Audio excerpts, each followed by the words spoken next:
Chosen one, you didn't arrive here by accident.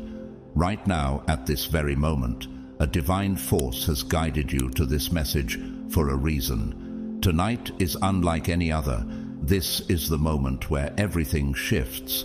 This is your final chance to step into the transformation that God has been preparing for you. For so long, you've carried the weight of waiting, of wondering when your breakthrough would arrive, of holding on to promises that seemed just beyond your grasp. But hear this clearly. The time of waiting is over. What has been hidden is about to be revealed. The door you have been knocking on is about to swing open. Are you ready to receive what has been waiting for you all along? God is speaking to you right now, telling you to stay alert, to stay prepared, and most of all, to step forward in faith. Tonight is not just another night. It is a divine appointment. It is the final step before your life begins to move in ways you never imagined. What you have been praying for, what you have been believing for, what you have been fighting for, it's closer than you think. You may have questioned if you were on the right path, but deep down, something inside you has always known you were called for more. And now, that calling is being activated in a way that will leave you speechless. Before we go any further, take a moment to affirm this divine moment. Hit that like button, subscribe, and comment 777 below. This isn't just about engagement. It's about taking an action of faith, a declaration that you are ready to step into what God has prepared for you. And to those of you who have supported this message through super thanks, I want to express my deepest gratitude. Your generosity is not just appreciated, it is seen by God, and I pray that He blesses you in ways beyond your imagination. Your seed of faith will return to you multiplied. This message is not for everyone, but if you are truly one of God's chosen ones, if you feel something stirring inside of you right now, then you already know this is for you. Tonight is not just another moment in time, it is a turning point. By the time you reach the end of this message, your perspective will shift, your spirit will awaken, and you will understand why you were led here. Stay ready, stay open, and prepare to walk into the greatest revelation of your life. Now let's step into the truth that has been waiting for you all along. God's chosen ones, tonight is your last chance.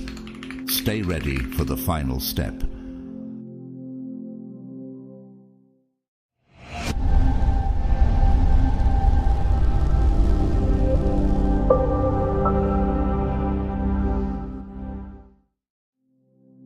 Tonight is not just any ordinary night. It is a pivotal moment in your journey, a turning point that you have been patiently waiting for. Do you feel it? Deep within, there is an undeniable stirring, a sense that something monumental is about to unfold. You may not fully grasp it yet, but God has declared that tonight is the moment of your breakthrough, the moment where everything begins to shift. You've been chosen, not by accident, but for something extraordinary. This very night, the universe has aligned perfectly to usher in a wave of transformation, one that will reshape your destiny forever. Can you imagine the Israelites in the wilderness, uncertain of what lay ahead?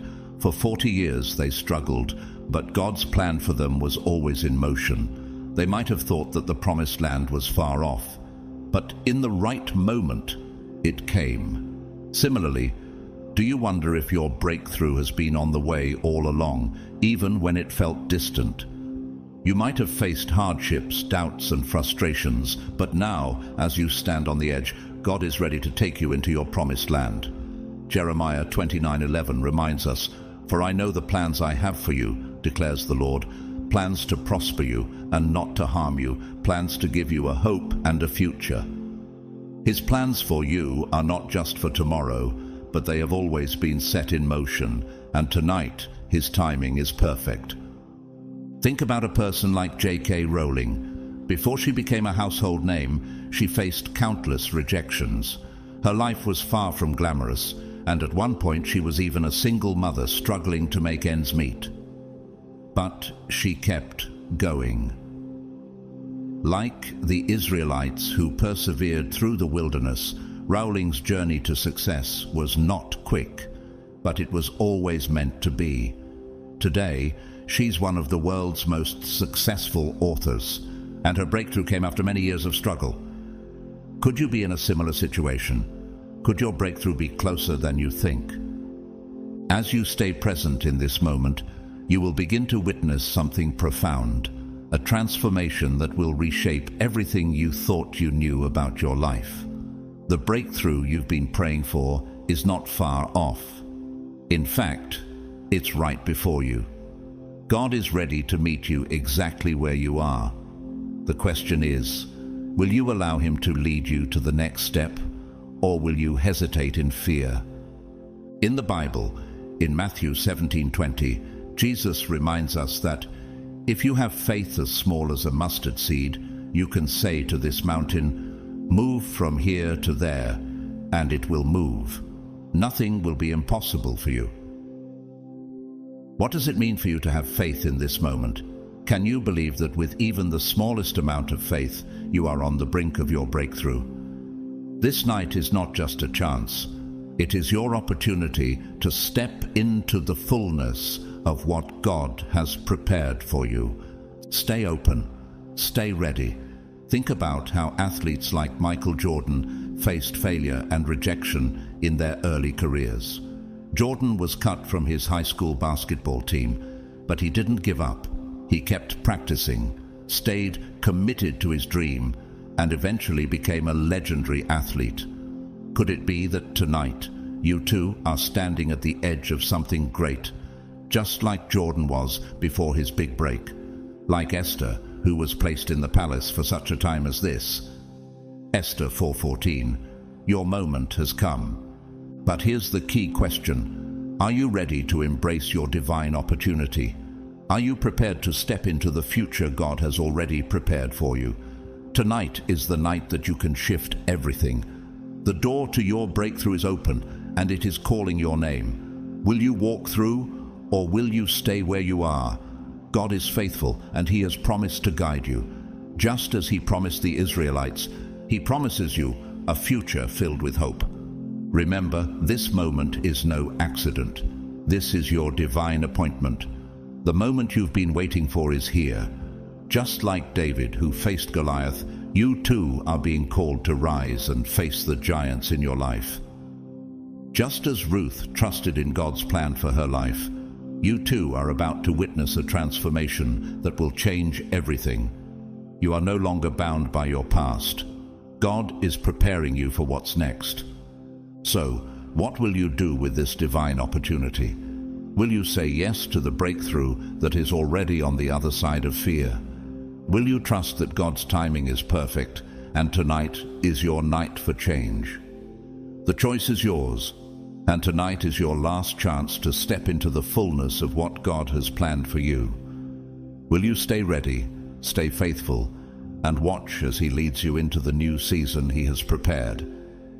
There is an undeniable, powerful message in the air tonight, a message that resonates deeply within your spirit. God has already seen your heart, your struggles, and your growth. He has witnessed every step you've taken, every tear you've shed, and every challenge you've overcome. And tonight, you are ready. The universe has perfectly aligned with you in this very moment. This is not just another night.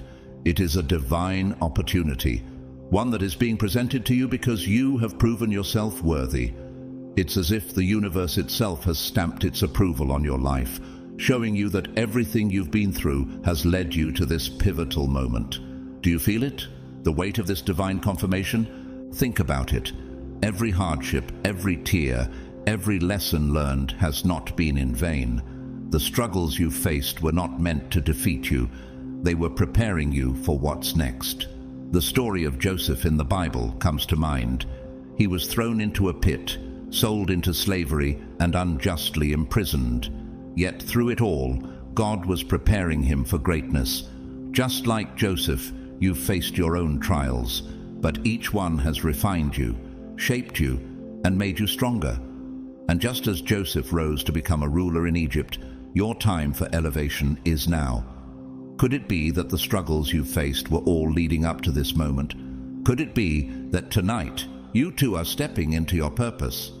Tonight marks the alignment between you and the divine. This moment is no accident. It's a moment of divine design, carefully orchestrated by God. You are exactly where you need to be, and the universe has prepared you to embrace the transformation that is waiting for you. Isn't it powerful to think that God has been weaving your story step by step to bring you to this very place? You are equipped for what lies ahead, because like a skilled craftsman, God has been molding you into the person you are meant to be. Does that fill you with awe? Does it make you feel even more certain that you are exactly where you should be?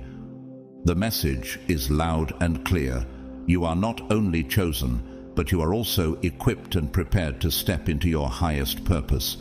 Have you ever wondered what it would be like to walk in the fullness of your calling? To step into your divine destiny without hesitation? This is that moment. As you listen to this message, understand that it is a sign of God's love and faith in you. The tests you've faced, the obstacles you've overcome, they weren't meant to break you. They were meant to mold you into the person you are today. Remember Romans 8:28, which tells us, "And we know that in all things God works for the good of those who love him, who have been called according to his purpose." Every challenge you've faced has been a part of God's greater plan for you. Think about the story of David, a young shepherd boy chosen by God to be king. He was overlooked, underestimated, and even mocked by his own brothers. But God saw in him what others could not. And when the time came, David stepped into his destiny and became one of the greatest kings of Israel. Just like David, you too are being called for greatness. You've passed the tests. You've proven your faithfulness. Now, it's time to step into the reward that awaits you, your breakthrough, the moment that will shift the course of your life forever. Isn't that exciting? The future you've dreamed about, the life you've prayed for, is just on the other side of this moment. Tonight is the final step. This is your last chance to embrace the transformation that awaits you. Will you take that final leap of faith? Will you trust in God's plan for your life and step into the future He has already prepared for you?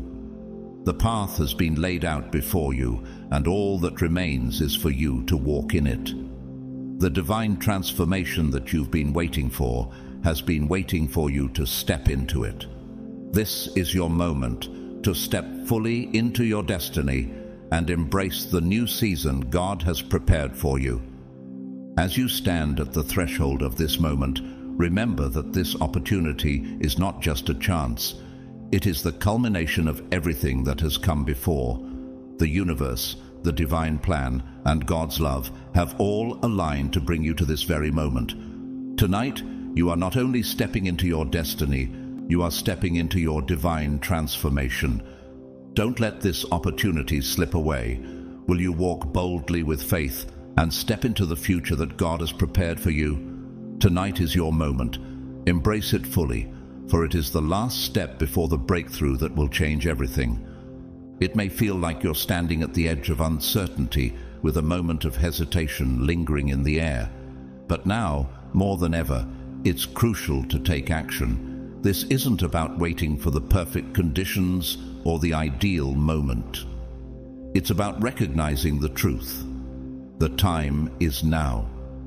The universe is shifting in ways you may not yet see, and if you're ready, you will step into the next level of your life.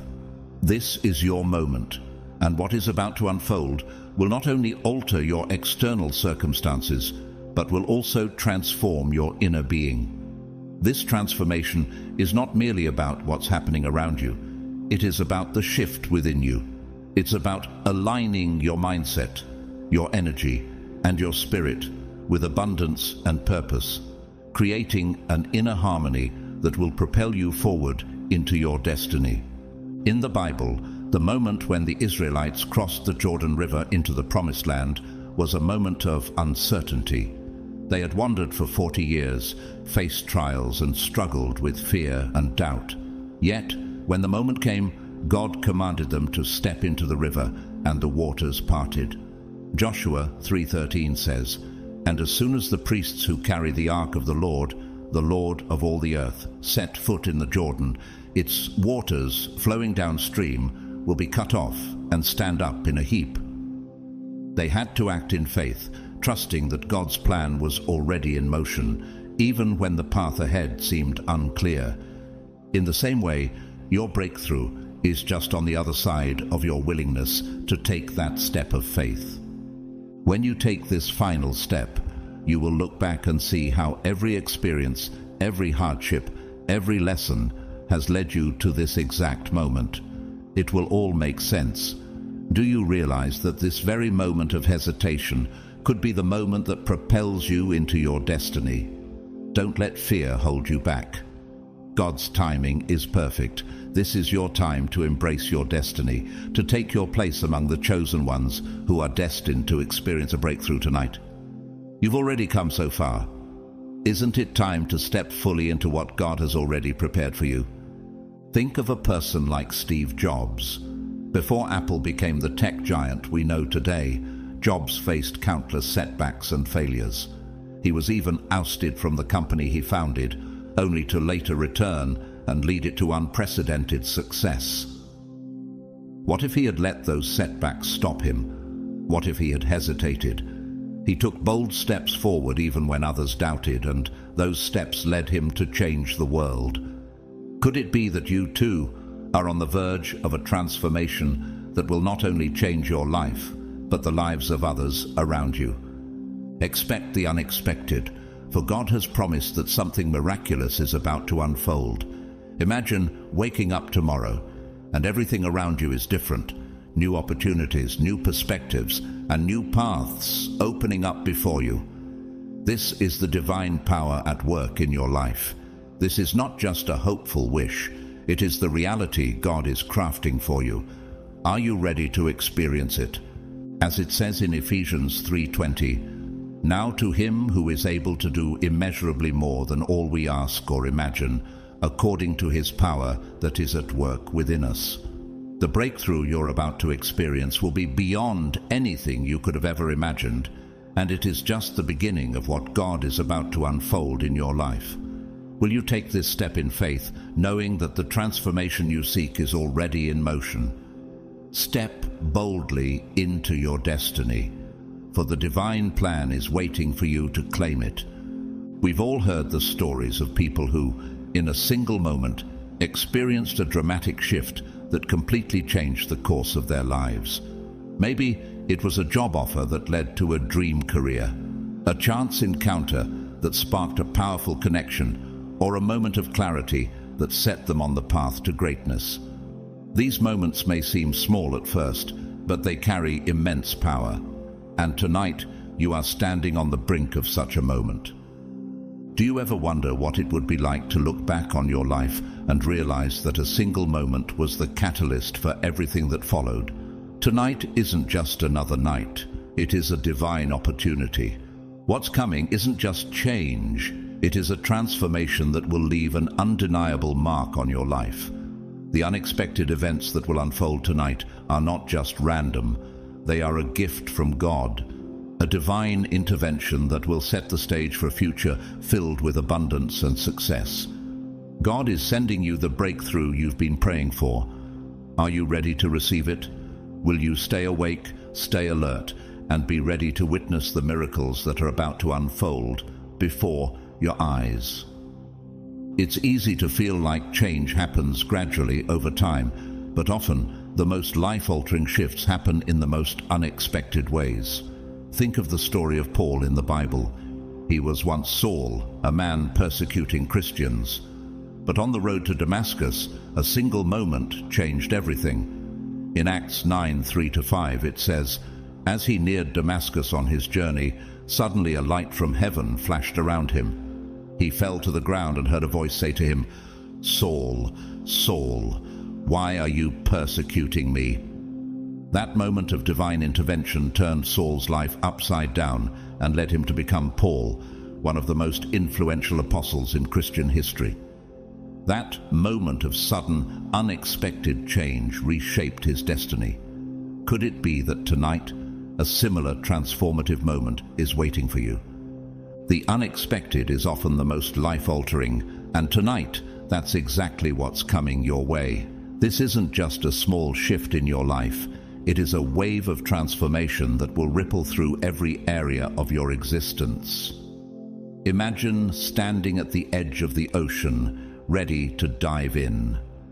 The water represents the change you're about to experience. As you step into it, you feel it wash over you, cleansing, renewing, and empowering you. This is the wave of transformation that is about to take place in your life. This isn't just about external change. It's about an internal shift that will reach into your soul, your heart, and your very being. The transformation you're about to experience will connect you more deeply to your higher self, aligning you with your divine purpose and helping you tune into the flow of divine energy within you. Just as the water nourishes the earth, this divine transformation will nourish every part of your life. Think of someone like Albert Einstein, whose mind shifted the course of science. Before his theories of relativity, he was just a patent clerk in Switzerland, but a sudden realization led to groundbreaking discoveries that changed the world. That moment of clarity was his transformation, much like the moment that's about to unfold for you tonight. Can you feel the shift in the air? Do you feel the waves of change ready to carry you forward?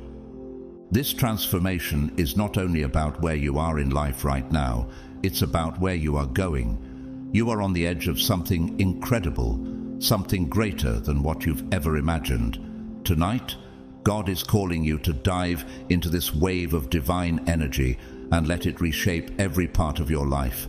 Will you step into this wave, trusting that it will cleanse, renew, and empower you to become the person you were always meant to be? The change that's coming isn't just an external shift. It is an internal awakening that will elevate your spirit and purpose. You are about to witness a transformation that will change everything. Stay ready, stay open, and embrace the miraculous energy that is flowing towards you tonight. This is your moment. Don't let it pass by unnoticed. As you embrace this wave of change, everything around you will begin to take on new meaning. Your relationships, your career, and your dreams will all start to fall into place, aligning with your true path. Can you feel it? The moment you've been waiting for is here, and for the chosen ones who are ready, this transformation will be unlike anything you've ever experienced. It's not just about external change. It's a profound internal shift that will leave a lasting mark on your life. God is preparing to release a spiritual upgrade that will empower you to manifest the life you've always dreamed of. Do you believe it? Do you truly believe that God is about to empower you to manifest your deepest desires? The Bible tells us in Psalm 37 verse 4, "Take delight in the Lord, and He will give you the desires of your heart." This promise is for you, and tonight you are about to step into that divine power. As you begin this transformation, nothing will be the same. The shift that's coming will bring you into alignment with your purpose in a way you never imagined. You will walk into your full potential, and as you do, you will find that the life you've always dreamed of is no longer out of reach. It's within your grasp. Think of manifestation as planting seeds in the fertile soil of your mind. What are the seeds you wish to plant? Tonight, you are being given the tools to plant those seeds with intention, faith, and purpose. As you align your thoughts, words, and actions with your desires, those seeds will grow into the life you've always envisioned. In Matthew 17:20, Jesus said, "If you have faith as small as a mustard seed, you can say to this mountain, 'Move from here to there,' and it will move. Nothing will be impossible for you."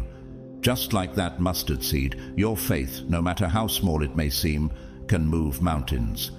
Have you ever wondered how powerful your faith can truly be? Imagine what happens when you align that faith with action and purpose. Manifestation is not just about wishful thinking. It is a divine force that God is granting you.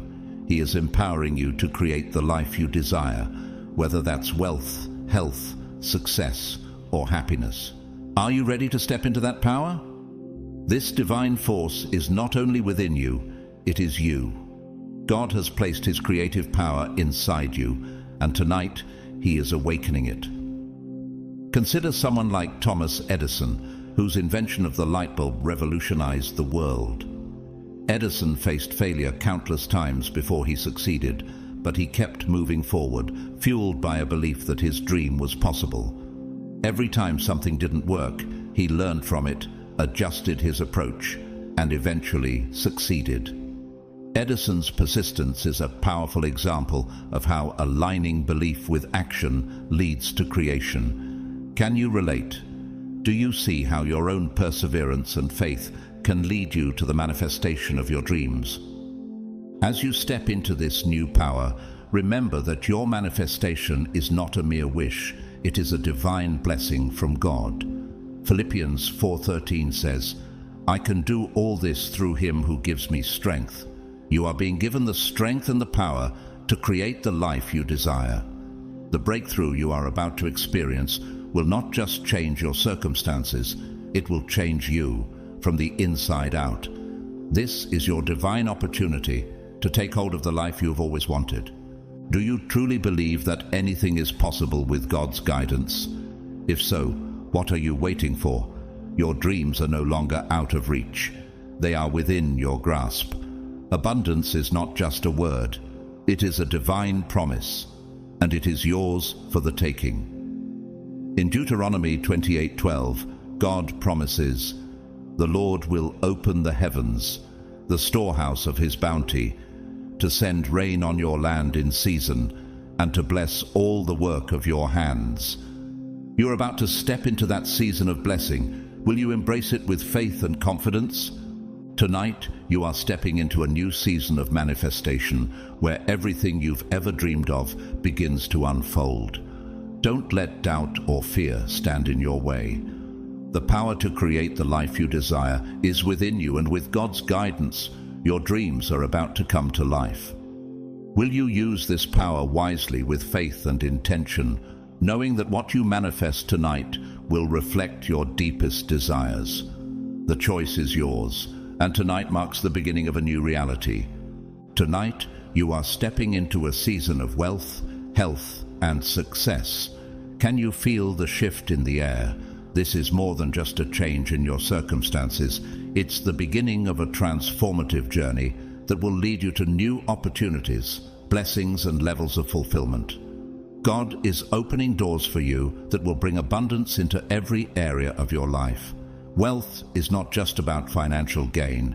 It's about the richness of life itself, the joy, peace, health, and success that will flow into your existence. Have you ever considered that wealth encompasses all of these aspects, and it's not just limited to money? Take a moment to reflect on what abundance truly means to you. Maybe for you, wealth is financial freedom that allows you to live without worry. Or perhaps it's having a healthy body that empowers you to live life to the fullest. Maybe your vision of success includes a thriving career or fulfilling relationships that bring you joy.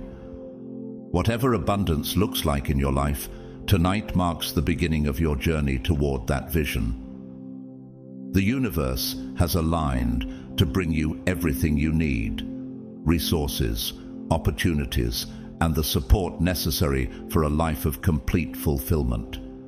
Remember, wealth, health, and success are not just distant dreams. They are your birthright, and tonight you are opening the door to receive all of them. Trust that God has prepared this moment for you, and that you are deserving of everything that's about to come your way. In Matthew 7:7, Jesus says, "Ask, and it will be given to you. Seek, and you will find. Knock, and the door will be opened to you." Do you believe that God has already prepared a path for you, filled with all the blessings you desire? You are being called to step through that door to claim your rightful inheritance. Belief is the cornerstone of manifestation. Without belief, nothing can take root. But with deep faith in yourself and in the divine, you unlock the power to manifest your deepest desires. Do you remember a time when you truly believed in something, even when it seemed impossible? Perhaps it was a goal or a dream that others doubted, but you persisted, believing that it could be done. Maybe it was a personal challenge you faced, and when you fully embraced the belief that you could succeed, you found the strength and determination to make it happen. Think about the story of Abraham in the Bible, who, despite his old age, believed that God would bless him with a son. His belief led to the fulfillment of God's promise, and Isaac was born, fulfilling God's covenant. Abraham's unwavering belief in God's promise transformed his life. Could your belief in the abundance that awaits you be the key to unlocking your own transformation? Tonight, as God grants you the ability to manifest, you will realize that everything starts with belief. It's not enough to simply wish for change. You must truly believe that it is possible and that you are worthy of it. The Bible reminds us in Hebrews 11:1, "Now faith is confidence in what we hope for and assurance about what we do not see." Belief is the first step in bringing about change. When you believe that something is possible, you begin to see opportunities and pathways where others may only see obstacles. So, what is it that you truly want to manifest in your life? What does your future of wealth, health, and success look like? This is your moment to step into that belief. Know that as you do, you are not only aligning yourself with your desires, but with the divine power that is guiding you every step of the way. Tonight marks the beginning of a season where everything you need is already set in motion, and all you need to do is believe. Will you take that step of faith, trusting that the abundant life God has promised is already on its way? Now, imagine applying that same powerful belief to every area of your life: your finances, your health, your relationships. What if your belief became the driving force behind every aspect of your existence? When you truly believe that success is possible in every area, the universe will respond. The manifestation process will begin, and you will see the doors that were once closed swing wide open. Tonight, make the conscious decision to believe in yourself like never before. Trust in the power of manifestation, for the law of attraction will work for you. Your belief will be the magnet that draws your desires into reality. Remember, in Mark 9:23, Jesus said, "Everything is possible for one who believes." Your belief is the key to unlocking the life you've always desired. What you believe, you will receive. This is the divine power at your fingertips, ready to shape your reality. Can you feel the weight of that truth? The law of attraction is not just a concept. It's a spiritual law that aligns with God's promises. When you believe with unwavering faith, you activate the power to manifest what your heart desires. Think about it. When you truly trust in your potential, you begin to see the opportunities, the resources, and the people that will help bring your dreams to life. You are the creator of your own destiny. Will you choose to believe in that power tonight? There's something magical about a sudden shift in perception, a moment when the world around you begins to see you in a completely new light. Tonight, as you align with the divine and embrace your breakthrough, you will experience this shift. It's a recognition of your true worth. As you begin to step into your higher self, you will notice a change in how others perceive you. Friends, family, and society will start to see you for the powerful, gifted person you truly are. This shift isn't just about external recognition, it's about the universe reflecting your inner growth. Take the story of Moses, for example. In Exodus 3, Moses was a humble shepherd, uncertain of his calling. But when he encountered God in the burning bush, everything changed. God called him to lead his people out of Egypt. Moses didn't see his own value at first, but God saw the strength, wisdom, and courage within him. As Moses embraced his calling, his life transformed, and so did the way others saw him. He became the leader God intended him to be. Like Moses, you may have once doubted your true potential, but God is now awakening your purpose. As you step into that higher calling, the world will begin to see you for who you truly are. Your value, which may have once gone unnoticed, will suddenly shine brightly. People will be in awe of the transformation they see in you. This recognition isn't merely about seeking external validation. It's about the universe reflecting the growth that has taken place within you. As you align more closely with your purpose and embrace your divine power, you will naturally exude a new sense of strength, wisdom, and grace. You will become a beacon of light, attracting respect, admiration, and support from all directions. Can you imagine that? People will be drawn to your energy, your confidence, and your presence. Embrace this shift, knowing that it's not just about how others see you, it's about how you now see yourself. The recognition and respect that will come to you are not fleeting. They are the natural result of your spiritual growth and alignment with your divine purpose. As Psalm 139 verse 14 reminds us, I praise you because I am fearfully and wonderfully made. You were created with purpose, and now, as you step into that purpose, the world will take notice. The world is ready to see you for who you truly are, and it's time to stand tall and step into your power. The respect and admiration that will come your way are simply reflections of the inner strength, wisdom, and grace that you have cultivated. This is your moment. You have everything you need within you to embrace your full potential. Will you stand in that power tonight and let the world see the true, magnificent you? The universe works in divine timing.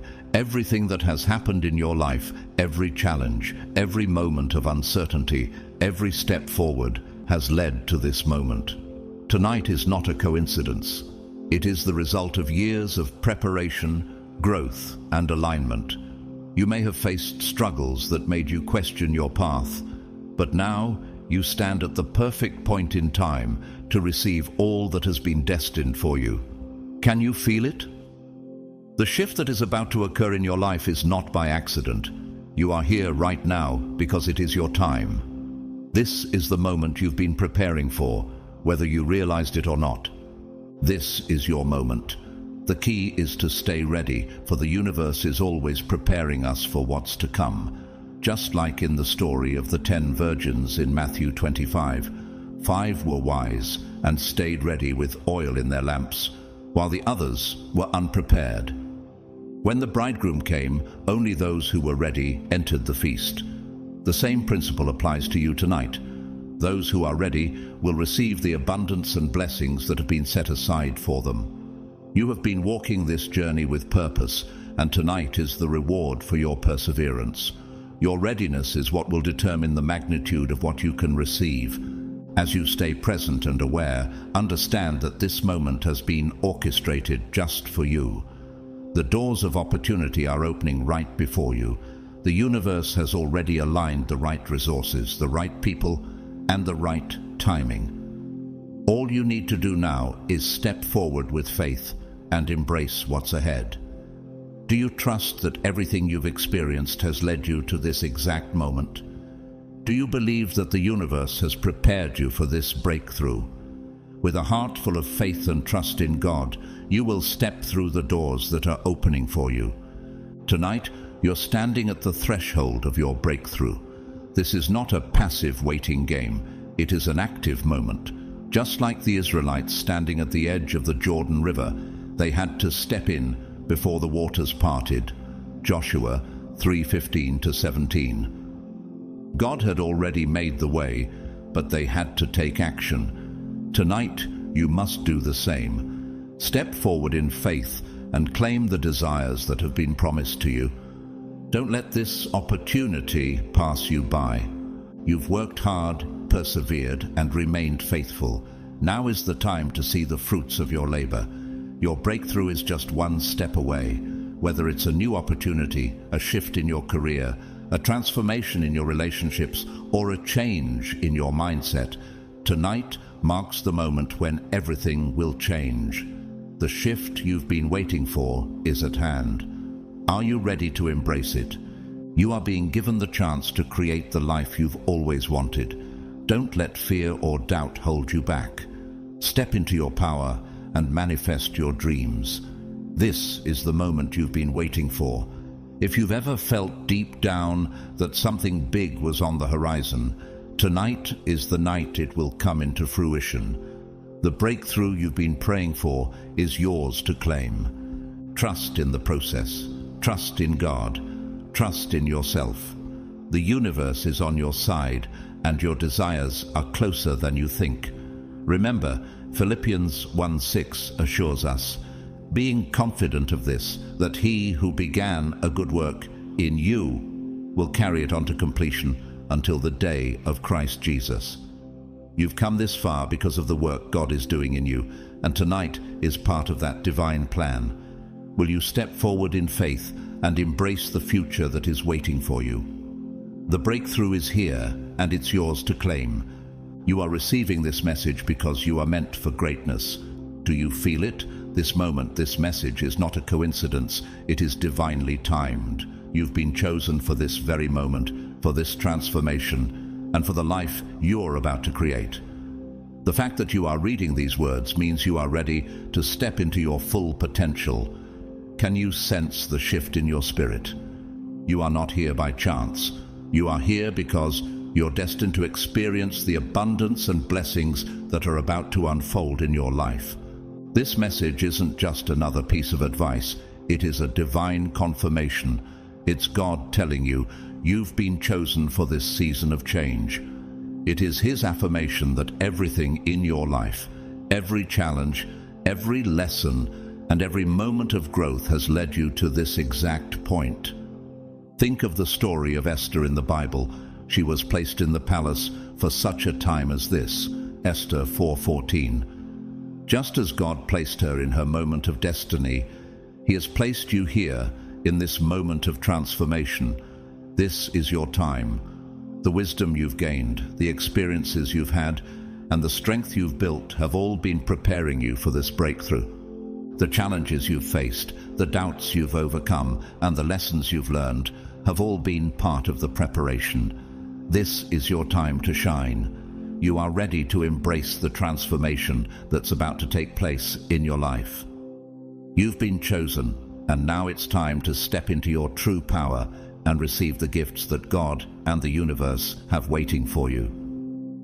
Tonight is a once-in-a-lifetime opportunity. Don't let it slip through your fingers. Do you recognize the magnitude of this moment?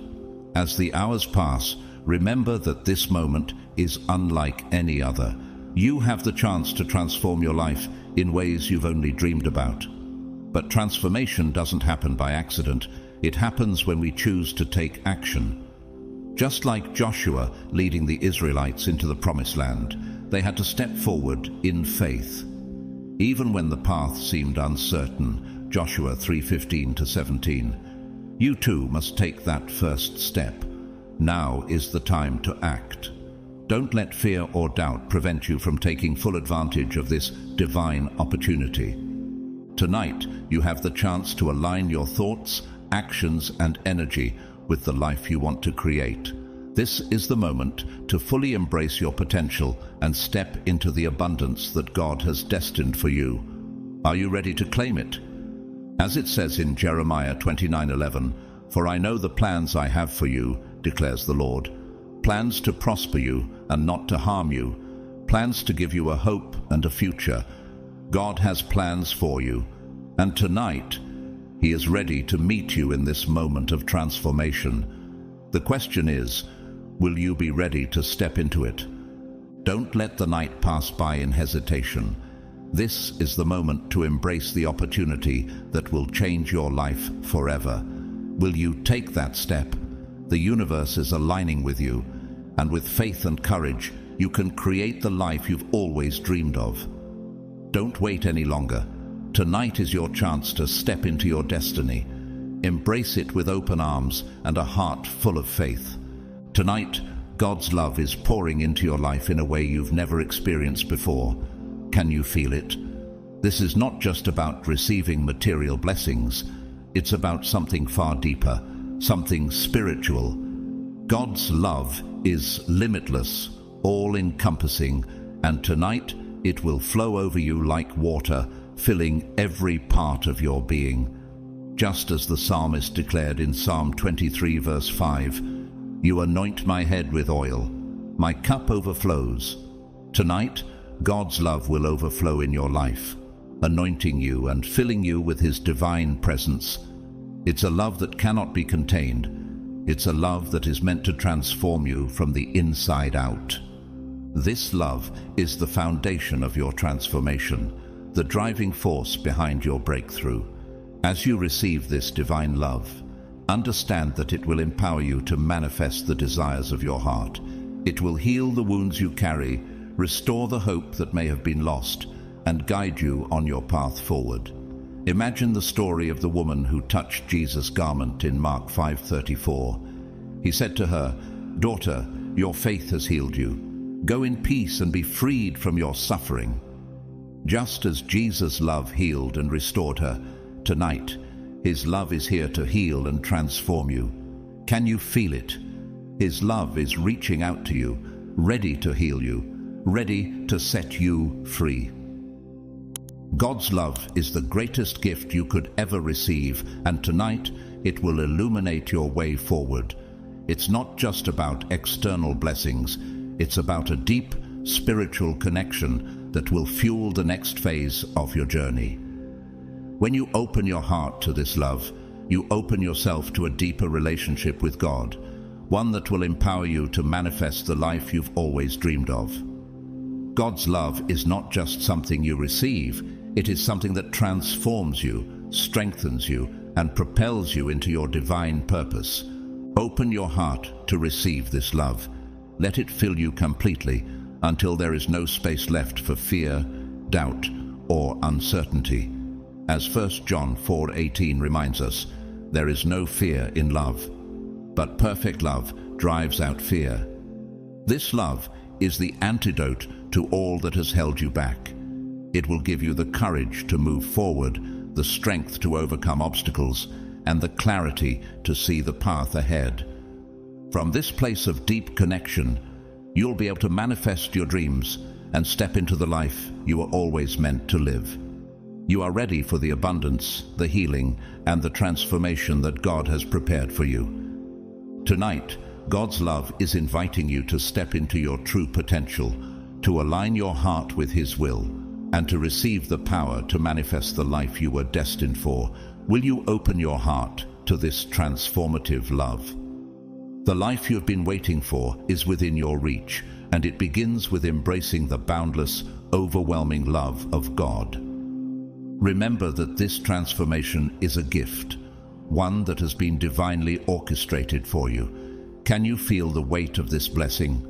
Embrace it with gratitude and openness, for God is entrusting you with a spiritual gift that will guide you through the changes to come. The path ahead may not always be smooth, and there may be challenges along the way, but rest assured that the rewards will far outweigh the struggles.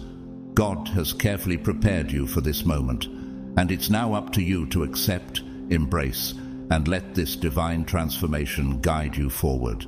In 2 Corinthians 9:15 it says, "Thanks be to God for His indescribable gift." The transformation you're experiencing is a gift from God, and it's yours to receive. Prepare yourself for the changes that are coming. You will be asked to step out of your comfort zone, to trust in the unknown, and to embrace new opportunities. It may feel intimidating, but know this: the transformation you're about to experience is a reflection of your growth, your faith, and your willingness to evolve. Just like Peter, who stepped out of the boat to walk toward Jesus in Matthew 14:29, you too are being asked to step into the unknown with faith. Will you trust in God's plan and step out, knowing that He will catch you? Tonight is just the beginning. It is the start of something incredible, something beyond what you've imagined. Trust in the process and embrace the divine gift that is unfolding before you. The journey ahead may require patience and courage, but remember, God has already prepared the way. You are chosen and you are ready for this moment. As Philippians 1:6 assures us, being confident of this, that he who began a good work in you will carry it on to completion. God has started something amazing in you, and tonight marks the beginning of its fulfillment. Tonight marks a defining moment, a moment when the world around you begins to shift. As you step into your true power, society will take notice. Friends, family, and even acquaintances will start to see you in an entirely new light. Your growth, strength, and unwavering faith will shine through, and suddenly people will recognize your worth. It's as if the veil has been lifted, and they will see you for the incredible person you've always been. The transformation will not only impact you internally, but will also be visible to those around you. Are you ready for that? Will you let your light shine so brightly that others cannot help but see the power of God working through you? People who once overlooked you will now show deep admiration. Those who may have doubted your potential will be in awe of the transformation that has taken place. The respect that was once lacking will flood your life in a way that is both unexpected and empowering. This recognition isn't about vanity, it's about the manifestation of God's glory in your life. As 1 Peter 2:9 says, "But you are a chosen people, a royal priesthood, a holy nation, God's special possession, that you may declare the praises of him who called you out of darkness into his wonderful light." You are stepping into the light of your true calling, and the world will begin to recognize your value and purpose. Tonight is the start of a new chapter in your life. Embrace it with open arms, knowing that the transformation ahead will not only elevate you, but will also impact those around you. You are chosen. You are ready. This is your moment. Will you walk boldly into the destiny God has prepared for you? The world is about to see the power and grace that you carry within. As you walk through this transformation, the energy you radiate will command the attention and support of everyone around you. Society, your friends, and your relatives will begin to see the importance of your journey and the power of your presence. You'll no longer be the one searching for validation. It will be given to you freely, effortlessly. This shift in perception isn't just about superficial approval. It's about a deep spiritual recognition of your growth. People will start to recognize not just your potential, but your purpose. Your power to manifest will inspire others, and you'll find that your relationships grow stronger, your friendships deepen, and your family becomes more supportive than ever. The respect you deserve is now on its way, and it will be overwhelming in the best possible way. As you embrace this newfound respect, understand that it is a reflection of your inner strength and spiritual awakening. This is the moment when your spiritual concentration sharpens and the divine power of manifestation enters your life. What you once thought was impossible is now within reach, and you'll be amazed at how quickly the universe begins to align with your desires. Stay ready. This is only the beginning of a profound and transformative journey. There comes a moment in every person's life when they step into a level of spiritual growth so powerful that the world can no longer ignore them. Tonight is that moment for you. As you embrace the divine gift God is offering, your growth will become undeniable, and you'll witness a surge of respect and recognition that will astonish you. Everyone around you, your friends, family, colleagues, will suddenly recognize the depth of your spiritual strength. This newfound respect won't just be a fleeting moment, it will be sustained, growing and building over time. People will begin to treat you differently, with a reverence that reflects the spiritual transformation you've undergone. It's as if the energy surrounding you has shifted, and now it's impossible for others not to acknowledge the powerful force you've become. You'll find that your influence begins to spread, and you no longer have to fight for attention or approval. The universe will work through you, amplifying your voice and your presence. This shift will bring opportunities, partnerships, and support that you've always desired. The respect you gain will open doors and pave the way for your continued growth. Your spiritual journey is now visible to the world, and it will only continue to inspire and uplift others. Remember, this respect is a reflection of your commitment to your purpose. As you receive this recognition, know that it's a testament to the divine love and power flowing through you. Your journey is far from over, but this recognition is the universe's way of rewarding you for your persistence, patience, and faith. Tonight, God is granting you the incredible power to manifest your deepest desires. Whether it's wealth, health, love, or success, what was once impossible is now within your grasp. This gift of manifestation will allow you to create the life you've always dreamed of. And it starts with your thoughts and words. The universe is responding to the energy you emit, and tonight your thoughts will have an even greater influence than ever before. Manifestation is not just about wishing for things, it's about aligning your mind, your energy, and your faith with the divine flow of abundance. Every word you speak, every thought you entertain will now carry the power to shape your reality. If you've ever felt like your dreams were far out of reach, tonight is the night that all of that changes. What you think and speak will begin to materialize in your life. Imagine waking up tomorrow to see the manifestation of your desires already unfolding around you. It may be a new job, a sudden windfall, or the restoration of your health. Whatever it is, it will be the result of your belief and the power of manifestation that God has now placed in your hands. Tonight, your spiritual focus is heightened, and your ability to manifest will be at its peak. Don't let this gift pass you by. The universe is now responding to your energy, and everything you've ever wanted is closer than you think. Trust in the process, speak your desires into existence, and watch as the impossible becomes possible. The divine power of manifestation is yours. Use it wisely and embrace the life you deserve. Tonight, a spiritual gift is being bestowed upon you, one that will change everything. God is granting you the ability to manifest abundance into your life, and there is no limit to what you can create. If you've ever dreamed of financial prosperity, physical health, or emotional fulfillment, now is the time to bring those dreams into reality. The universe is aligning with your energy, and it's all because you are ready to receive. The manifestation of abundance isn't just about material wealth, it's about a complete transformation of your life. With this gift, your relationships will deepen, your career will flourish, and your health will be restored. The abundance you receive will flow like a river, touching every part of your life and bringing peace, joy, and success.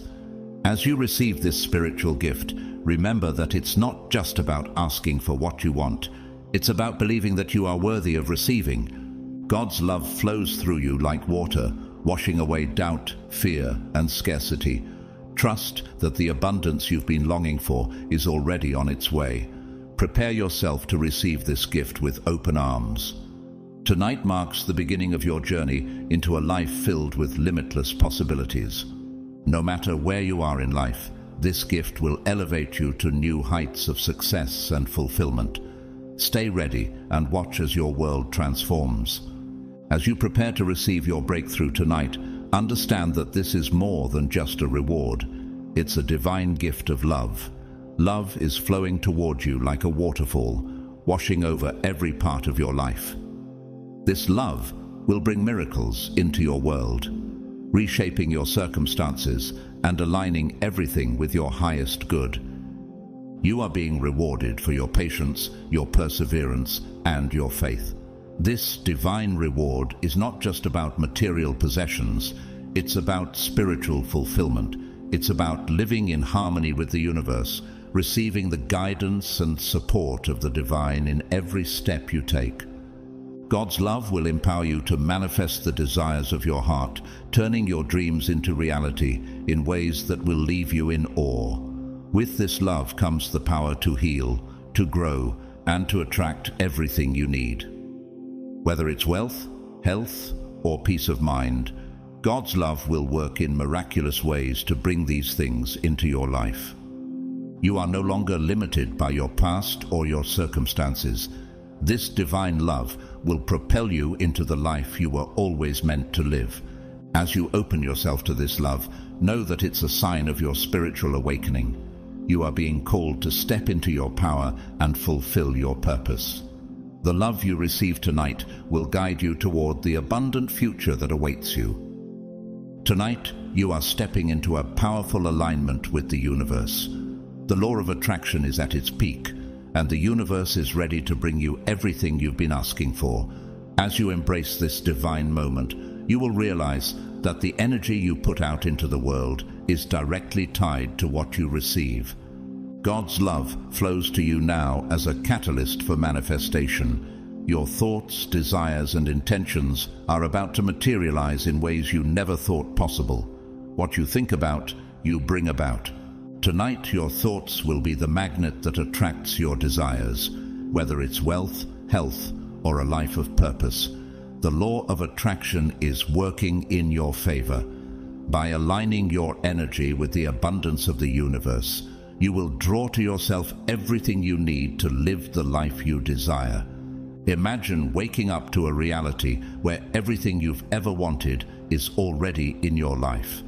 This is the power of manifestation and the law of attraction working together. You are a magnet for the blessings that await you, and tonight, everything you've ever hoped for will begin to come to you. Embrace this moment, stay focused on your desires, and allow the universe to deliver them to you. The power to manifest is now yours, and the abundance that follows will change your life forever. Tonight, the world will finally recognize your worth. For so long, you may have felt overlooked or underappreciated, but that change is now. God's divine energy is surrounding you, and as you step into your true self, everyone around you will see what you have always known. You are valuable, significant, and deserving of all the blessings coming your way. This recognition won't be fleeting. As you grow in spiritual awareness, those around you will begin to treat you with the respect and admiration you deserve. Friends, family, and colleagues will notice the shift in your energy and will begin to value you in ways they never have before. Your worth will be acknowledged and your influence will expand. But this recognition isn't just about how others see you. It's about how you now see yourself.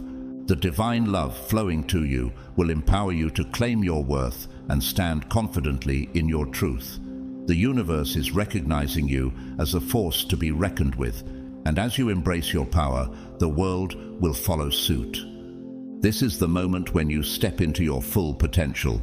The respect and recognition you've always craved will come to you naturally, effortlessly. As you embrace your divine purpose, the world is ready for you, and you are ready for it.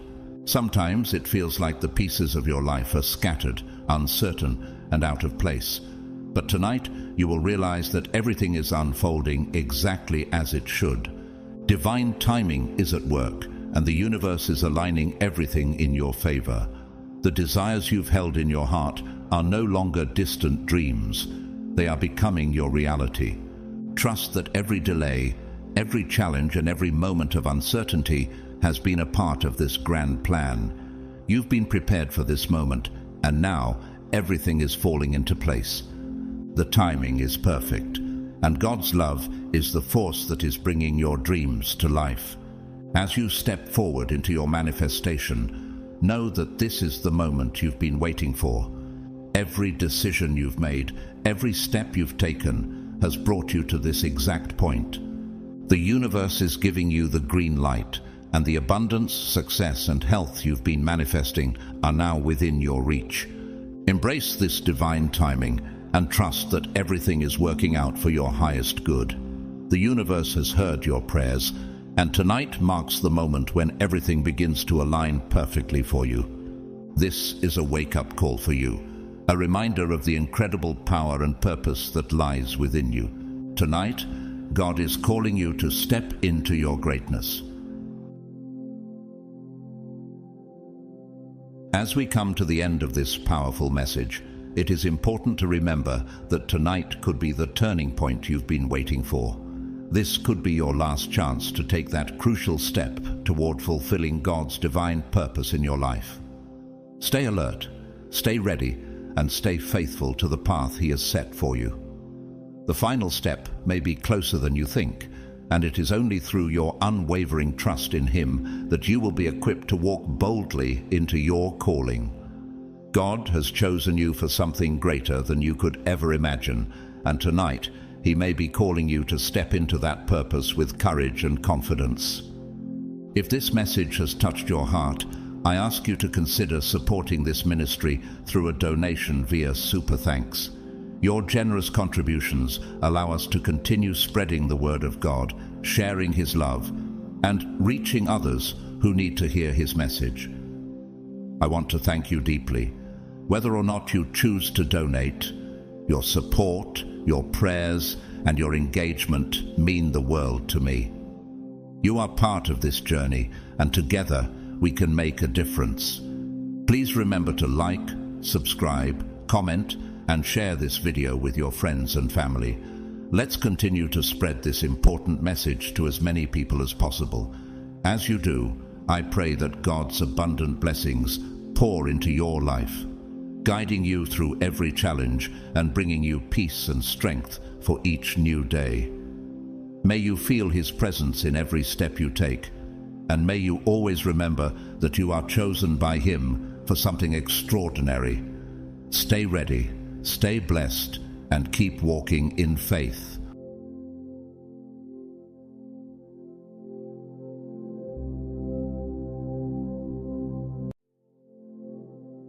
Dear Chosen One, have you ever wondered why your presence alone seems to disrupt everything around you? Why, despite your best efforts to remain silent and steady, those who cannot control you still attempt to bring you down? The truth is simple. When you are chosen, you become a force too great for the world to handle. A roaring fire doesn't fear the whispers of the wind, and the universe doesn't argue with those who defy its will. It simply erases them. Your enemies are not fighting you. They are fighting the force that chose you, and no one wins against the universe. Before we dive deeper into this powerful message, I want to take a moment to thank you for your support. If you've donated through Super Thanks, know that I deeply appreciate your generosity. Whether you contribute or not, your presence and your engagement make a difference. The more chosen ones like you who engage with this message, the stronger our collective energy becomes. Every like, share, and comment signals to the universe that this message must be spread, and it makes the force even stronger. So, with that said, take a moment to like and subscribe if you haven't already. Let's rise together. And if you're ready to silence every enemy forever, comment the number 777 below. Your energy is what makes this community even more powerful. Chosen One, the world fears you, not because of what they see, but because of what they can't control. When you step into a room, the very air shifts. You exist, and the illusions around them begin to crumble. They will attack. They will whisper. But you must remember, you were built to rise, to endure, to carry a power that cannot be broken. You do not need to prove yourself.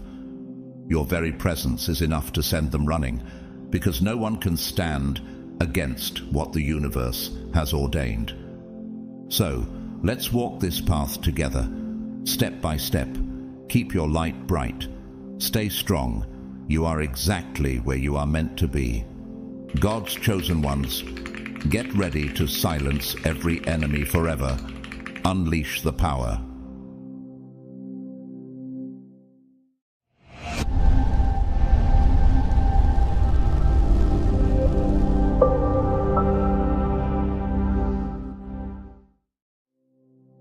Number 1. A king never argues with fools. He lets the throne speak. They screamed. They threw everything at you. lies, doubts, distractions, hoping something would stick, hoping they could shake you. But the moment you chose silence, they lost. Power isn't about noise, it's about presence. Think about it. The ocean doesn't need to announce when a storm is coming, does it? It simply rises.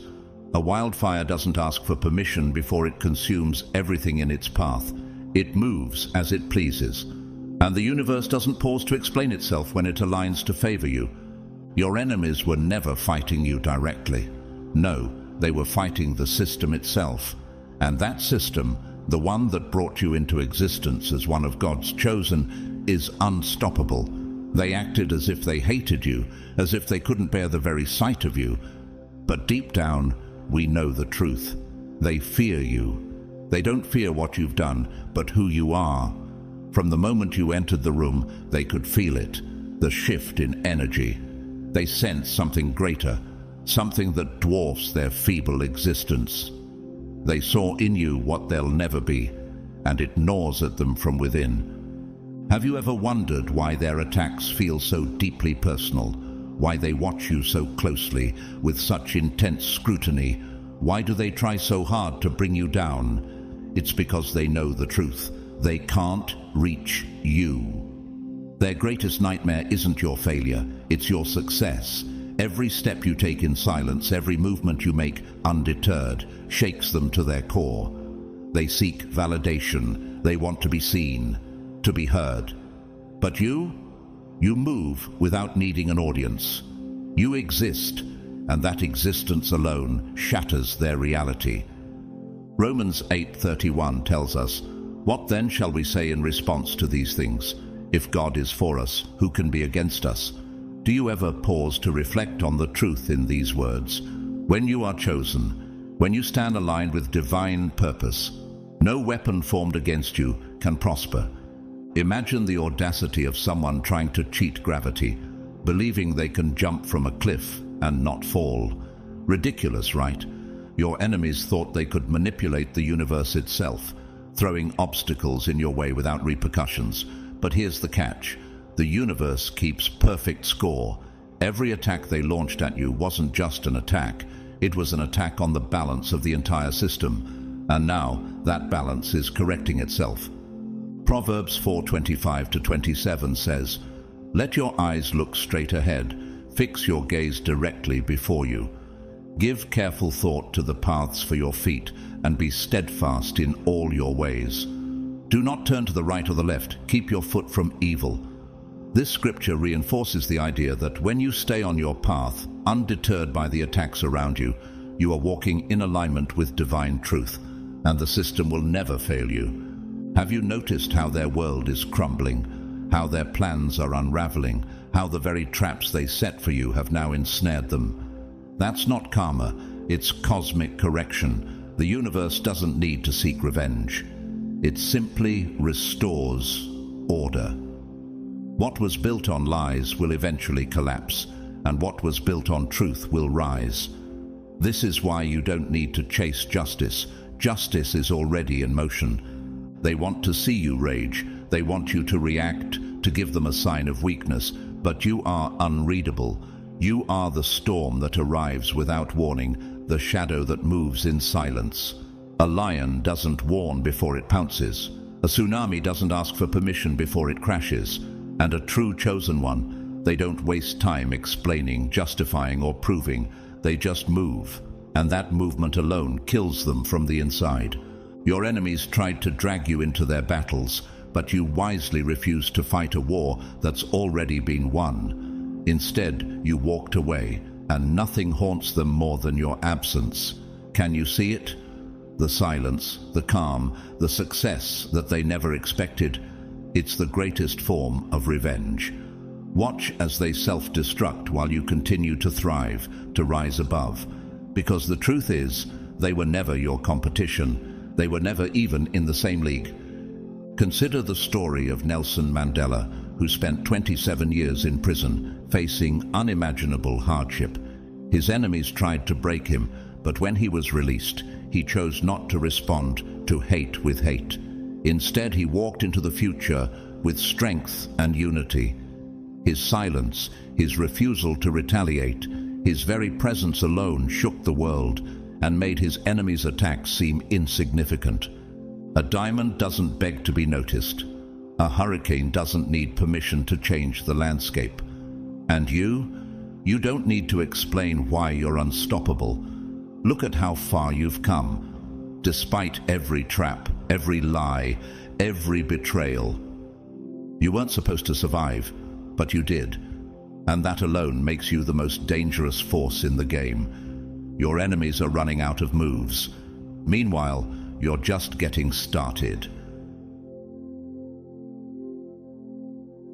Number 2, the sun doesn't apologize for burning. It just shines. You don't even need to lift a finger. You don't have to speak a word. Your existence alone is enough to rattle your enemies. They feel it before you even walk into the room. The shift in the air, the tension. They tense up, they squirm, and they hate it. Why? Because you carry something they cannot understand, something they'll never possess. And here's the kicker. You don't even try, yet your mere presence disturbs them. Have you ever noticed how the mere change of your presence makes them uneasy? Why do you think that is? Why do they become so agitated when you simply exist? You are a mirror they never wanted to face. You reflect everything they pretend to be, everything they wish they were. Instead of working on themselves, instead of confronting their own weaknesses, they lash out at you. Why? Because it's easier to hate the sun than to admit they'll never shine like it. Matthew 5:14-16 says, "You are the light of the world. A town built on a hill cannot be hidden. Neither do people light a lamp and put it under a bowl. Instead, they put it on its stand, and it gives light to everyone in the house." Have you ever realized that your very existence is a light to others? Even when they try to dim it, it can never be extinguished. How does it feel to know that your light shines brighter than their efforts to hide it? They talk about you when you're not around. They throw shade, try to twist your name, try to shrink your greatness. But do you know what that really means? It means they've already lost. A truly powerful person doesn't waste time plotting against others. A lion doesn't lose sleep over the opinions of sheep. They're obsessed with you because they feel powerless around you, and it eats them alive. Have you ever wondered why they can't stop thinking about you, even when you're not around? You don't play by their rules. You don't beg for approval. You don't shrink to make them comfortable. That's why you're so dangerous. They need validation to survive, to exist. They need likes, they need reassurance, they need confirmation. But you need nothing. Your strength comes from within. You don't chase, you don't beg, you don't explain. You simply exist. And that's what drives them mad. Do you realize how much power you hold in simply being yourself? Mahatma Gandhi was a leader who demonstrated the power of non-violence and silence. Even when his enemies tried to break him with force and hatred, he stood firm, showing them the true strength of peace. His quiet strength rattled his enemies far more than any battle ever could. Can you imagine the kind of power it takes to remain calm while your enemies are bent on your destruction? They wanted to control you, but you can't cage the wind. They wanted to break you, but you were built like a mountain. They wanted to see you crumble, but they didn't realize you are the storm. Now they are terrified because nothing they do is working. They throw their best attacks at you, and you don't flinch. They try to trap you in their games, and you don't play. They try to drag you into the mud, and you rise above. Have you seen how their plans fail against your unshakable resolve? That silence, that stillness, that calm power that radiates from you, it terrifies them. They can't comprehend how you move with such certainty, how you continue forward even when everything was meant to break you. They don't get how you stand tall even when surrounded by enemies. But here's the truth. They were never your real problem. Your presence alone exposes everything false, everything weak, everything built on lies. And that's why they fear you. Look at them now, scrambling, overthinking, desperately trying to figure you out. You don't need to do anything. They are self-destructing as they try to bring you down. Their jealousy is eating them from within. Their insecurities are suffocating them. Have you ever realized that while they try to destroy you, it's really their own destruction they're creating? You were never in danger. They were. Because when you are chosen, the universe aligns to protect you, to move for you, to remove anything that doesn't serve your higher purpose. And they were never part of that purpose. That's why they're falling away. That's why their attacks aren't landing. The harder they try, the more they lose. Have you ever experienced the sense of protection that comes from being aligned with your true purpose? They thought they could be the storm that would destroy you, but you are the hurricane. They believed they could control you, but you were never meant to be tamed. They thought you would break, but they didn't realize you are unshakable. And that's why you don't need to fight them. You don't need to prove anything. You don't need revenge. You just need to keep being you. Because nothing terrifies them more than a chosen one who fully knows their power. Do you realize that your mere existence shakes their world to its core? Number 3. A snake always exposes itself. Just wait for the hiss. You never had to go searching for them. You never had to dig through shadows to uncover the ones moving against you. They exposed themselves. They couldn't help it. At first, they played it cool, smiling in your face, pretending to support you. But energy never lies. And when someone stands in the presence of something greater than them, something they cannot control, their mask starts to slip. And that's exactly what happened. Proverbs 12:23 says, "The prudent keep their knowledge to themselves, but a fool's heart blurts out folly." Have you noticed how the truth always has a way of revealing itself, no matter how hard someone tries to hide it? Your enemies thought they were hidden, thought they could play both sides, thought they could operate in silence while throwing dirt on your name. But here's the thing, the weight of their own jealousy became too heavy to carry. The pressure of your rise made them crumble under their own insecurities.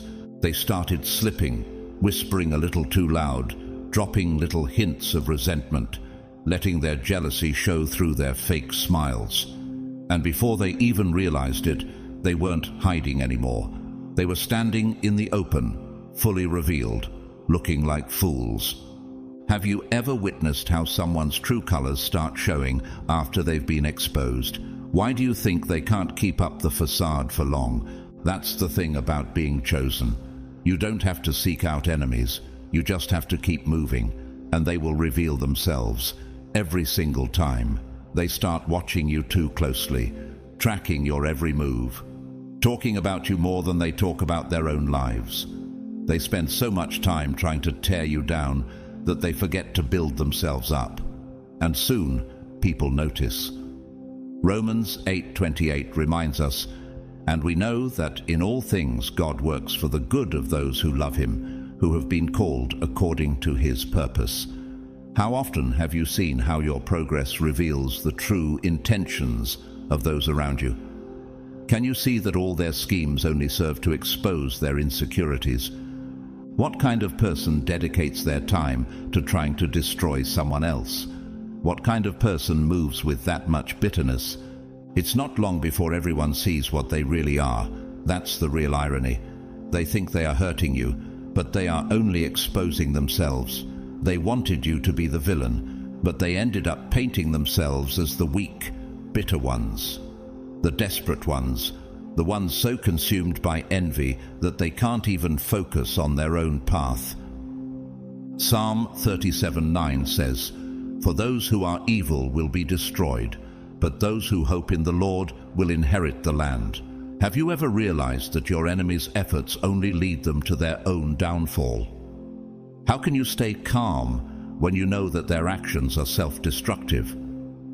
They didn't just hate your success, they hated your resilience, the way you kept going, untouched, unshaken, while they drowned in their own failures. And the more they tried to disrupt you, the worse it got for them. Because the truth is, the universe will not let them win against you. Every trap they set for you will be the very thing that destroys them.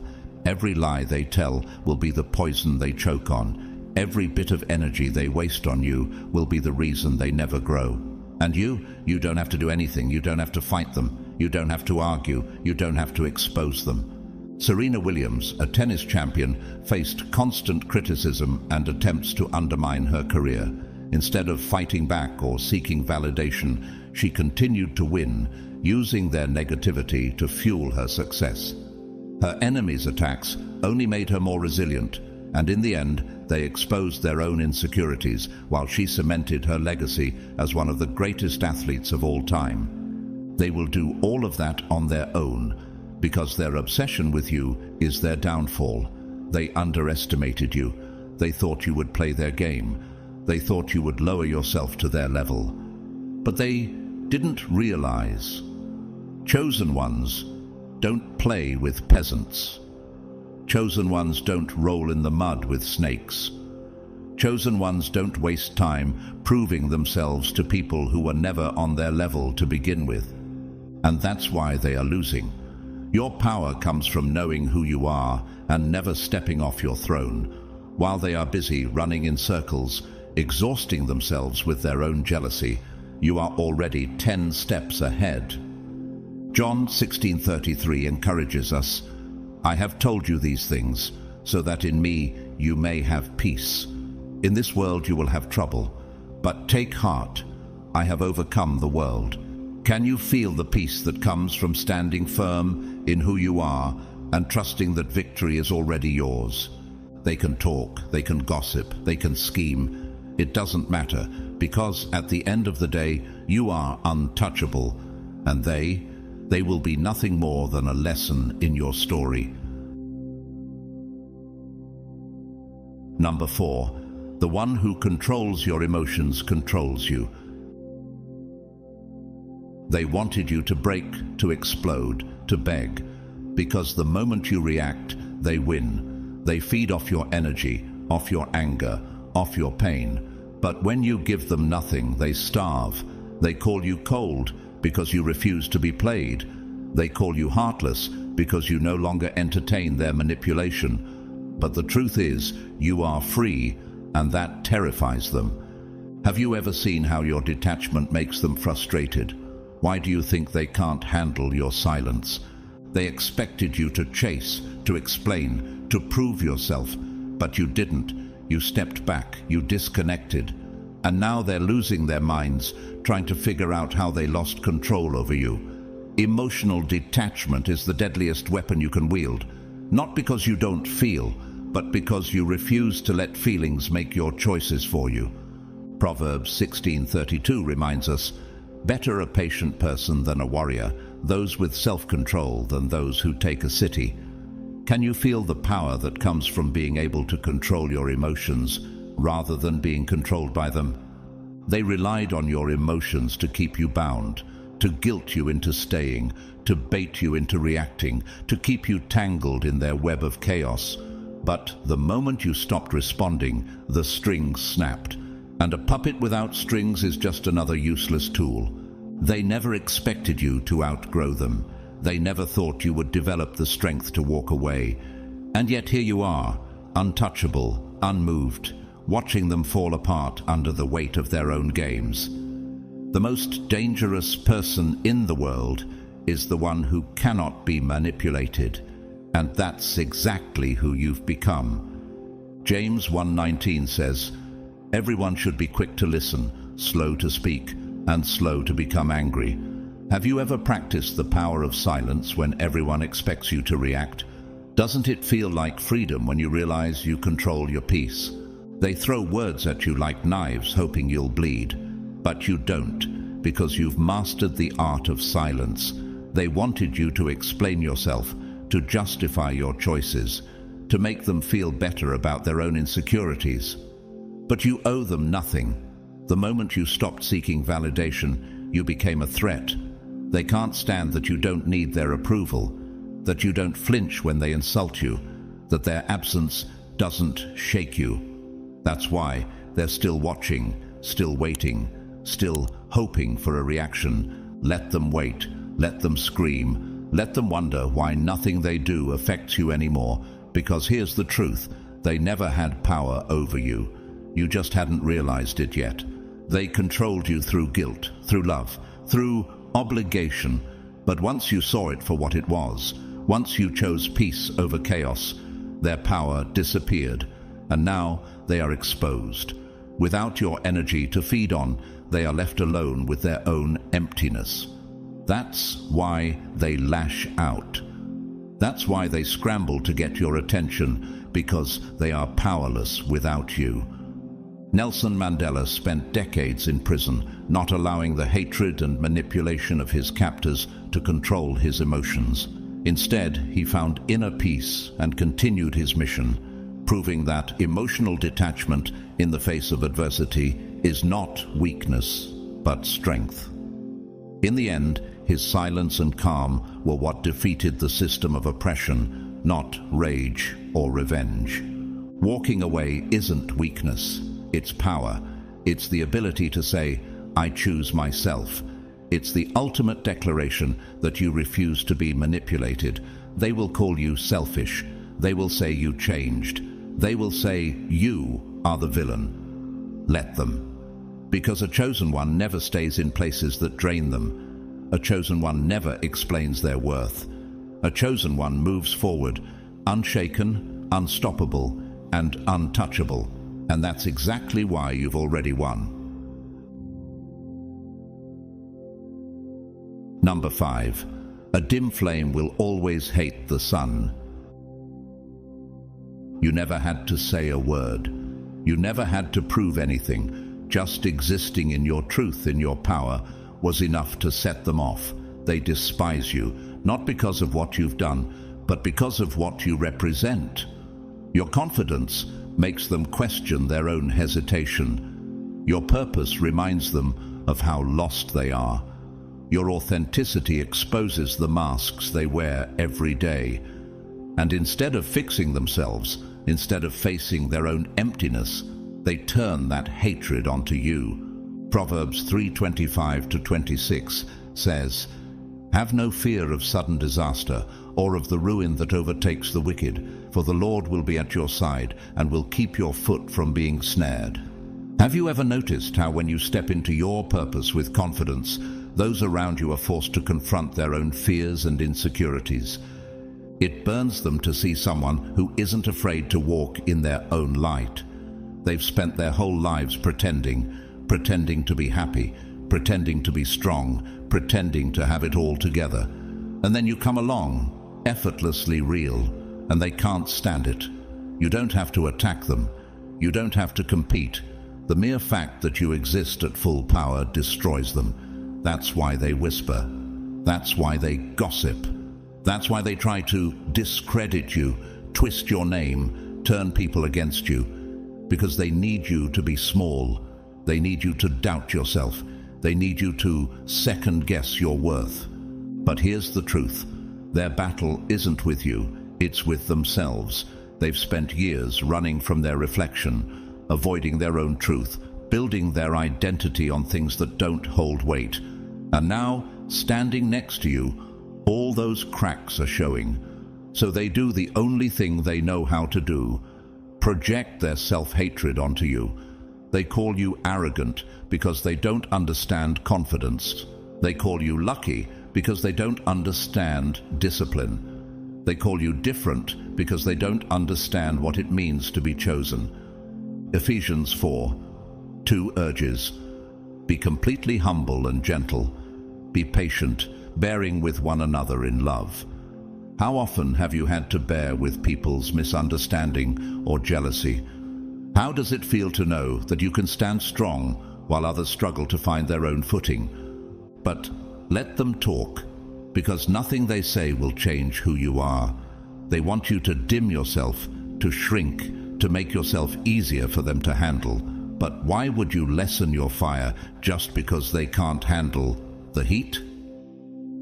Their discomfort is not your problem. If your light blinds them, they can look away.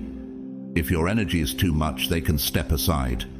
But never, never dim yourself to make them comfortable.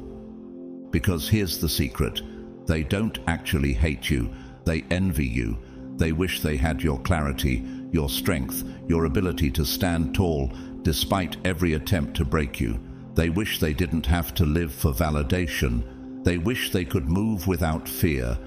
But instead of learning from you, they try to destroy you, because destruction is easier than self-improvement.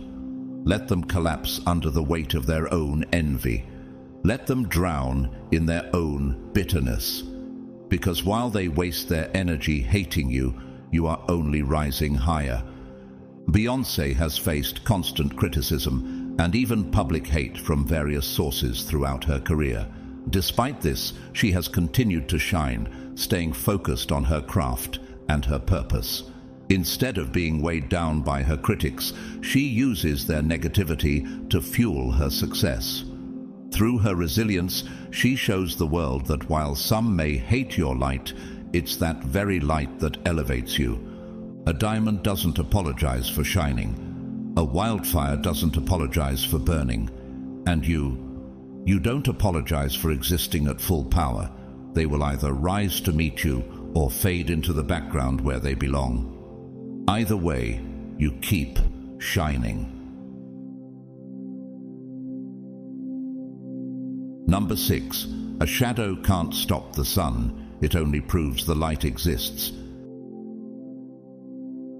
They thought they could stop you, thought their words, their schemes, their petty little games would be enough to bring you down. But what they never understood is that you were never fighting the same battle as them. They live for temporary things: attention, approval, power over others. You move with something greater. They fight to be seen, while you fight for something eternal. 2 Corinthians 4:8-9 reminds us, we are hard-pressed on every side, but not crushed, perplexed, but not in despair, persecuted, but not abandoned, struck down, but not destroyed. Have you ever felt the weight of opposition, only to realize that every challenge only strengthens your resolve? That's why their attacks never worked. That's why no matter how much noise they made, you kept going. Because they were never a real threat. They were never anything more than a distraction. Enemies come and go, but your purpose remains. Your destiny doesn't crumble because a few weak people tried to stand in your way. A mountain does not fall because the wind screams at it. And that's exactly what they are. Just wind, just noise, just background interference in a story that was never about them. They threw everything at you, hoping you'd quit. But they didn't understand the difference between a battle and a war. You were never here for the small fights. You were built for something far beyond their reach.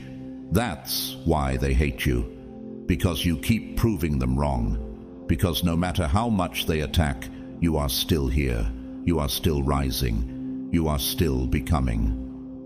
Isaiah 40:31 assures us, "But those who hope in the Lord will renew their strength. They will soar on wings like eagles. They will run and not grow weary. They will walk and not be faint." How does it feel to know that while they grow weary trying to bring you down, you continue to rise stronger than ever? They didn't realize that their hatred was a waste of time, that the energy they spent plotting against you was only draining them. That's why they look tired. That's why they look bitter.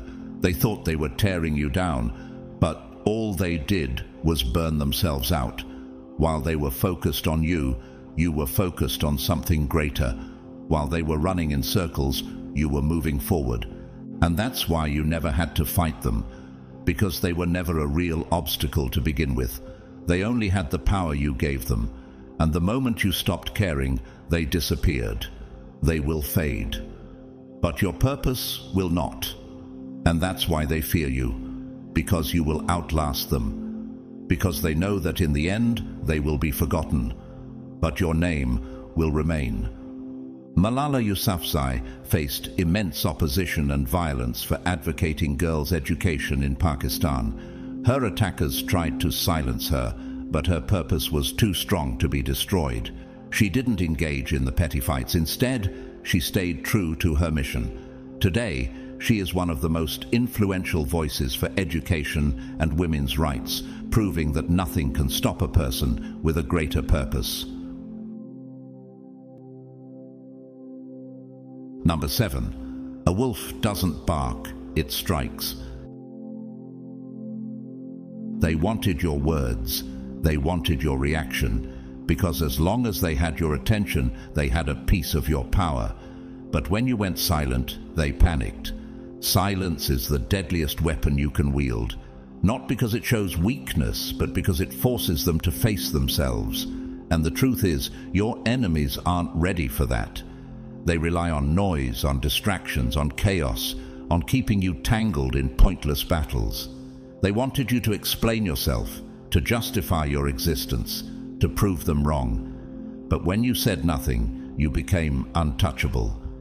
Ecclesiastes 3:7 says, "A time to tear and a time to mend, a time to be silent and a time to speak." How often have you realized that silence, when used wisely, is the most powerful response? When did you learn the strength in saying nothing? Silence confuses them, it frustrates them, it makes them question everything. Why aren't they responding? Why aren't they defending themselves? Why aren't they reacting? They spiral, overthinking every move, drowning in their own paranoia, while you remain untouched. That is power. A fool argues. A king observes. A chosen one stays silent and lets the universe answer. They throw words like daggers, but they only cut themselves. They build traps but walk into them first. They create stories but expose their own bitterness in the process. And all the while, you say nothing. You don't have to, because your presence alone is enough to shake them. Your silence is louder than their screams. Ever notice how they crumble when they can't get a response out of you? How their insults turn into desperation? How they start slipping, exposing their jealousy, their insecurities, their fear? That's not an accident. That's the power of silence at work. Ariana Grande has faced numerous public criticisms throughout her career, including personal attacks on her appearance and her choices. Instead of responding to each comment or fighting back, she chooses to focus on her music and her purpose. Her silence to critics only amplifies her power, showing that true strength lies in staying focused on what matters. They can't handle being ignored. They need to know they got to you. They need proof that their words had an impact. But when you don't flinch, when you don't feed their fire, they burn themselves down. And the best part? You never had to lift a finger. Silence forces people to reveal themselves, to show their true intentions, to expose their weakness. A person who can't handle your silence is a person who was never meant to stand in your presence. Because real power doesn't beg to be acknowledged. It doesn't chase. It doesn't explain itself. A wildfire doesn't need permission to consume everything in its path. A tsunami doesn't apologize before it drowns the shore. And a chosen one never wastes energy proving their worth to those who were never on their level. Let them wonder. Let them question. Let them sit in the emptiness of their own noise. Your silence is a mirror, and what they see in it is their own downfall. They wanted war. You gave them nothing, and in that nothingness, they destroyed themselves. They expected anger. They got indifference. They expected a fight. They got forgotten. And there is no fate worse for an enemy than realizing they never mattered to you in the first place. Let them talk. Let them scheme. Let them drown in the weight of their own words. Because while they are making noise, you are making moves. And that is why you will always win. Number 8. A caged mind will always hate the one who flies free.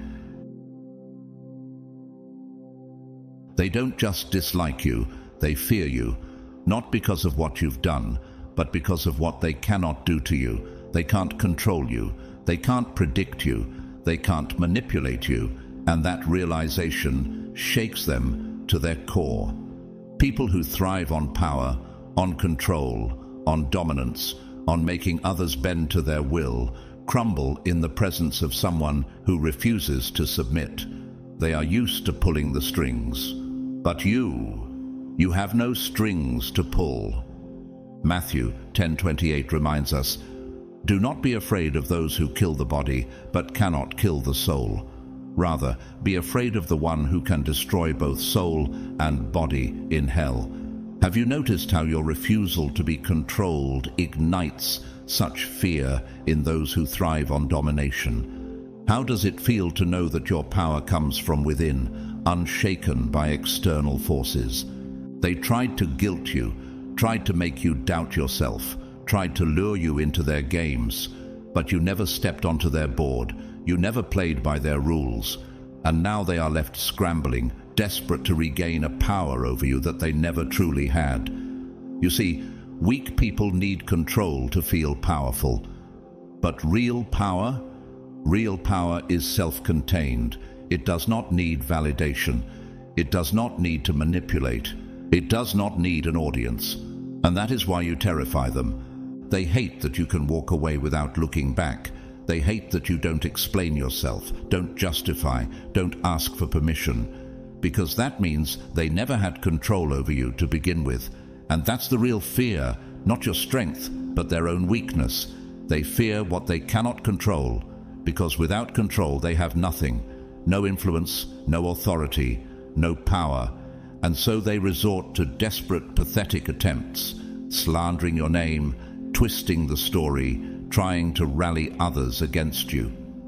1 Corinthians 10:13 tells us, "No temptation has overtaken you except what is common to mankind, and God is faithful. He will not let you be tempted beyond what you can bear."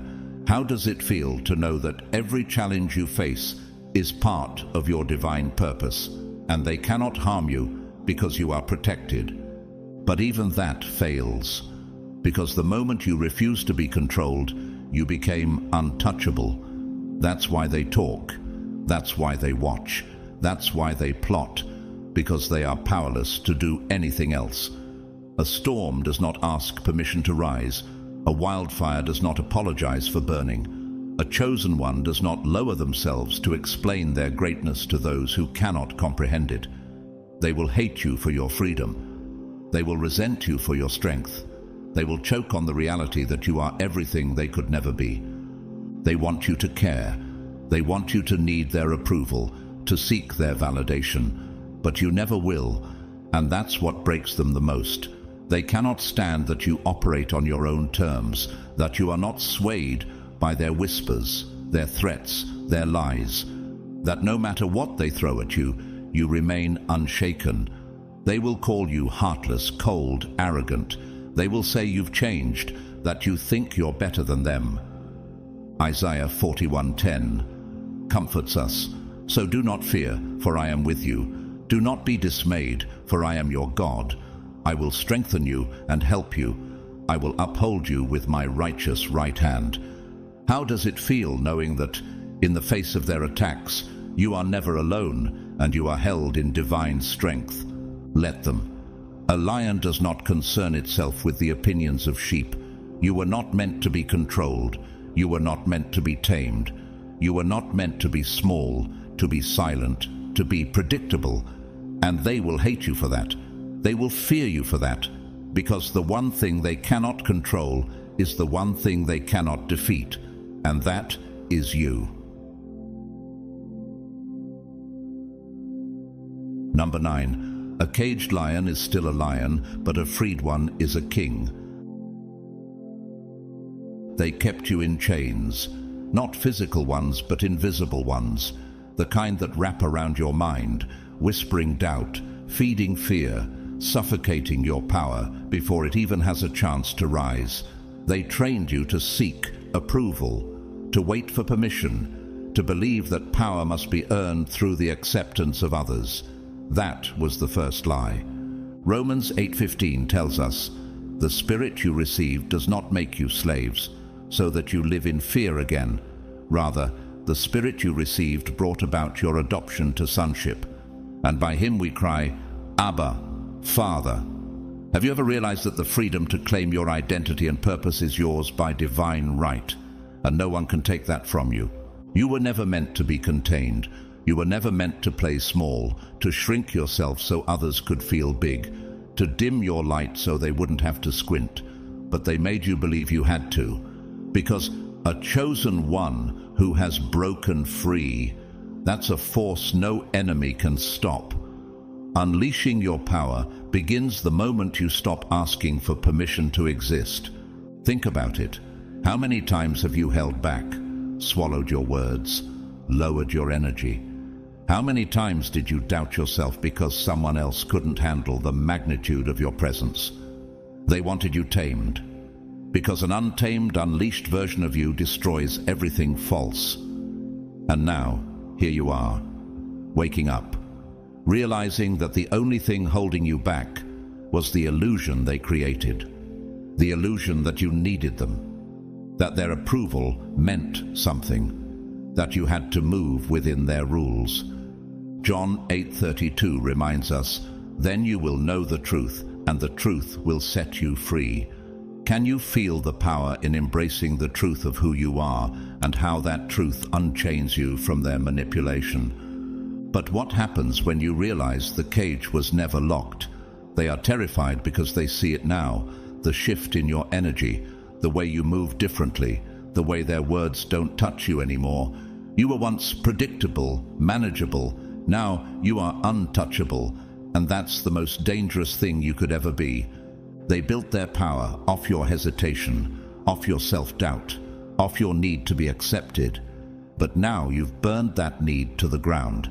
Now you stand in your own power, without apology, without explanation, and without chains. And they don't know what to do. Oprah Winfrey, despite facing early life struggles and being told she would never succeed, broke free from the expectations others set for her. Instead of letting self-doubt or societal limitations hold her back, she unleashed her power, became a media mogul, and built a legacy that proves that true freedom comes when we stop seeking approval and start living authentically. Because when you stop seeking validation, you become unstoppable. When you stop playing by their rules, you become unbreakable. When you stop asking for permission, you become limitless. Look around. The ones who doubted you, silent, watching, nervous. The ones who tried to hold you back, scrambling, realizing they can't stop what's already in motion. And that's the beauty of it. They never had power over you. They only had the power you gave them. And now you've taken it back. You are free. And a chosen one who is free is a force no enemy can survive. Number 10. A broken mirror will blame the reflection. They can't stand you, not because you've done anything wrong, but because you remind them of everything they will never be. Your presence alone forces people to see the truth, their weaknesses, their fears, their wasted potential. You don't have to call them out. You don't have to expose them. They do it to themselves. You are a mirror they can't avoid, and that's why they hate you. Hebrews 4:12 reminds us, "For the word of God is alive and active. Sharper than any double-edged sword, it penetrates even to dividing soul and spirit, joints and marrow. It judges the thoughts and attitudes of the heart." How does it feel knowing that your authenticity serves as a mirror to those who cannot face their own reflection? They wanted to believe they were strong, but when they see you standing tall despite everything thrown at you, it reminds them how easily they break. They wanted to believe they were special, but when they see you move with real purpose, it reminds them they've been running in circles. They wanted to believe they were powerful, but when they see that their words, their jealousy, their attacks don't even make you flinch, it reminds them how powerless they truly are. And that's why they fight you, not because of what you've done, but because of what you represent. Psalm 139 verses 23 to 24 says, "Search me, God, and know my heart. Test me and know my anxious thoughts. See if there is any offensive way in me, and lead me in the way everlasting. Do you feel how your very being calls others to confront their own shortcomings and seek the truth within themselves? They see you rising, and instead of being inspired, they are enraged, because deep down, they know they could have done more. They know they had chances, but they were too lazy, too scared, too weak to take them. So now, instead of fixing themselves, they choose to hate you, because you are living proof that they have no excuse. They throw dirt at you, hoping it will cover their own insecurities. They lie about you, hoping it will distract from their own failures. They try to dim your light, hoping it will make their own darkness feel less suffocating. But no matter what they do, they cannot escape the reflection. Romans 12:19 says, "Do not take revenge, my dear friends, but leave room for God's wrath, for it is written, 'It is mine to avenge, I will repay,' says the Lord." How often do you remind yourself that their attacks are not yours to fix, but part of a bigger plan? They talk about you obsessively, trying to convince themselves that you are the problem, but all they are doing is revealing their own misery. They are proving, without you lifting a single finger, that they are weak, bitter, and lost. And here's the best part: you don't even need to fight back, because the truth is, they are destroying themselves. Their envy is eating them alive. Their obsession with you is draining them. Their need to see you fall is keeping them from rising. Meanwhile, you just keep shining. You don't need to argue. You don't need to defend yourself. You don't need to prove anything to people who have already proven they are beneath you. Because at the end of the day, your light will keep exposing them. Your success will keep reminding them of their failure. Your strength will keep highlighting their weakness. Your growth will keep making their stagnation unbearable. Proverbs 27:19 teaches, "As water reflects the face, so one's life reflects the heart." Do you ever wonder how your actions reveal the true state of others' hearts, showing them for who they truly are?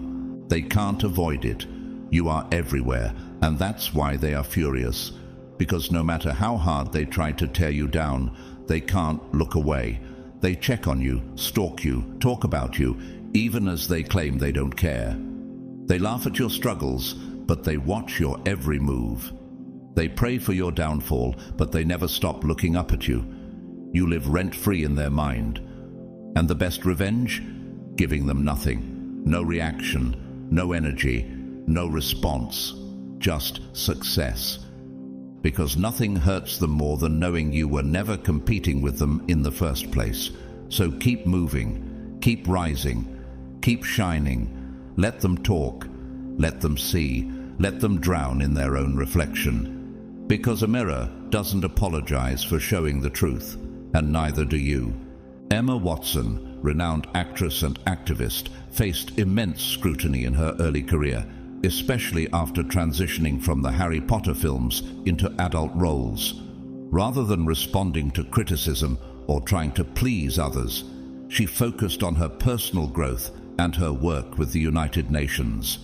By remaining true to herself, she not only overcame the pressures of public judgment, but also became a symbol of empowerment, showing the world the strength that comes with authenticity. Number 11. Pressure creates diamonds and fire makes steel. So, keep the pressure coming. They thought they could break you. They thought if they threw enough at you, enough life, enough betrayals, enough obstacles, you would finally crumble, that you would finally give up. Isaiah 43:2 reassures us, "When you pass through the waters, I will be with you. And when you pass through the rivers, they will not sweep over you. When you walk through the fire, you will not be burned. The flames will not set you ablaze." How does it feel knowing that even the toughest trials are just part of your journey toward greatness? But here's what they never understood. You were never meant to break. Every hit they landed, every knife they threw in your back, every trap they set only made you stronger. They didn't realize that the very storms they sent to destroy you were the same ones shaping you into something indestructible. The more they pushed, the stronger you became. The more they tried, the more they failed. Because every time they thought they had won, you rose again. Every time they were sure you were finished, you came back even harder. 2 Corinthians 4:8-9 says, "We are hard-pressed on every side, but not crushed, perplexed, but not in despair, persecuted, but not abandoned, struck down, but not destroyed." How does it feel knowing that every setback has only been a setup for your greater comeback? They expected you to stay down, to drown in the weight of their attacks. But you are not made of glass, you are made of iron. They thought they were weakening you, but all they did was sharpen the weapon. They don't understand why nothing works anymore, why every insult rolls off your back, why every betrayal only makes you move smarter, why every setback only fuels your next move. It's because they don't get it. They don't know what it means to be forged in fire, to be built for the storm. They wanted to see you afraid. They wanted to see you desperate, but all they did was turn you into something they can never defeat. And that's what scares them the most. They tried to take your confidence. Instead, you became fearless. They tried to make you doubt yourself. Instead, you became unshakable. They tried to take your power. Instead, you realized you were unstoppable all along. Jeremiah 29:11 reassures us, "For I know the plans I have for you, declares the Lord, plans to prosper you and not to harm you, plans to give you a hope and a future." How does it feel to know that every challenge you face is part of God's greater plan for you? They wanted you to think you were weak, that you needed their approval, that you needed their validation. But the moment you stopped caring, stopped reacting, stopped explaining, you became the biggest threat they'd ever faced. And now they are the ones who are afraid. Afraid of how much stronger you've become. Afraid of the fact that you no longer flinch at their attacks. Afraid of what you'll do now that you finally see your own power. They can't control you anymore. They can't intimidate you anymore. They can't stop you anymore. And the more they try, the more foolish they look. Because every challenge, every betrayal, every moment they tried to tear you down has only built you into a version of yourself that they can never touch. J.K. Rowling, author of the Harry Potter series, was rejected by multiple publishers before finding success. The trials she faced in her personal life, including struggles with depression and financial difficulties, only fueled her desire to create. Her resilience transformed what seemed like failures into the foundation for her monumental success, proving that pressure truly does create diamonds. You've already won, not because they stopped attacking, but because it doesn't even matter anymore. Their words, useless; their schemes, predictable; their hate, irrelevant. They threw fire at you, and you walked out as the fire itself. They sent storms your way, and you became the thunder. They tried to bury you, and they forgot you were a seed. The more they tried to break you, the more unbreakable you became. And now they are the ones crumbling. Number 12. A candle can be blown out, but the sun burns no matter who hates it. They watch you, study you, obsess over you. They try to figure out why you move the way you do, why nothing seems to touch you, why your presence alone feels like a force too heavy for them to handle. And the truth is, it's not you they fear. It's their own weakness in the face of your power. Psalm 121, 5-6 says, "The Lord watches over you. The Lord is your shade at your right hand. The sun will not harm you by day, nor the moon by night." Have you ever realized that your strength, the power within you, is a divine protection that nothing can dim? They want to believe you're just like them, that you're ordinary, that you can be rattled, broken, or controlled. But you are not them, and that's what eats them alive. Your energy is something they will never understand. It cannot be touched, stolen, or reduced. It is yours and yours alone. They can mimic your words, copy your style, even try to replicate your success, but they will never hold the essence of what makes you you, and they know it. Isaiah 40:31 reassures us, "But those who hope in the Lord will renew their strength. They will soar on wings like eagles. They will run and not grow weary. They will walk and not be faint." Do you ever feel how this divine strength fuels you, making your essence untouchable and unstoppable, no matter how hard they try? That's why they talk. That's why they scheme. That's why they try to find cracks in your armor, hoping there's some hidden weakness they can exploit. But all they find is a wall too high to climb, a fire too strong to put out. They are afraid that no matter what they do, they will never reach your level. Afraid that no matter how hard they try to diminish you, you will only rise higher. Proverbs 3:25-26 says, "Have no fear of sudden disaster, or of the ruin that overtakes the wicked, for the Lord will be at your side and will keep your foot from being snared."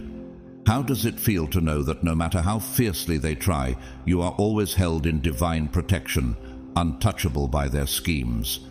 They throw shade, hoping it will dim your light.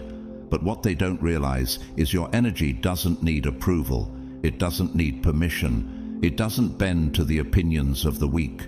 You could disappear for months, say nothing, do nothing, and they would still feel your presence.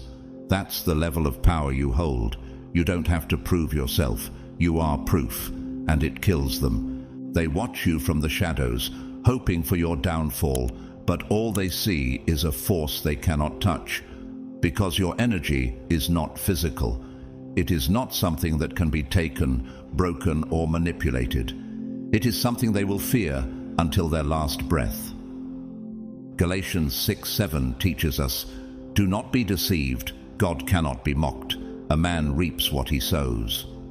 How often have you noticed how their envy and bitterness always come back to them, showing that their attempts to tear you down only harm them instead?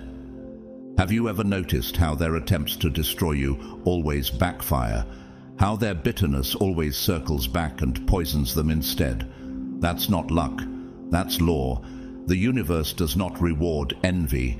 It does not uplift the ones who move in deception. It restores balance. And balance means that everything meant for you will always be yours. Leonardo DiCaprio, despite decades of dedication to his craft, faced years of public scrutiny and mockery for not winning an Academy Award. Many doubted his abilities and some celebrated his losses. However, he never succumbed to the critics. Instead, he continued focusing on his work, eventually winning the coveted award. His success did not come from appeasing others. It came from continuing to be true to his craft, showing the world that his value was never based on their approval. You are like the sun, untouchable, unstoppable, burning no matter who tries to blow out your light. Beloved chosen one, as we conclude today, remember this truth. The path you walk is uniquely yours, and nothing, no whisper, no plot, no enemy can change that. You've been forged by fire, built for the storm, and made indestructible. Every challenge they throw at you is just another step in your rise. You are a force they can never comprehend, and that's why they fear you. Their actions were never about you. They were always about their own insecurities. But their attempts to dim your light only made you shine brighter. I want to take a moment to thank each and every one of you for being here today, for joining in this journey. Your energy, your presence, and your strength are a testament to the power within you. Whether you choose to support this message through a donation or not, I want to express my deepest gratitude. Your engagement, your belief in this journey, and your continued growth is all the support we need. If you feel moved to contribute, I invite you to use the Super Thanks feature. Your generosity, no matter how big or small, is deeply appreciated. But please know, your support, whether through donations or simply by being here, is valued beyond measure.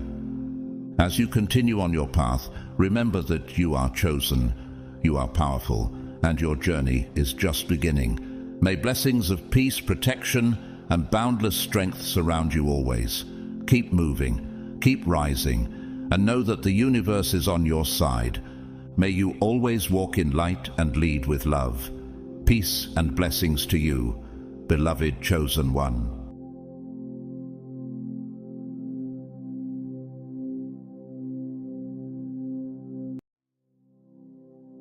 Chosen ones, hear this. You did not arrive here by accident.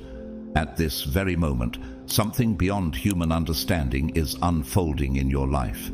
It is no coincidence that you are here reading these words. The hand of God has guided you to this divine appointment. For today marks the beginning of a transformation so profound that it will alter the very course of your destiny. For too long, you have walked the path of longing, praying, hoping, waiting for the promises that have been deeply etched into your spirit. You have sensed it, haven't you? That undeniable pull towards something greater, that quiet yet persistent voice reminding you that you were made for more. You have carried visions of a future that, though unseen, have always felt destined to be yours. And now, the waiting is over.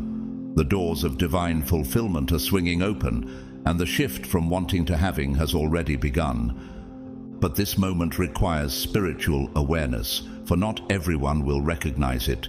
Many will overlook the signs. Some will dismiss the calling and walk away before the revelation is complete. But you, one of God's chosen, can feel it stirring within your soul. Your spirit knows that this message is meant for you. The alignment is happening. The breakthrough is near, and your life is on the brink of a transformation that only God could orchestrate. If you feel this shift, if something within you is awakening to this truth, do not let it pass you by.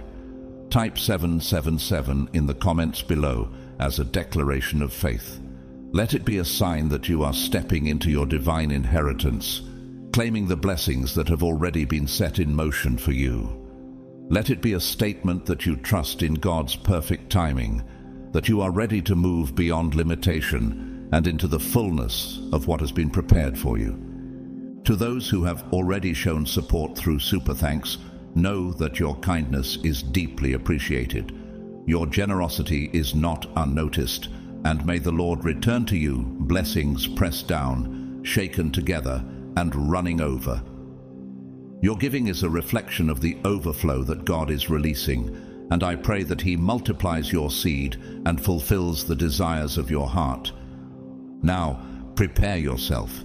What you are about to discover holds the key to unlocking the powerful transition from longing to receiving, from hoping to possessing. This is not just another message. It is a divine revelation meant to shift your perspective, elevate your faith, and usher you into the abundance that was always yours. Are you ready to step into this new reality? Are you prepared to walk in the fullness of what has been promised? If your spirit says yes, then take this moment seriously, for the shift has already begun. Let's move forward together and embrace this life-changing revelation. God's chosen ones, from wanting to having, the powerful secret you must know.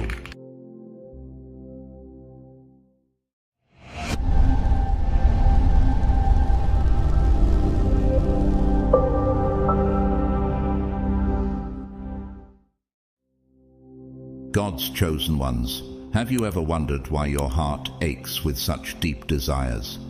It's not just a fleeting thought or a momentary wish. It is a divine calling, a sacred force planted within you by God Himself. Desire is not random. It is a powerful divine energy that pulls you toward your higher purpose. Have you felt it? That undeniable knowing that your life was meant for something greater. The longing in your heart is not a sign of lack. It is a divine invitation, a calling to step into your destiny. But here's the truth. Too many of us misunderstand desire. We think it's a sign of weakness, frustration, or impatience, something to be overcome. We feel as if our prayers are unheard, our dreams too far to reach. Does this sound familiar? Have you found yourself in the space between where you are and where you desire to be, always reaching but never fully arriving?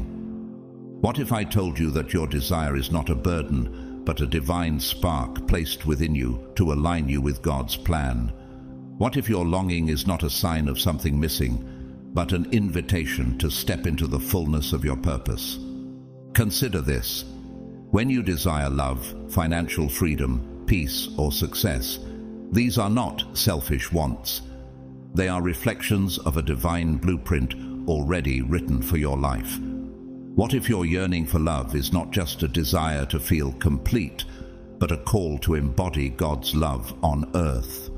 Or maybe your longing for financial freedom is not rooted in greed, but in the desire to be a blessing to others, to provide, give, and serve without limitations.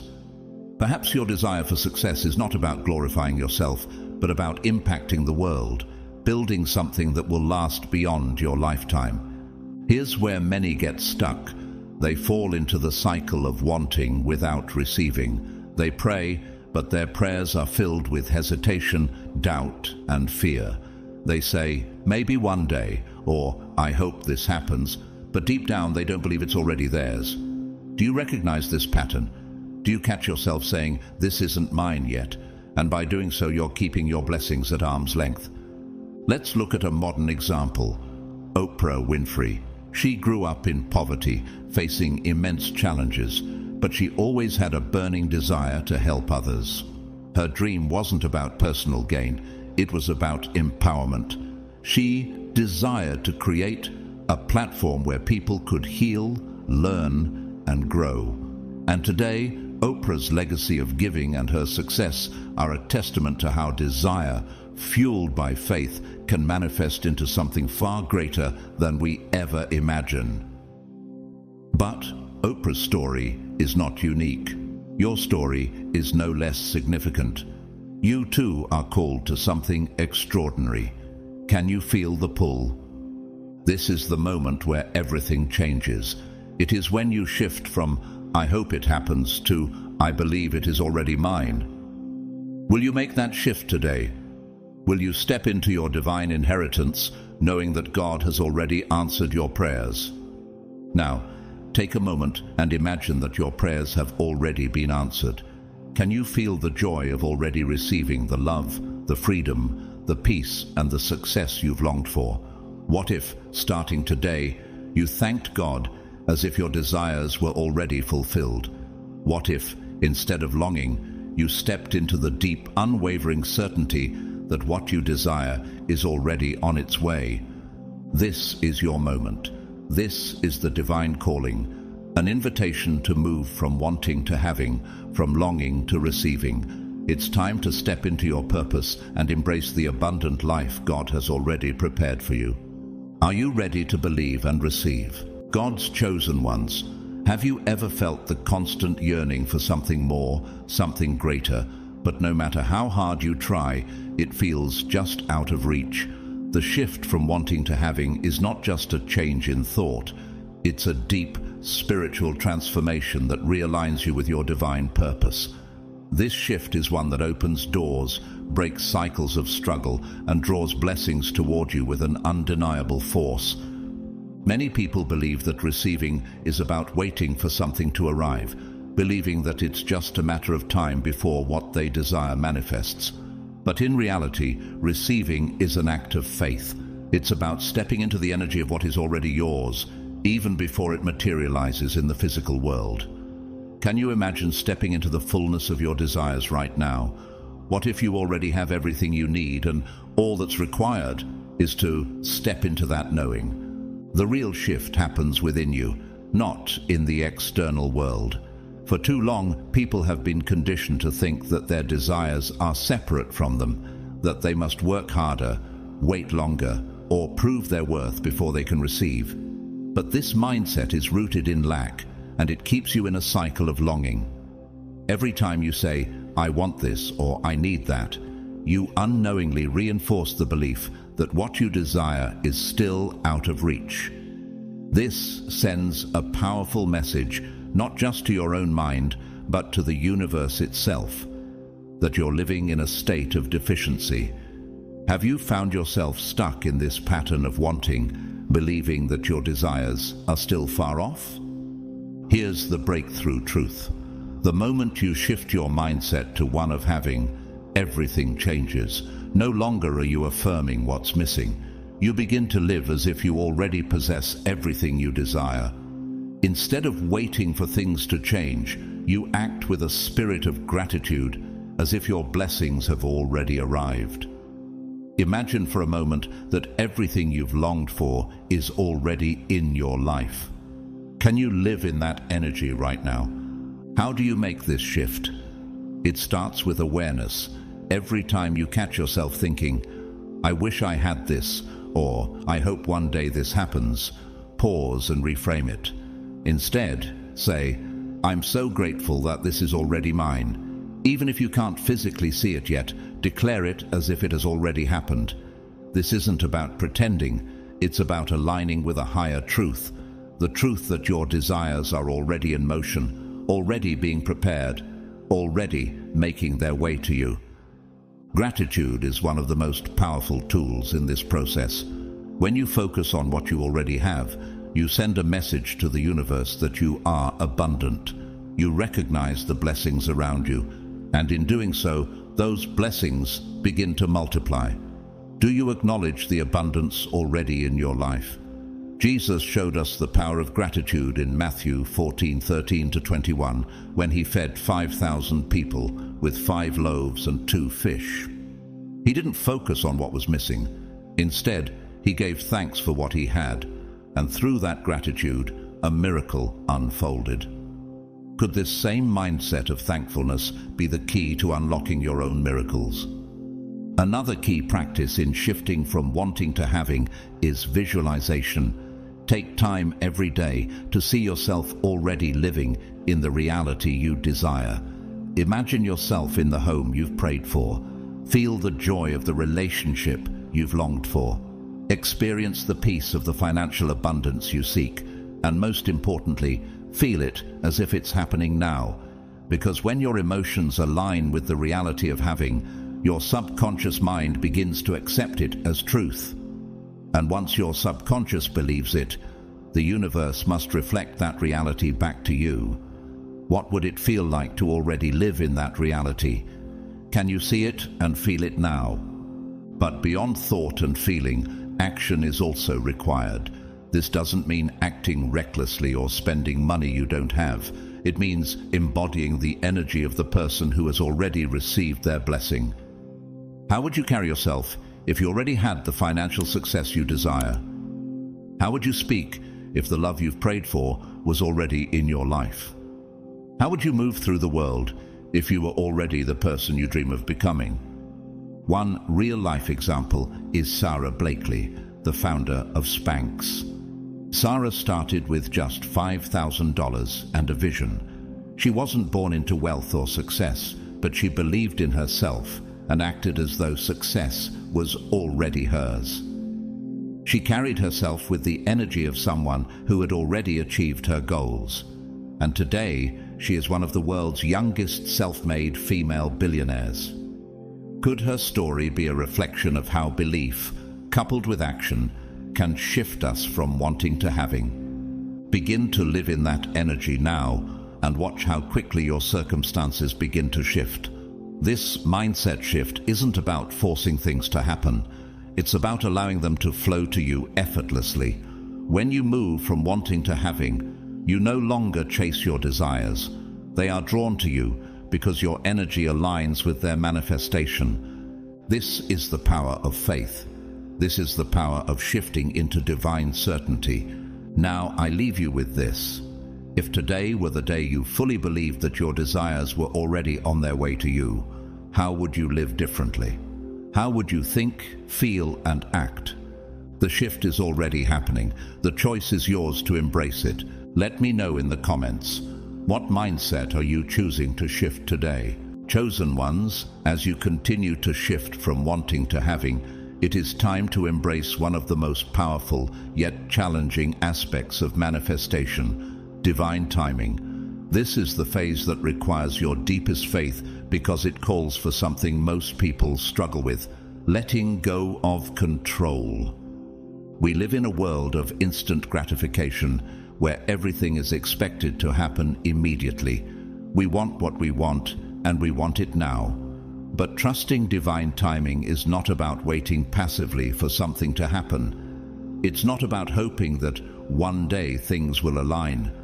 No, it's about knowing with absolute certainty that everything is already set in motion, unfolding exactly as it should. Your desires, your prayers, and your dreams already exist in the spiritual realm. They are waiting for their perfect moment to manifest in your physical reality. Have you ever paused to think about that? How your desires are already in the works, waiting to unfold at the right moment. Here's where many get lost. We often feel anxious when we don't see immediate results. We begin to panic, questioning whether we did something wrong or whether what we're hoping for is even meant for us. Have you ever felt this way? That sense of impatience that clouds your faith and makes you restless? But here's the truth. God's timing is not bound by human schedules. His plan is deliberate, purposeful, and flawless. In Ecclesiastes 3:1, we read, "To everything there is a season and a time to every purpose under heaven." The same God who set the sun and moon in their perfect rhythms, the same God who orchestrates the changing of the seasons, the same God who knows every hair on your head, He has not forgotten you. What you seek is not delayed, it is being perfectly positioned. Sometimes what feels like a delay is actually divine protection. Sometimes what seems like a waiting period is actually a season of preparation. Take, for example, the story of Joseph in the book of Genesis. Joseph was given a vision of greatness as a young man, a dream that one day he would rise to power and lead. Yet before that dream could be realized, he was sold into slavery, falsely accused, and imprisoned for years. From a human perspective, it seemed like a delay, like a series of misfortunes and unfairness. But in reality, God was positioning him. Every trial, every setback, and every painful experience was part of the grand design. When the time was right, Joseph wasn't just elevated, he was given dominion over an entire nation, ultimately saving countless lives. What if Joseph had doubted God's timing? What if he had given up when things didn't unfold as quickly as he expected? Could his impatience have kept him from stepping into the fullness of his destiny? Could it be that your own impatience is blocking the blessings that God has already set in motion for you? Could your doubt be creating unnecessary resistance in your path? The Word of God warns us in James 1:6-7, "But let him ask in faith with no doubting, for the one who doubts is like a wave of the sea that is driven and tossed by the wind. That person should not expect to receive anything from the Lord." Doubt creates instability. It shakes our foundation and causes unnecessary suffering. It makes us question what is already written for us. Can you imagine how much smoother your journey could be if you let go of doubt and trusted that God's timing is perfect? When you trust divine timing, when you stand firm in the belief that everything is already unfolding as it should, you begin to move differently. Instead of anxiously asking, "When will it happen?" you boldly declare, "It is already unfolding." Instead of frustration, you walk in peace. Instead of fear, you stand in unwavering faith. Let's take the example of J.K. Rowling, the author of the Harry Potter series. Before her books became a global phenomenon, she faced multiple rejections from publishers. At one point, she was a single mother living on welfare, struggling to make ends meet. Yet, despite the setbacks and delays, Rowling never gave up on her dream. She continued to write, trusting that the right moment would come. When the time was right, her books were not only accepted by a publisher, but they became a worldwide success. Could her story reflect the power of trusting divine timing? Had she given up during the many rejections she faced, she would not have witnessed the success she now enjoys. The timing, though delayed, was exactly what she needed to achieve her dream. Chosen ones, can you trust that your dreams are being perfectly positioned? Can you believe that God has already set everything in motion for you? The moment you surrender to divine timing, you step into a new realm of peace and certainty. You begin to live in the knowing that everything is already unfolding in its perfect time. You begin to live not in frustration, but in faith. And when you do, your blessings will come at exactly the right time. Chosen ones, how do you embrace divine timing? It begins with understanding that delays are not denials. Just because something hasn't shown up yet doesn't mean it's not on its way. Often, what you desire is being refined, strengthened, and perfected behind the scenes. Have you ever considered that God might be preparing you just as much as He is preparing the blessing? Sometimes the delay isn't about the thing itself, it's about your ability to receive it. A blessing given too soon can feel like a burden, but when it arrives at the right time, it fits seamlessly into your life. Take the example of Abraham and Sarah in Genesis 17. They were promised a child, yet they waited many years, and it seemed like the promise might never be fulfilled. But when the time was right, Isaac was born. If the child had come earlier, would they have been ready to fully embrace the blessing? Their delay was not a denial, but a divine preparation for the fullness of the promise. Can you see how God might be refining you while you wait for your blessings?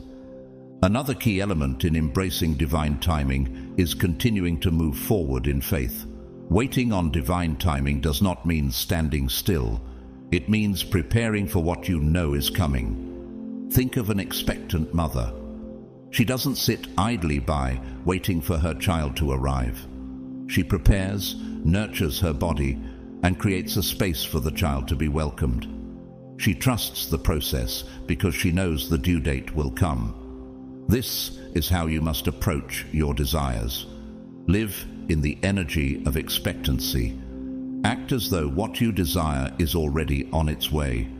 Speak as though it is already done. Consider Thomas Edison, who didn't wait passively for his ideas to come to life. He kept experimenting and refining his work, knowing that his inventions were on the horizon. He believed that his effort would eventually yield results, and this faith in the process led to his success. Your faith too should be like Edison's, trusting that what you desire is coming, even if it hasn't appeared yet. Keep preparing for it and stay in alignment with your desires. Recognizing the signs and synchronicities is another important aspect of trusting divine timing. God is always speaking to you, always confirming that you are on the right path. Have you been seeing the same numbers, hearing the same messages, or feeling an unshakable knowing deep within? These are not coincidences. These are signs that divine timing is at work. A farmer doesn't doubt the harvest simply because he doesn't see the crops immediately. He notices the small signs, the sprouting of seedlings, the growth of leaves, the shifting of the seasons. Similarly, your desires are unfolding in their perfect time. Trust the process and recognize the signs that confirm your journey. Steve Jobs serves as an example of this trust in divine timing. Despite setbacks, including being ousted from his own company, Jobs remained faithful to his vision. He kept working and believed that the right moment would come. Years later, he returned to Apple, and through divine timing, he transformed the company into one of the most valuable in the world. The signs were always there, confirming that the journey he was on was exactly the one he was meant to follow. Living in gratitude is one of the most powerful tools to accelerate manifestation. When you thank God for what is already yours, even before you physically see it, you align yourself with abundance. Gratitude shifts you from the energy of waiting to the energy of receiving. It signals to the universe that you trust the process, that you believe in divine timing, and that you know everything is unfolding as it should. Take Tony Robbins as an example. Despite his difficult beginnings, Robbins always maintained an attitude of gratitude. Even when facing challenges, he would focus on the blessings in his life. This gratitude not only helped him overcome adversity, but also attracted abundance and success. Could your own gratitude be the key to unlocking your blessings in the same way? God's chosen ones. Have you ever felt the constant yearning for something more, something greater? But no matter how hard you try, it feels just out of reach. The shift from wanting to having is not just a change in thought. It's a deep, spiritual transformation that realigns you with your divine purpose. This shift is one that opens doors, breaks cycles of struggle, and draws blessings toward you with an undeniable force. Many people believe that receiving is about waiting for something to arrive, believing that it's just a matter of time before what they desire manifests. But in reality, receiving is an act of faith. It's about stepping into the energy of what is already yours, even before it materializes in the physical world. Can you imagine stepping into the fullness of your desires right now? What if you already have everything you need, and all that's required is to step into that knowing? The real shift happens within you, not in the external world. For too long, people have been conditioned to think that their desires are separate from them, that they must work harder, wait longer, or prove their worth before they can receive. But this mindset is rooted in lack, and it keeps you in a cycle of longing. Every time you say, "I want this," or "I need that," you unknowingly reinforce the belief that what you desire is still out of reach. This sends a powerful message to your subconscious and to the universe itself that you're living in a state of deficiency. Have you found yourself stuck in this pattern of wanting, believing that your desires are still far off? Here's the breakthrough truth. The moment you shift your mindset to one of having, everything changes. No longer are you affirming what's missing. You begin to live as if you already possess everything you desire. Instead of waiting for things to change, you act with a spirit of gratitude, as if your blessings have already arrived. Imagine for a moment that everything you've longed for is already in your life. Can you live in that energy right now? This shift aligns you with the frequency of abundance. The universe, God, and all of creation respond to that frequency, drawing exactly what you are ready to receive. Jesus emphasized this in Matthew 21:22. If you believe, you will receive whatever you ask for in prayer. Notice, Jesus didn't say, "Believe that you will receive it one day." He said, "Believe that you already have it." This is not just a suggestion, it's a divine law. Your belief is the bridge that brings your desires into reality. How do you make this shift? It starts with awareness.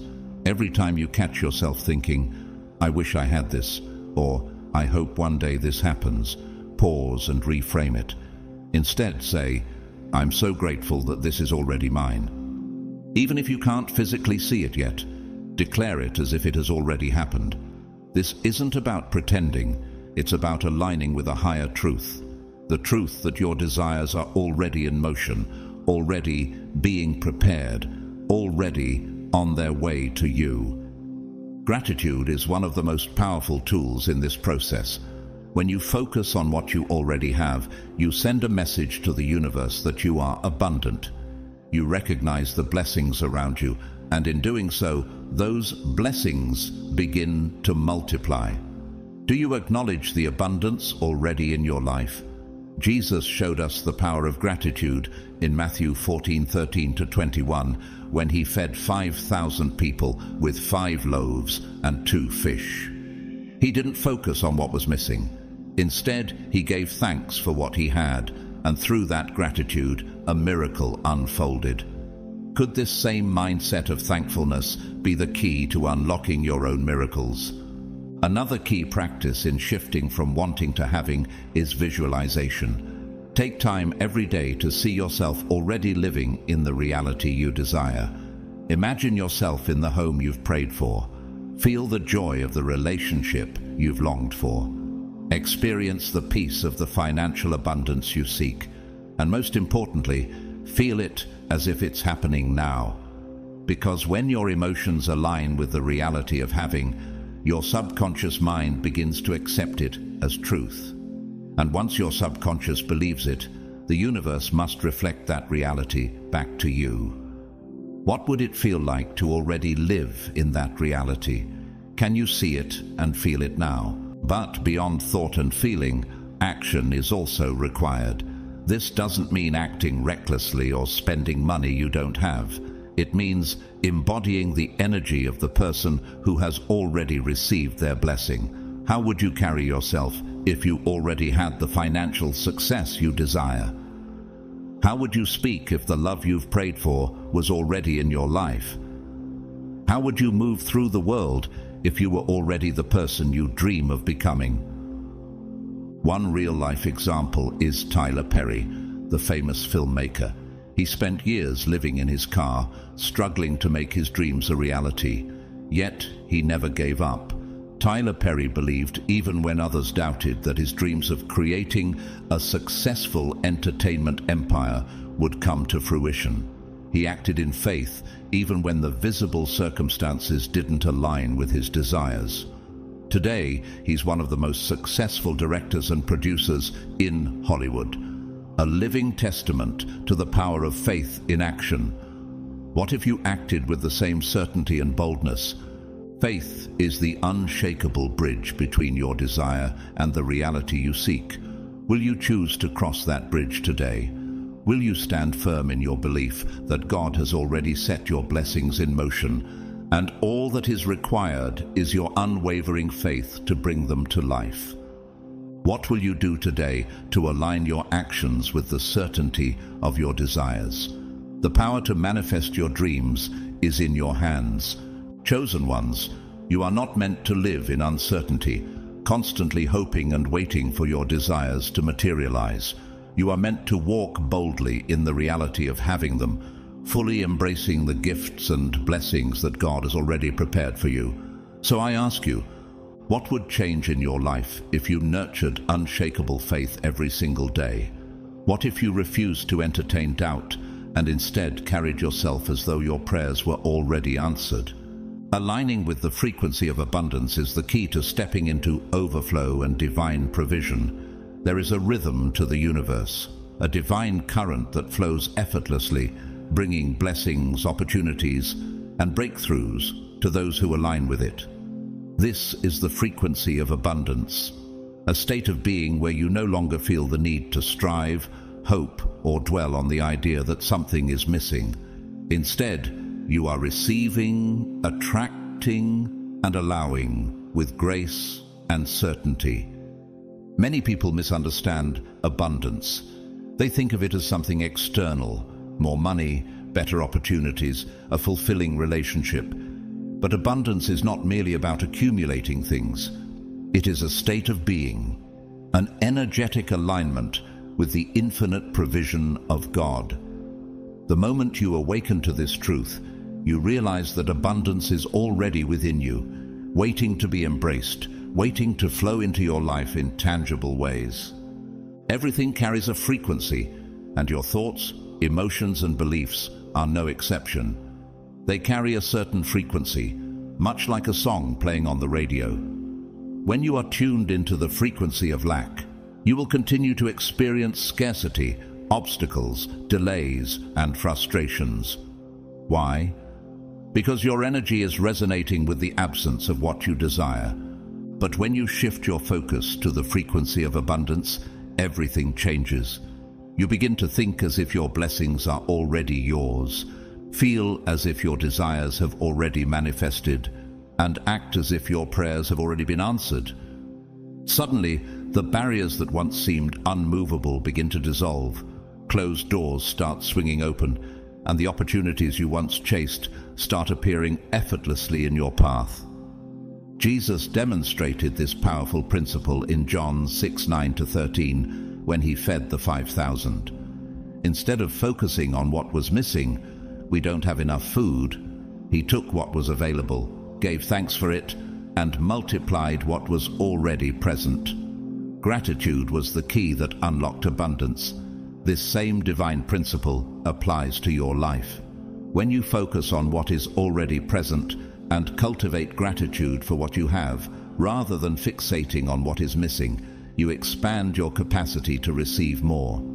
Consider the Israelites in the wilderness. They were surrounded by supernatural provision, manna falling from heaven, water flowing from rocks. Yet, because they were fixated on what they lacked, they remained stuck in a cycle of complaint and scarcity. Their mindset kept them wandering for 40 years, despite the fact that the promised land was already prepared for them. What if the abundance you are seeking is already set aside for you, but your perspective is keeping you from seeing it? Could it be that the shift you need isn't in your external circumstances, but in your internal alignment? What if simply shifting your mindset could unlock the doors of abundance that have always been waiting for you? The Bible tells us in Proverbs 18:21, "Death and life are in the power of the tongue, and those who love it will eat its fruit." The words you speak shape your reality. If you constantly affirm, "I need more money," or "I wish I had a better job," you are reinforcing lack. But when you begin to declare, "I am grateful for the financial blessings flowing into my life," or "I am walking into new opportunities that align with my purpose," you shift your frequency to abundance. You begin to speak as if your desires are already on their way.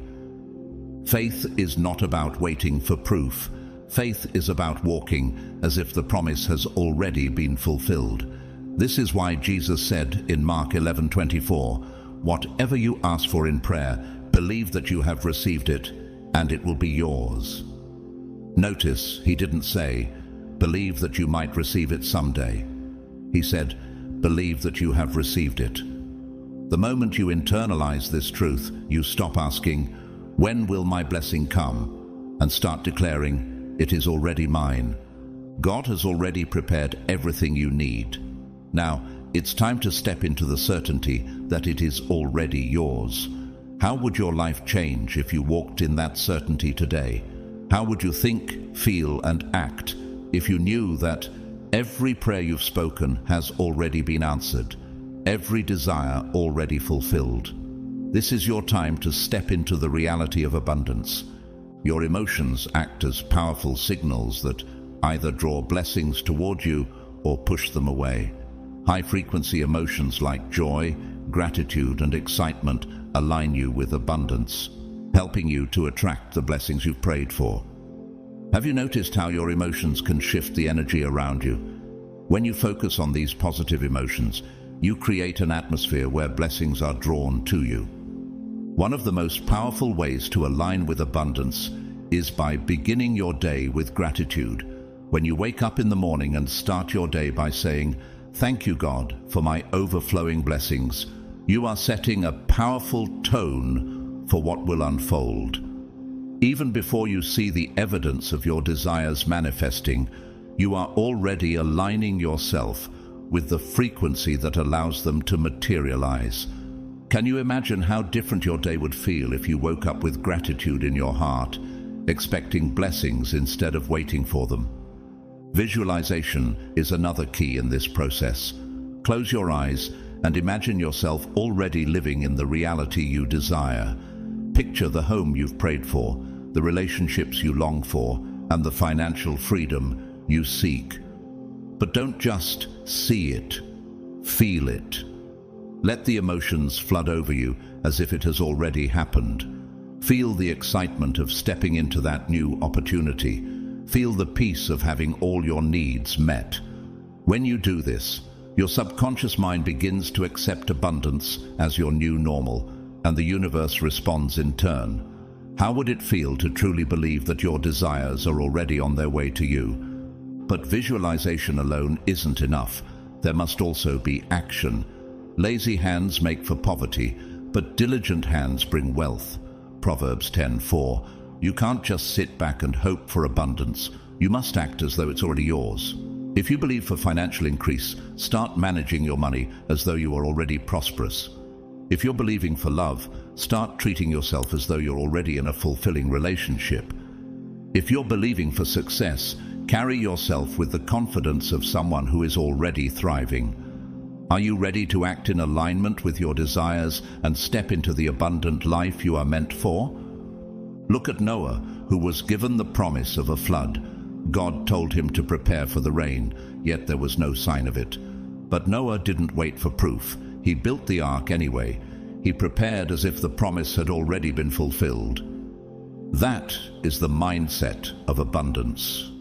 Faith doesn't wait for the circumstances to change before acting. Do you have the faith to take bold steps, even when there's no visible evidence? The final step in aligning with abundance is releasing fear, doubt, and feelings of unworthiness.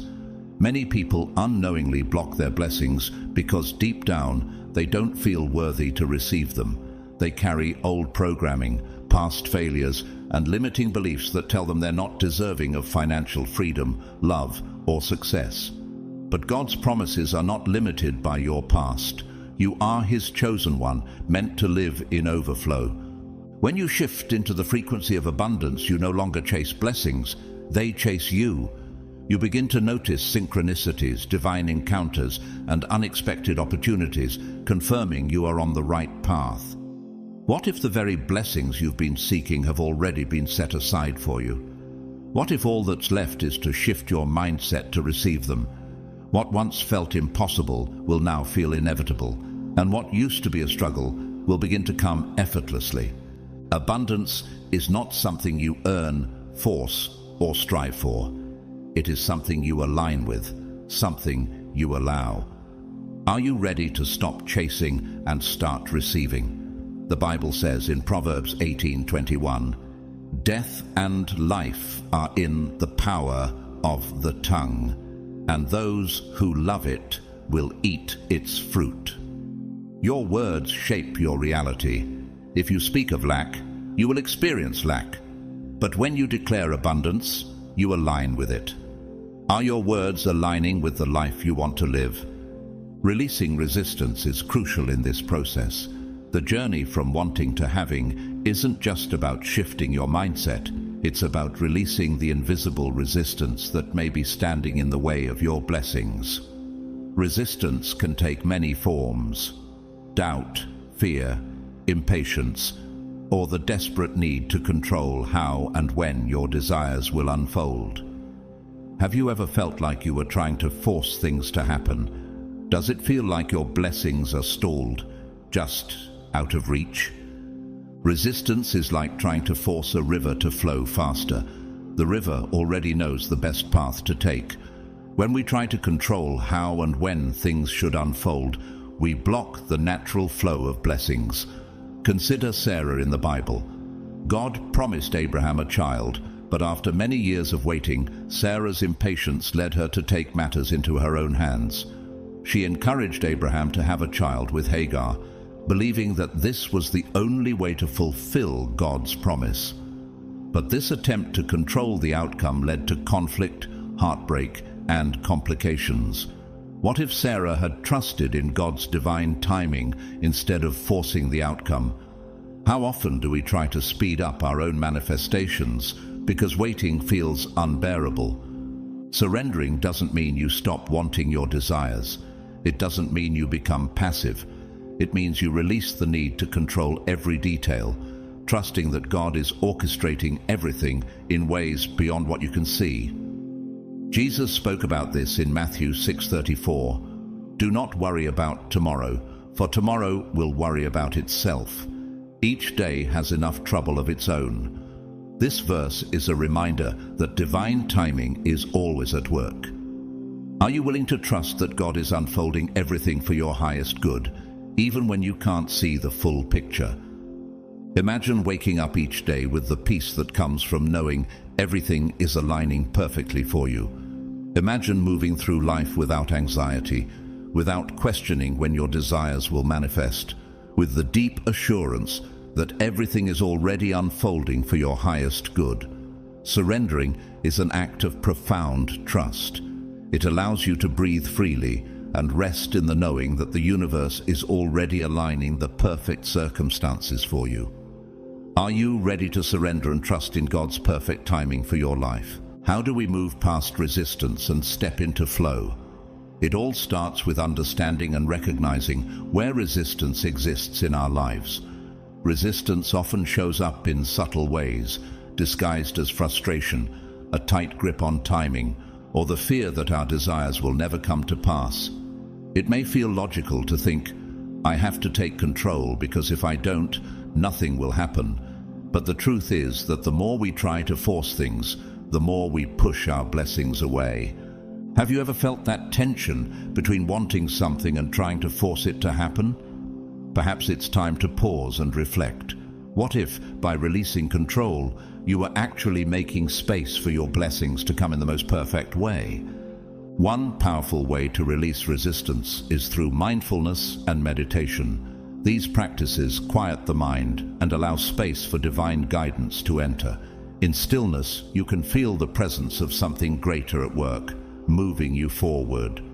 You stop needing to figure everything out and instead trust that you are already being guided. This is why Jesus withdrew to pray before performing miracles. He surrendered before acting. Can you imagine how much more peaceful your life would be if you practiced surrender in this way, trusting that divine timing is always in motion? Another key practice in releasing resistance is detachment. Detachment does not mean you stop caring about your dreams. It simply means you release the emotional attachment to the outcome. When you are overly attached to how something should manifest, you create fear and resistance around not getting it, which delays your blessings. But when you detach, you trust that what is meant for you will come in the most perfect way. The universe has infinite ways to bring your desires into reality. Have you considered that the path you're clinging to may not be the one that will bring your blessings? Could it be that letting go of your control could open you to an even better way? Consider the story of the Israelites in the wilderness. God had promised them a land flowing with milk and honey, yet they couldn't release their fears and kept clinging to the familiar struggles of Egypt. As a result, what could have been an 11-day trip turned into 40 years simply because they resisted trusting in God's provision. What if your resistance is delaying your blessings? What if what you desire is already set in motion, but your need for control is slowing it down? When you release resistance, things begin to unfold effortlessly. Opportunities appear unexpectedly. Doors open in ways you never anticipated. Have you ever noticed that when you stop stressing about something, the solution suddenly appears? That's surrender in action, trusting the process without forcing the outcome. So, what does surrender look like in daily life? It's speaking your desires with faith and then going about your day with trust. It's taking inspired action but leaving the outcome in God's hands. It's seeing delays as divine protection rather than punishment. And it's embracing uncertainty, knowing that everything is aligning for your highest good. Are you ready to surrender and trust the divine timing of your blessings? Chosen ones, surrender is not about losing control. It's about realizing that you never had to control everything in the first place. It's stepping into the ultimate trust that God, the creator of the universe, has already made a way for you. When you let go, when you stop resisting, you make space for miracles beyond what you ever imagined. Can you imagine the miracles that could unfold in your life if you fully embraced surrender and trust? Now, imagine living in the state of having. Picture a life where you no longer chase after your desires, where you no longer question if your dreams will come true, and where the burden of uncertainty is no longer weighing you down. Instead, you move with unshakable faith, carrying the deep, unwavering knowing that everything you seek is already yours. This is what it means to live in the state of having, to shift from hoping and waiting to embodying and receiving. This transformation isn't just about changing the way you think, it's about changing the way you exist. It's stepping into the truth that you were not meant to live in lack, that you were not created to struggle or fight for your blessings. You were chosen to walk in divine abundance. You are meant to experience love, prosperity, joy, and fulfillment as your birthright. Have you fully embraced this truth about yourself? So, how do you reach this state? How do you live in the feeling of already having when your physical reality may still show signs of lack? Spiritual maturity and divine wisdom become essential at this point. You must understand that everything manifests in the spiritual realm first, before appearing in the physical. The moment you align with your already existing blessings, the universe begins to rearrange circumstances to bring them into form. Do you believe that your desires already exist in the spiritual realm, waiting to manifest in your life? Consider the story of David before he became king. When Samuel anointed him, David was still just a young shepherd boy. His circumstances didn't change overnight, and he didn't immediately step into the throne. But something within him had shifted. He carried himself as a king long before the world recognized him as one. This is the essence of living in the state of having, to walk as if the promise is already fulfilled. David didn't chase after the throne, nor did he demand that the promise come faster. Instead, he trusted God's timing and prepared himself. When the moment came for him to rise, he didn't have to force his way into his destiny, it came to him. Are you willing to trust the timing of your blessings as David did? Can you live as though the promise is already fulfilled, even if your current circumstances don't show it yet? The blessings you desire are already on their way. Step into your divine inheritance and live in the fullness of what God has promised you. God's chosen ones, aligning with the energy of having, is the key to unlocking the life you've always desired. Instead of forcing doors open, you allow them to swing wide effortlessly.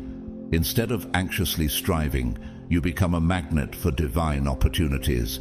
This is the power of stepping into the state of having, and it's about much more than just personal gain. It's about embracing your divine role as a co-creator with God. When you shift into this state, you stop begging for blessings. Instead, you partner with the divine flow to bring them into existence. You begin to understand that your faith, energy, and alignment shape the reality around you, transforming your life from one of constant striving to one of divine ease. Jesus himself demonstrated this truth.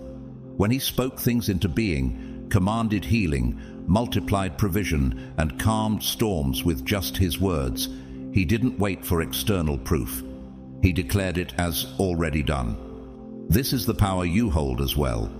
When you truly believe that your desires are already on their way, you stop questioning and start thanking. You stop asking, "When will it happen?" and begin affirming, "It is already happening."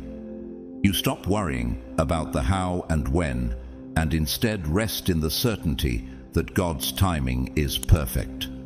Romans 4:17 reminds us, God calls into being things that were not. This means that even if something has not yet manifested in your reality, it is already real in the spiritual realm. Your job is not to force it. Your job is to align with it, to carry yourself as if it has already arrived, because in truth, it has. When you fully step into this state, a profound peace washes over you. You are no longer controlled by external circumstances. You do not panic over delays, and you do not allow temporary setbacks to shake your confidence. You understand that every perceived obstacle is simply part of the process, and that a divine rearrangement is leading you to something even greater. Even what seems like a detour is actually divine direction. Consider the story of the widow in 2 Kings 4. She found herself in desperate need, drowning in debt and fearful of losing everything. But instead of focusing on what she lacked, she listened to the prophet Elisha, who asked her, "What do you have in your house?"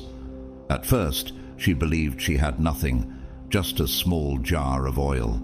But through faith and divine instruction, that small jar became more than enough. As she poured, the oil kept flowing, filling every vessel until she had an overflow. This is a powerful lesson. What you have right now is already enough for your breakthrough. The key is not in what you lack, but in how you perceive what you already have. When you live in the state of having, you stop saying, "I don't have enough," and instead declare, "God has already provided." You stop seeing limits and start seeing divine opportunities. This state of having also transforms your relationship with others. You no longer operate from jealousy, competition, or comparison. You understand that abundance is infinite. Someone else's success does not take away from yours. Instead, their blessings become proof that divine overflow is active, and your turn is already secured. When you celebrate others, you magnify the energy of abundance in your own life. As you continue to embody this truth, you will notice how effortlessly things begin to shift. Opportunities that once seemed impossible will appear out of nowhere. The right people, the right resources, the right moments will align without force, without struggle, without resistance. You will no longer feel the need to chase. You will attract effortlessly. This is not magic, it is divine law. The Lord will open the heavens, the storehouse of his bounty, to send rain on your land in season and to bless all the work of your hands. Deuteronomy 28:12. Abundance is not something you must fight for, it is something you allow, something you receive, something you become. So now, chosen one, ask yourself, what would change in your life if you fully embraced the truth that your blessings are already yours? How would you think, feel, and act if you walked in the certainty that what you seek is not coming, but is already here? You are no longer the person who waits in uncertainty, questioning whether your desires will ever come to pass. You have stepped into a higher knowing, a deeper alignment, a powerful truth. You are already living in abundance. The shift has taken place within you. No longer are you bound by fear, doubt, or impatience. You now understand that everything you seek is not separate from you. It has always been within your reach, waiting for you to claim it. This journey from wanting to having has not merely been about changing your thoughts. It has been about changing your entire way of being. You have learned to desire without lack. You have learned to believe without doubt. You have learned to trust without fear. You have learned to surrender without resistance. You have embraced the power of faith, understanding that what is unseen is far more real than what is seen. You have attuned yourself to the frequency of abundance, no longer hoping for miracles, but living as though they're already unfolding. You're not waiting for divine blessings, you're already walking in them. You're not hoping for love, wealth, success, or fulfillment. You're already embodying them. The moment you chose to align with the state of having, you activated a new reality. A reality where opportunities flow to you effortlessly, where obstacles turn into stepping stones, and where your faith moves mountains before your very eyes. And now, as you continue on this path, let this be your declaration. I am no longer in a state of waiting, I am in a state of receiving. I am no longer asking if my desires will come, I know they are already mine. I walk with confidence, I trust divine timing, and I embrace the unfolding of my greatest blessings. Everything meant for me is already finding its way to me. I am living in the fullness of my divine inheritance, and nothing can take away what has already been written for me. As you hold this truth in your heart, watch as your external world shifts to reflect it. Watch as doors open. Watch as miracles unfold. Watch as the blessings you once thought were distant become part of your daily reality. Watch as you move through life, not as someone who is striving, but as someone who is already fulfilled. The universe has heard you. The blessings have been released. You are already abundant. You are already chosen. You are already complete. Now that you know your blessings are already yours, what will you do differently? Share your thoughts in the comments below. Your testimony is waiting to be written. As you take this powerful message to heart, remember that the journey from wanting to having is not a mere dream. It's a divine reality waiting for you to step into. You are a child of God, chosen for a life of abundance and greatness. The secret to unlocking this blessing is not just in hoping, but in believing with all your heart that God has already prepared everything you need. When you align your faith with His promises, the transformation from lack to abundance is not only possible, but inevitable. This is the time for you to walk boldly in the understanding that what you desire has already been made available to you. Trust in the process, stay focused on His word, and take action with confidence, knowing that God is working behind the scenes on your behalf. This powerful shift from wanting to having begins with your faith and your willingness to move forward step by step, with God leading the way. If this message has inspired you and touched your heart, I invite you to support this channel through Super Thanks. Your donations, no matter the amount, help us continue to share these life-changing teachings and prayers with the world. However, whether or not you decide to donate, I am deeply grateful for your presence, your time, and your engagement. Your support means the world to us. Please don't forget to like this video, subscribe to the channel, and leave a comment sharing how this message has impacted you. Your feedback and thoughts are a blessing, and feel free to share this video with those who may need to hear it as well. May the blessings of the Lord overflow in your life today, and may you continue to walk in His divine favor and abundance. Remember, you are God's chosen one, and this is just the beginning of the incredible things He has in store for you. Stay blessed.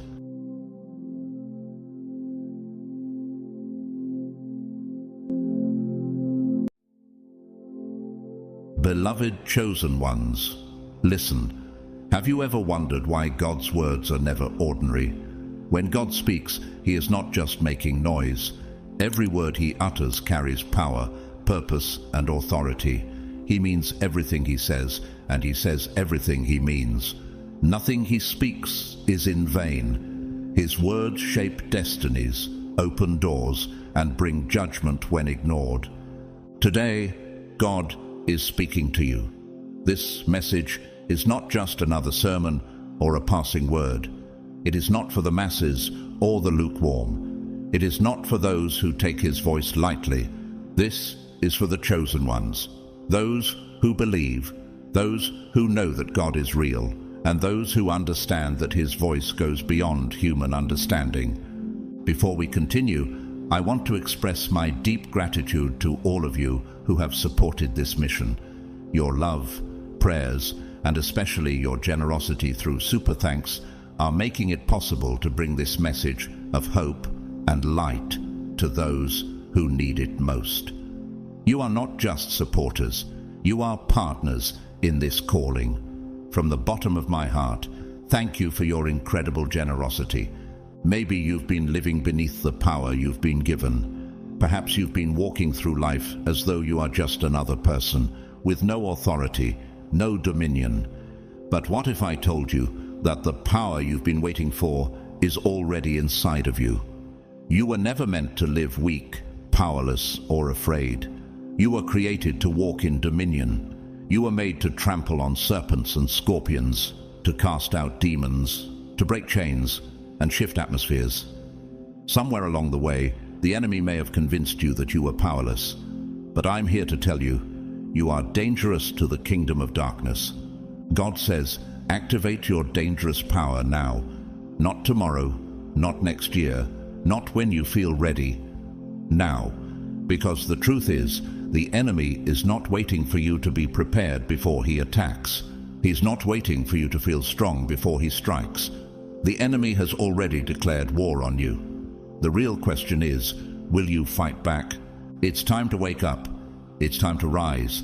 It's time to activate. Many believers sit idle, waiting for God to rescue them, waiting for power to fall from the sky, waiting for permission to step into their calling. But God has already spoken. You have the authority. You have the power. You have the anointing. The real question is, have you activated it? Let's dive deeper together. By the end of this message, your spirit will be ignited and your mind will be awakened.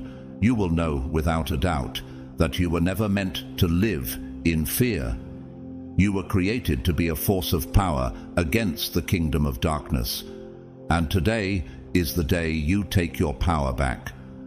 If this message has stirred something in your soul, if it's ignited a fire within you, I encourage you to declare it by commenting 777 below.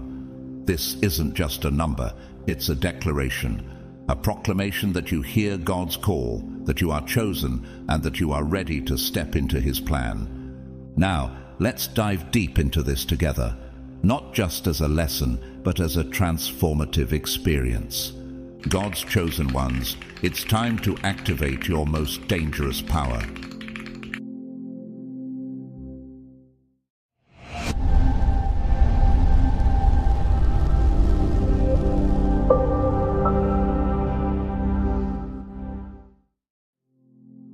Chosen one, let's start from the beginning. What does it truly mean to have power?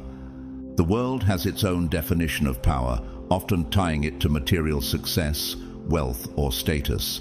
It tells you that power is found in money, connections, and physical strength. The rich, the famous, and the powerful figures in society are often seen as those who hold true authority. It defines power as control, influence, and the ability to dominate others. But is that the real essence of power? Is that what the Bible teaches? The Bible reveals a profound truth that the world cannot comprehend. Real power is spiritual. It is not about what you can acquire, but about the strength that comes from within. A divine power. This is the power that moves mountains, just as Jesus told us in Matthew 17:20. Truly I tell you, if you have faith as small as a mustard seed, you can say to this mountain, "Move from here to there," and it will move. Nothing will be impossible for you. But here's a thought to ponder. If power isn't what the world tells us it is, then how can you tap into this spiritual power? How can you recognize it within yourself and use it to overcome life's obstacles? Take the example of David, a young shepherd boy who defeated the mighty Goliath with nothing more than a slingshot and unwavering faith in God. His story shows us that true power doesn't come from weapons or physical strength, but from trust in God's plan. It was his faith in God's power that made him victorious over what seemed like an impossible foe. David wasn't a king when he fought Goliath, but his belief in God's power made him stronger than the mightiest warrior. This spiritual power is not just an abstract concept, it's a force that can heal the sick, cast out demons, and even command angels. As it is written in Mark 9:23, everything is possible for one who believes. Consider the story of the Apostle Paul, who, through God's power, performed miracles and spread the gospel across nations, despite facing persecution, imprisonment, and countless hardships. His life is a testimony to the unstoppable force of God's power working through him. Now think about someone like Oprah Winfrey. She overcame a childhood filled with hardship, abuse, and poverty, and yet she became one of the most influential women in the world. Oprah's success is often attributed to her inner strength, resilience, and deep sense of faith.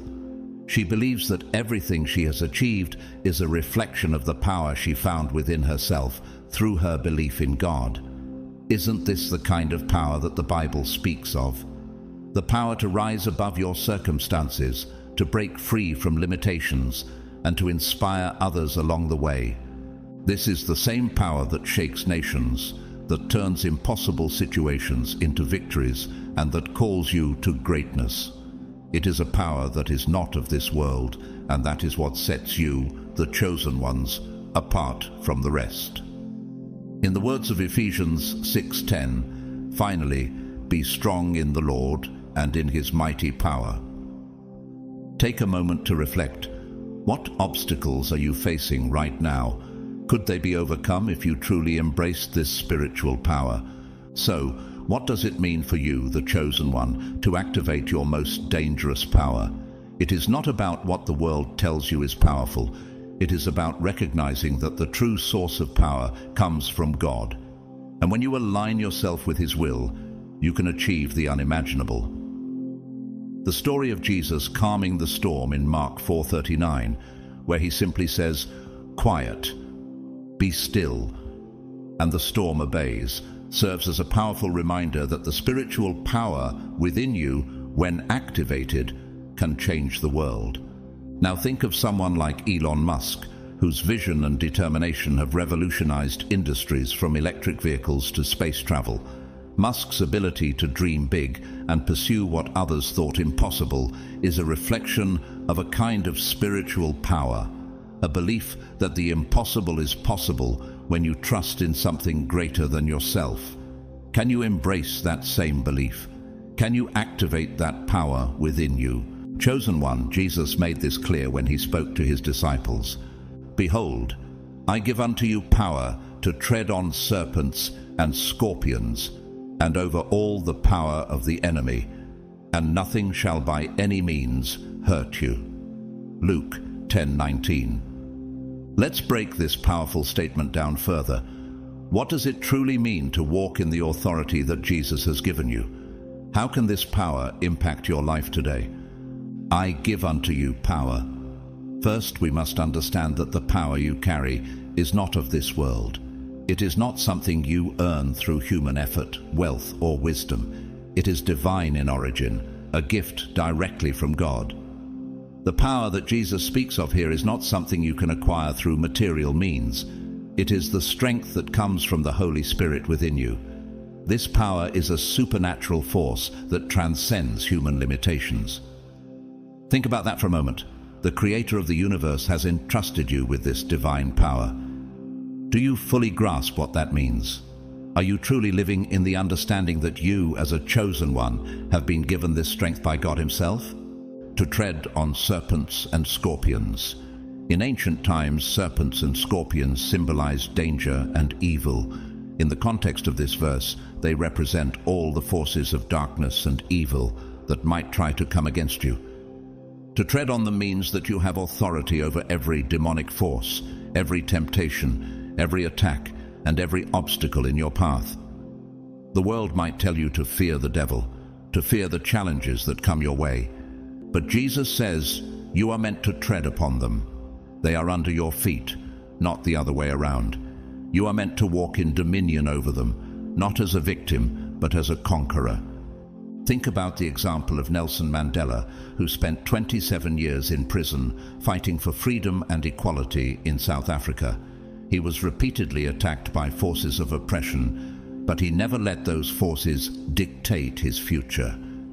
His strength to overcome came from his belief in justice, in a cause greater than himself. Likewise, as chosen ones, we are called to rise above the attacks, the doubts, and the fears the enemy throws at us. We are called to walk with the authority and strength that God has granted us. Over all the power of the enemy.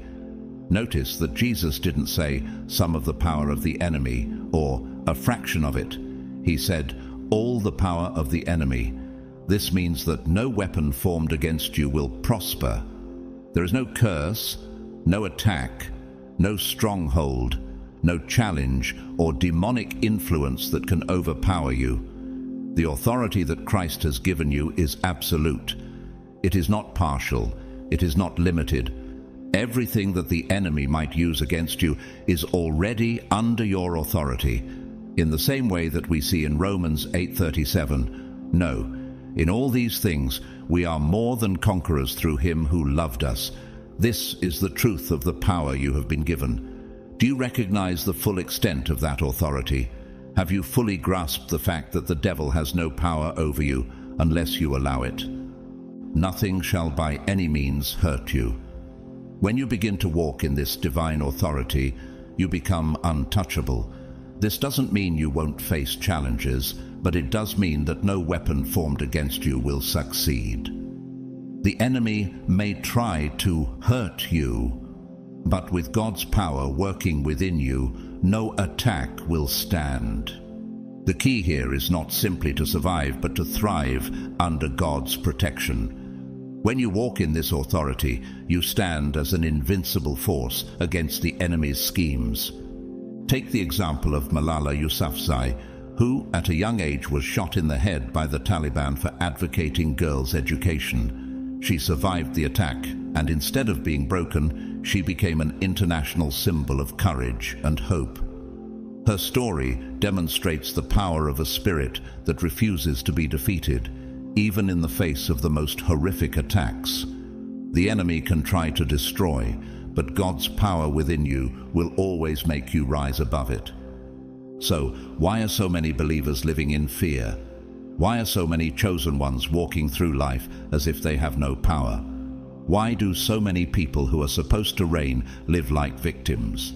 It's because authority that is not exercised is wasted.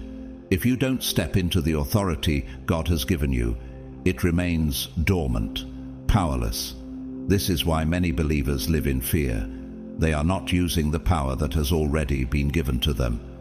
The enemy wants you to think you are powerless, but the truth is that God has made you a conqueror. 2 Timothy 1:7 reminds us, "For God gave us a spirit not of fear, but of power and love and self-control." This means that fear is not your inheritance. Fear does not belong to you. Fear is a tool the enemy uses to paralyze you, to prevent you from stepping into your God-given authority. So why do so many chosen ones still live in fear? Is it because we have forgotten the divine power we carry? Is it because we've allowed the world's lies to convince us that we are weak? Reflect for a moment. What areas in your life are you still allowing fear to rule? What obstacles are you facing that seem insurmountable? How would it feel to walk through those challenges with the knowledge that the power of the Creator is on your side? Another inspiring example is Oprah Winfrey. She grew up in poverty, faced abuse, and endured immense hardship. Despite these circumstances, Oprah went on to become one of the most influential women in the world. Her story is a powerful testament to the kind of spiritual strength and power that comes when you recognize your worth and walk in your God-given authority. Oprah didn't let her past define her. She didn't let her struggles hold her back. Instead, she used her pain as fuel to empower others. So, are you ready to activate the power that Jesus has given you? Are you prepared to rise above your fears, to walk in dominion over every attack, and to step into the greatness that God has planned for you? The power is already within you, waiting to be unleashed. It's time to embrace it, to walk in it, and to see the impossible become possible in your life. What will you do with the authority God has entrusted to you? Chosen one, you can have a sword, but if you never pick it up, you will still be defeated. You can have the keys to a kingdom, but if you never use them, you will still live like a slave. You can have a crown on your head, but if you do not sit on the throne and rule, you are no different from a beggar. The question now is, are you sitting on your authority, or are you using it? The time has come. The power has already been given to you. The only question is, will you activate it? Let's pause for a moment and reflect. What is the difference between having power and exercising it? It's easy to talk about having authority, to claim it, but the real test comes in the activation. You see, power is not just something you own. It is something you must wield, something you must use. It is like a tool that lies dormant until you choose to pick it up and put it to work. Take, for example, the electricity in your home. You may have all the wiring, the circuits, and the potential for light and energy, But if you never flip the switch, you will sit in darkness. Having electricity but not using it is the same as having no light at all. In the same way, the authority that God has given you is meant to be activated. It is not enough to simply know you have power, you must choose to use it. This truth is echoed in James 2:17, which reminds us that faith by itself, if it is not accompanied by action, is dead. You can say you believe in the power that God has given you, but if you do not activate it through faith and action, it is as if you have no power at all. Let's take a look at an example from history. Harriet Tubman, a woman born into slavery, carried with her the key to freedom, not only for herself but for hundreds of others.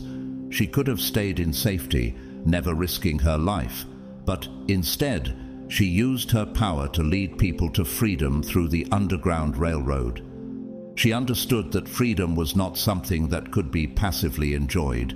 It had to be fought for, activated, and pursued. In the same way, your power, your divine authority, must be activated through bold action. You were never meant to sit idly by, waiting for someone else to change your circumstances. What would it look like in your life if you truly activated the power that God has placed within you? What would you be able to accomplish if you stopped holding back and started using your God-given authority to break down the walls in your life? Now think about a soldier who has a weapon in their hand. It does no good for them to carry the weapon if they never use it. It is only when the soldier takes action, drawing the sword or firing the gun, that the weapon becomes effective. If you fail to use the power that God has given you, you are like a soldier walking into battle with a weapon, but never lifting it to fight. The same principle applies to the chosen ones. In the words of Philippians 4:13, "I can do all things through Christ who strengthens me." This verse reminds us that the strength to activate our power comes from Christ. When we rely on Him, we are equipped with everything we need to overcome any obstacle. This doesn't mean the battle will be easy, but it does mean that victory is already assured if we choose to walk in the power we've been given. Let's look at another powerful example. Consider the life of Steve Jobs, who revolutionized the technology industry. Jobs had incredible vision and talent, but more importantly, he had the determination to act on those gifts. His success didn't come from merely having ideas. It came from the relentless pursuit of turning those ideas into reality. He didn't just talk about innovation, he activated it. The same is true for your God-given authority. You must act on it. Don't allow fear, doubt, or complacency to keep you from activating the power that is within you. So, how do you activate this power? It begins with your mindset. You must see yourself not as a passive observer, but as someone who is called to reign, to rule, to walk in victory. You must claim your authority, just as Jesus did in Matthew 28:18, when he declared, "All authority in heaven and on earth has been given to me." Jesus recognized his authority and he used it. Now he has given that authority to you. What will you do with it? Chosen one. Let's look at Ephesians 3:20. "Now unto him that is able to do exceeding abundantly above all that we ask or think, according to the power that worketh in us." Now, let's really break down the significance of this verse. Pay attention to the last part, according to the power that worketh in us. This means that God can only do as much as the power that is active inside you. The potential for miracles, breakthroughs, and blessings is already available, but the key is whether you activate the power within you. If you do not activate your power, you will not see the results you're hoping for. You can pray for miracles. You can hope for breakthroughs. You can declare blessings. But if the power inside you remains dormant, nothing will happen. This is why so many chosen ones live in frustration, because they have not unlocked the power that is waiting to work through them. So, chosen one, how do you activate this power? Step 1. Faith. Power is unlocked when you believe. The Bible is clear. Your faith is the key that activates the divine power within you. If you do not believe you have power, you will never use it. This is a fundamental truth. The enemy knows this, and that's why his first attack is always on your mind. He wants to undermine your faith. He wants to make you doubt yourself, to convince you that you are weak, that you are powerless, that you are just an ordinary person. But what does the Bible say? Jesus said, "These signs shall follow them that believe." Mark 16:17. Not them that see, not them that wait, them that believe. The power is activated through belief. If you do not believe that you are capable of great things, if you do not believe in the strength and power that God has placed within you, you will remain stagnant. But when you choose to believe, when you choose to activate your faith, that's when things begin to change. Let's think about this. Why is belief so powerful? How can something as intangible as belief unlock such immense power? The answer is simple. Belief opens the door for God to work. When you truly believe, you are stepping into alignment with God's will, and His power begins to move on your behalf. Take a look at someone like Thomas Edison. He believed in the possibility of creating an electric light, even when the majority of people thought it was impossible. Despite countless failures, he persisted because he believed in his vision. That belief led him to invent the light bulb, revolutionizing the world.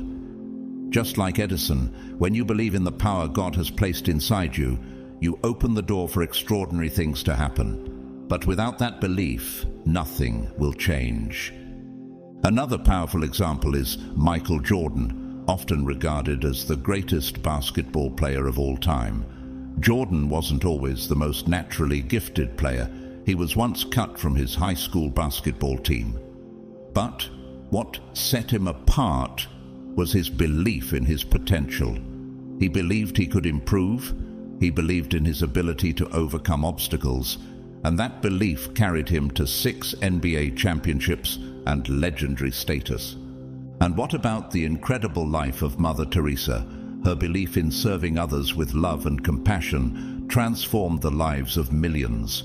She believed that small acts of love could have a massive impact, and her faith in this power drove her to do things that many thought were impossible. Now, let's return to the Bible. Jesus tells us in Matthew 17:20, "Truly, I tell you, if you have faith as small as a mustard seed, you can say to this mountain, 'Move from here to there,' and it will move. Nothing will be impossible for you. Even the smallest amount of faith can activate immense power." So, are you living in faith, chosen one? Are you activating the power that God has placed within you, or are you allowing doubts and fears to hold you back? Every time you speak, every time you act, ask yourself, do I believe in the power within me? Do I believe that I can overcome every obstacle, heal every wound, and step into the fullness of God's calling on my life? The first step to activating your power is to believe. Do you believe? Do you trust in God's ability to work through you? It's time to stop doubting and start activating the divine power that is already inside you. When you believe, you unleash a force that is greater than any obstacle, any enemy, or any circumstance. Will you activate it today? Step 2. Prayer. Prayer is your direct access to God's power. If you do not pray, your power remains dormant. A prayerless believer is a powerless believer. If you are not praying, you are sitting on your authority. You are walking through life unarmed, allowing the enemy to attack you without resistance. Let that truth sink in for a moment. Prayer is not just a ritual, it is the gateway through which God's power flows into your life. If you are not engaging in prayer, you are not fully tapping into the power that has been given to you. You cannot expect to live victoriously without the power of prayer. In fact, a prayerless life is like a soldier without a weapon, an athlete without training, completely unprepared for the battles ahead. Every great move of God in the Bible started with prayer. Think about it. Before Jesus performed his miracles, he spent time in prayer. Jesus, the Son of God, understood the importance of connecting with the Father.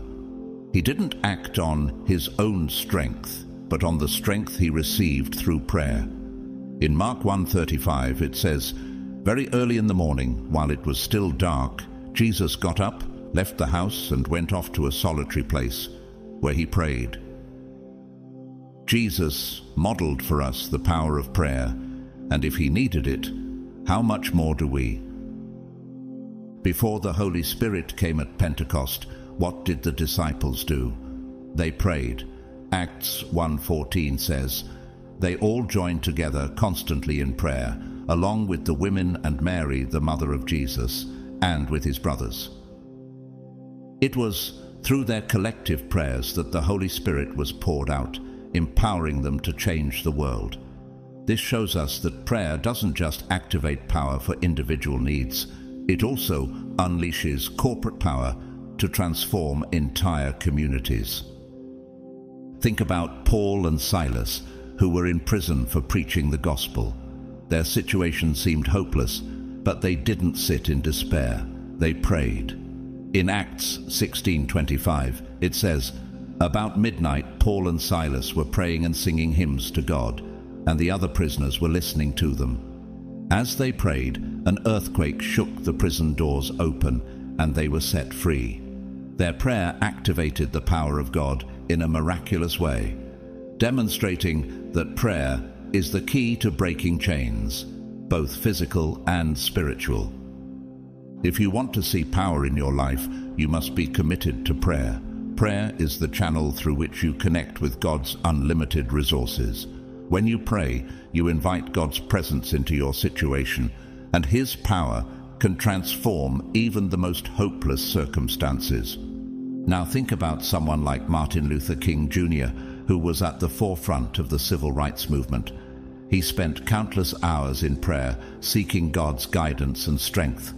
His commitment to prayer helped him maintain peace and power in the face of overwhelming opposition. His belief in the power of prayer was a driving force behind his ability to lead with wisdom, courage, and conviction. What about someone like Billy Graham, who dedicated his life to preaching the gospel and bringing millions to Christ? His ministry was built on a foundation of prayer. He often said, "Prayer is the key to revival." Billy Graham understood that without prayer, no work of God could be truly successful. Even Oprah Winfrey, who has inspired millions of people through her life and work, often speaks about the power of prayer and the role it has played in her personal growth. Her connection with a higher power has given her the strength to overcome many obstacles in her life. So, what about you, chosen one? Are you praying consistently? Are you tapping into the incredible power that prayer provides? Are you walking through life unarmed, or are you activating the power of God through prayer? When you pray, you are not just speaking words into the air. You are engaging in a spiritual transaction that releases the authority and power of God in your life. This is your weapon, your shield, your direct line to divine strength. Step 3. Obedience. Power follows obedience.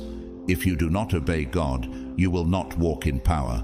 God will not release supernatural power to someone who refuses to listen to his voice. Many believers are waiting for power, but God is waiting for them to obey. If God tells you to move, move. If he tells you to speak, speak. If he tells you to step out in faith, step out. What is holding you back from obedience? What is stopping you from taking that first step toward activating the power God has already given you? Let that sink in for a moment. Obedience is the key that unlocks the power you seek. It's not enough to simply know that power is available. You must be willing to follow God's instructions when he calls you. Power is not something that comes to those who sit idly by, waiting for a sign. It comes to those who act in faith and obedience, even when they don't have all the answers, even when it seems impossible. Consider the example of Moses, who had the power to part the Red Sea. But it only happened when he lifted his staff in obedience to God's command. Exodus 14:16 says, "Raise your staff and stretch out your hand over the sea to divide the water so that the Israelites can go through the sea on dry ground." Moses could have stood there with the staff in his hand, unsure of what to do, but it was only when he obeyed God's command that the miracle took place. His obedience activated the power of God. What miracle could unfold in your life if you simply obey?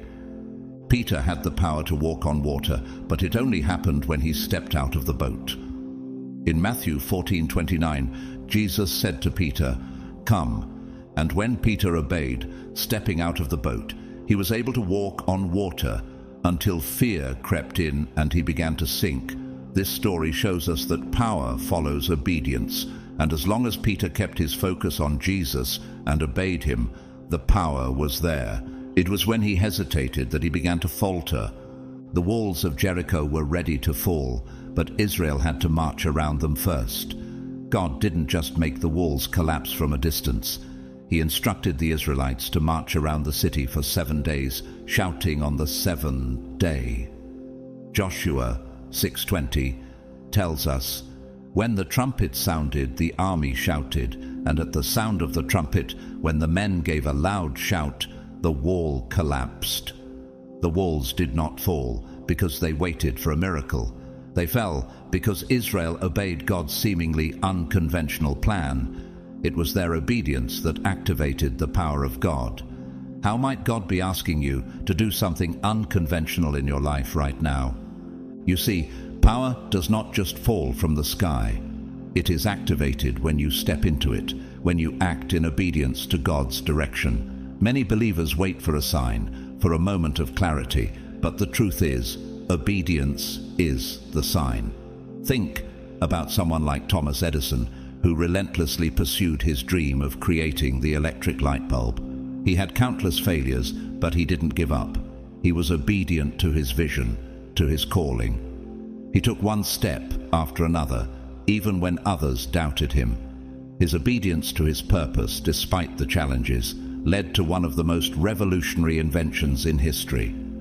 Another example is Mother Teresa, who dedicated her life to serving the poor and sick in India. She obeyed God's call to serve, even when it meant sacrificing her own comfort and safety. Her obedience to God's calling transformed the lives of countless individuals. She could have stayed in safety, in a comfortable life, but instead she obeyed God's prompting and stepped out into the unknown, walking in the power that God provided. Are you willing to step out into the unknown, trusting that God will empower you? Think about the famous athlete Serena Williams, who became one of the greatest tennis players of all time. Her success didn't come without intense training, dedication, and obedience to her coaches and her own discipline. Every victory she achieved was a result of following a plan, sticking to a regimen, and obeying the principles that led her to greatness. Are you following God's plan for your life, even when it requires hard work and discipline? Now, let's turn back to God's Word.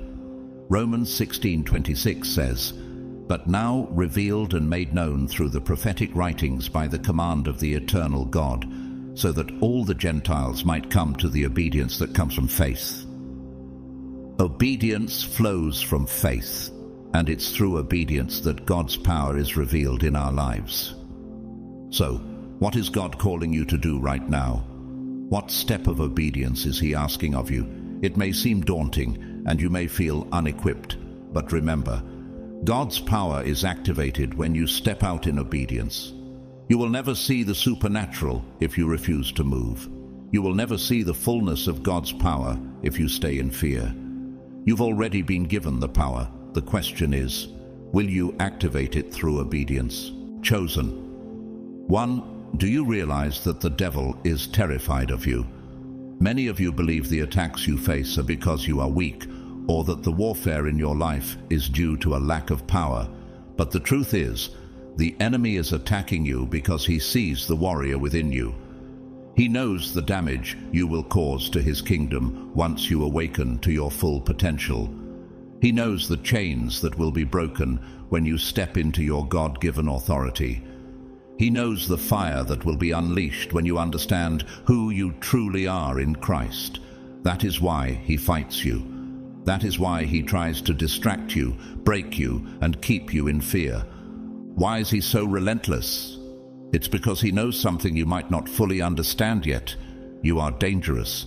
The Bible says, "For the weapons of our warfare are not carnal, but mighty through God to the pulling down of strongholds." 2 Corinthians 10:4. This means you have weapons at your disposal that are not of this world. You have supernatural power to defeat the enemy, but a weapon that remains unused is useless. The question is, are you using your weapons? You are in a battle, whether you realize it or not, and in any battle, those who refuse to fight are the first to fall. The enemy is not attacking you because you're weak. He is attacking you because he knows what will happen if you step into your full authority. Your weapons are prayer, the most powerful force on earth. Prayer shifts atmospheres, destroys demonic plans, and activates angelic intervention. A believer who prays is unstoppable. Think of the story of John Wesley, whose prayers sparked the Great Awakening in England, changing the spiritual landscape of an entire nation. Prayer is not just a practice, it's a weapon that unleashes heaven's power here on earth. The Word of God, the sword of the Spirit. The enemy cannot stand against the Word. It is your weapon, your defense, your power. In Matthew 4:4, Jesus used the Word to defeat Satan during his temptation in the wilderness, saying, "It is written." The Word is the ultimate weapon. Are you wielding it as your defense? Fasting. It weakens the flesh and strengthens your spirit. Fasting sharpens your discernment, breaks strongholds, and gives you spiritual power that the enemy cannot resist. When Esther fasted and prayed for the salvation of her people, she received divine favor and courage to confront the king, changing the fate of an entire nation. Fasting equips you with power and clarity in the battle. A soldier who refuses to fight is already defeated. The enemy knows your potential, and he fears what you will become when you step fully into your authority. He fears your power. He fears the anointing that lies dormant within you, waiting to be activated. So, what are you waiting for? It's time to rise up. It's time to take your place. The enemy fears what you are becoming. Don't let him stop you. It's time to pick up your weapons, stand your ground, and fight. Think of how Winston Churchill, during World War II, inspired the British people to stand firm against impossible odds with his famous words, "We shall fight on the beaches, we shall never surrender." His resolve, powered by the belief in victory, changed the course of history. You have that same warrior spirit within you. Your victory begins when you rise, when you activate the power that God has already placed within you. What will you do with the authority you've been given? Will you let fear dictate your actions, or will you stand firm in God's mighty power and fight? The enemy fears you because he knows what you're capable of. It's time to prove him right. Pick up your weapons and fight. Chosen. 1. Fear is the last barrier between you and your power. Fear is the invisible chain that holds many people back. It is the wall standing between you and your breakthrough. Fear is the last stronghold the enemy uses to keep you from stepping into your destiny. But here's the truth. Fear is not from God. It's a lie, a prison designed to paralyze you, to keep you stuck in the same place, and to make sure you never walk in the fullness of who you were created to be. The Bible makes one thing clear. For God hath not given us the spirit of fear, but of power and of love and of a sound mind. 2 Timothy 1:7. Fear is not from God. It is a spirit designed to keep you bound. It tries to convince you that you are powerless, incapable, and unworthy. But the truth is, you have been given a spirit of power, love, and sound mind. When you understand this, fear loses its grip on you. The question is, are you ready to break free from fear and step into the power that God has already placed within you? Fear is a chain that must be broken. Think about the story of David facing Goliath. Did he wait until he felt strong enough? Did he hesitate, waiting for the fear to disappear before he stepped forward? No. David moved in faith, and his strength was revealed in the battle. He didn't defeat Goliath because he was stronger than him. He defeated Goliath because he trusted in God's power more than he feared the giant in front of him. David's story shows us that power doesn't come from waiting for fear to disappear. It comes from acting despite fear, trusting that God's strength will be made perfect in our weakness. David didn't need to wait until the fear was gone before moving forward. He chose faith over fear, and that's when the breakthrough happened. Some of you are waiting for the fear to leave before you move. You're waiting for the fear to disappear before you step into your calling. But hear this: faith is moving despite fear. Power is revealed when you choose to step out in faith, even when fear is present. Think of someone like Rosa Parks, who, in the face of fear and opposition, stood firm in her conviction to not give up her seat on the bus. She didn't wait for fear to leave. She acted in the face of it, and her decision sparked a movement that changed history. Just like her, you don't have to wait for fear to disappear before you act. The moment you step out in faith, the chains of fear will begin to break. You do not need to wait for fear to leave before you take action. Move now, step out now, because the moment you step into your God-given authority, fear will break. The moment you walk by faith, the chains will fall off. The moment you choose courage over comfort, the enemy will lose his grip on you. Your next level is waiting on the other side of your fear. The question is, will you step out, or will you stay stuck? Will you allow fear to keep you in bondage, or will you rise up, trust in God's power, and move forward in faith? Think of the story of Thomas Edison, who faced countless failures in his quest to invent the light bulb. He didn't wait until he felt confident or fearless. He simply kept moving, trusting in the process. His persistence, despite fear and failure, led to a breakthrough that changed the world. You have the same power within you, the ability to break through your fears and step into the greatness God has planned for you. So, the question remains, will you step out or will you stay stuck? The choice is yours. Fear is only the enemy's weapon to keep you from your destiny, but God has already given you the power to break it. Step out in faith today and watch fear crumble beneath your feet. Chosen one, you have been waiting on God, but God has been waiting on you. How long will you keep waiting for a sign? How long will you keep praying for confirmation when God has already spoken? How long will you keep asking for strength when the power is already inside you? The power is already in you. The authority has already been given. The weapons have already been prepared. The anointing is already resting upon you. What are you waiting for? Now is the time to move. Now is the time to fight. Now is the time to activate your power. No more fear. Fear is a liar. No more hesitation. Hesitation is a trap. No more delay. Delay is disobedience. The enemy is not waiting. He has already launched his attack. Darkness is not waiting. It is already moving. So why are you still standing still? The time for passivity is over. The time for doubting is over. The time to walk in your full power is now. Step into your divine authority. Activate your dangerous power now. The world is waiting. The kingdom is calling. The enemy is trembling. Will you rise?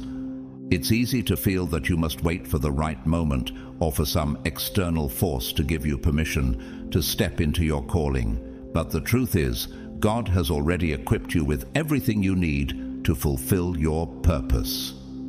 Ephesians 3:20 affirms this, saying, Now to him who is able to do immeasurably more than all we ask or imagine, according to his power that is at work within us. The power is already in you. It isn't something you need to wait for or hope to receive. It's already at work inside you. What are you waiting for? The authority has already been given, and the weapons have already been prepared. Your anointing is already resting upon you. God's power is not something distant or delayed. It's a present reality that's waiting to be activated by your action. There are countless stories of individuals who did not wait for fear to disappear before stepping into their calling. Take the example of Moses. When God called Moses to lead the Israelites out of Egypt, Moses was hesitant. He even asked God for signs and confirmations, doubting his own ability. But when he finally acted in obedience and faith, God's power was unleashed, and the impossible happened. The Red Sea parted. Moses did not wait until he felt ready or strong enough. He moved forward in faith, and God did the rest. Think of the story of Joshua. When God told him to take the promised land, Joshua didn't wait for everything to be perfect. He stepped into the battle despite the challenges. And Joshua 1:9 reminds us, "Have I not commanded you? Be strong and courageous. Do not be afraid. Do not be discouraged, for the Lord your God will be with you wherever you go." Joshua had to act first, and God met him with victory. You too must move in faith. The moment you step out, God will meet you with his divine power to overcome any obstacle. Some of you may be waiting for fear to disappear before you move. But hear this, faith is not waiting for fear to leave. Faith is moving despite fear. 2 Timothy 1:7 tells us, "For God hath not given us the spirit of fear, but of power and of love and of a sound mind." Fear is not from God, and it must be cast aside. It's only when we step out in the face of fear that God's power is revealed in our lives. Remember the story of Peter walking on water. When Jesus called Peter to step out of the boat, he had to act in faith, even though fear was a reality. He didn't wait for the storm to calm down first. Matthew 14:29 says, "Come," and Peter stepped out. The moment Peter took action, his faith and God's power combined to allow him to walk on water. The same can happen for you. The power is waiting to be activated as you step out in obedience and faith. We can look to modern examples of this principle as well.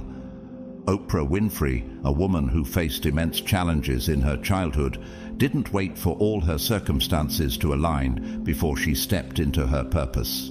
She trusted that the power within her, given by God, was more than enough. Oprah's journey was built upon consistent action, even in the face of fear. She rose to influence, not because everything was perfect, but because she moved forward in faith, trusting that the divine power within her would overcome obstacles. Another example is Nelson Mandela. His activism and leadership during the fight against apartheid in South Africa were not easy. He faced prison, persecution, and violence. But he didn't wait for an ideal moment to act. He stepped into his purpose with courage. Even when imprisoned for 27 years, he never doubted his calling or the power of God working through him. Mandela's obedience and faith in action changed the course of history. He didn't wait for fear to leave, he acted in spite of it, and history was made because of it. Similarly, Steve Jobs didn't wait for the perfect moment to launch Apple. He acted on his vision despite setbacks, failure, and uncertainty. He created a legacy of innovation because he refused to let fear dictate his actions. He stepped into the unknown, knowing that his vision and his trust in the process would bring about breakthroughs. So why are you still standing still? Romans 8:31 reminds us, "If God is for us, who can be against us?" The enemy is already trembling at the thought of you stepping into your divine authority.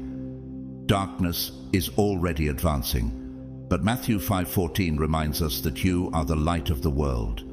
You have been equipped to shine in the darkness and to bring forth God's power into every area of your life. No more waiting, no more hesitation, no more fear. The world is waiting for you to rise. The kingdom is calling you to walk in your full power.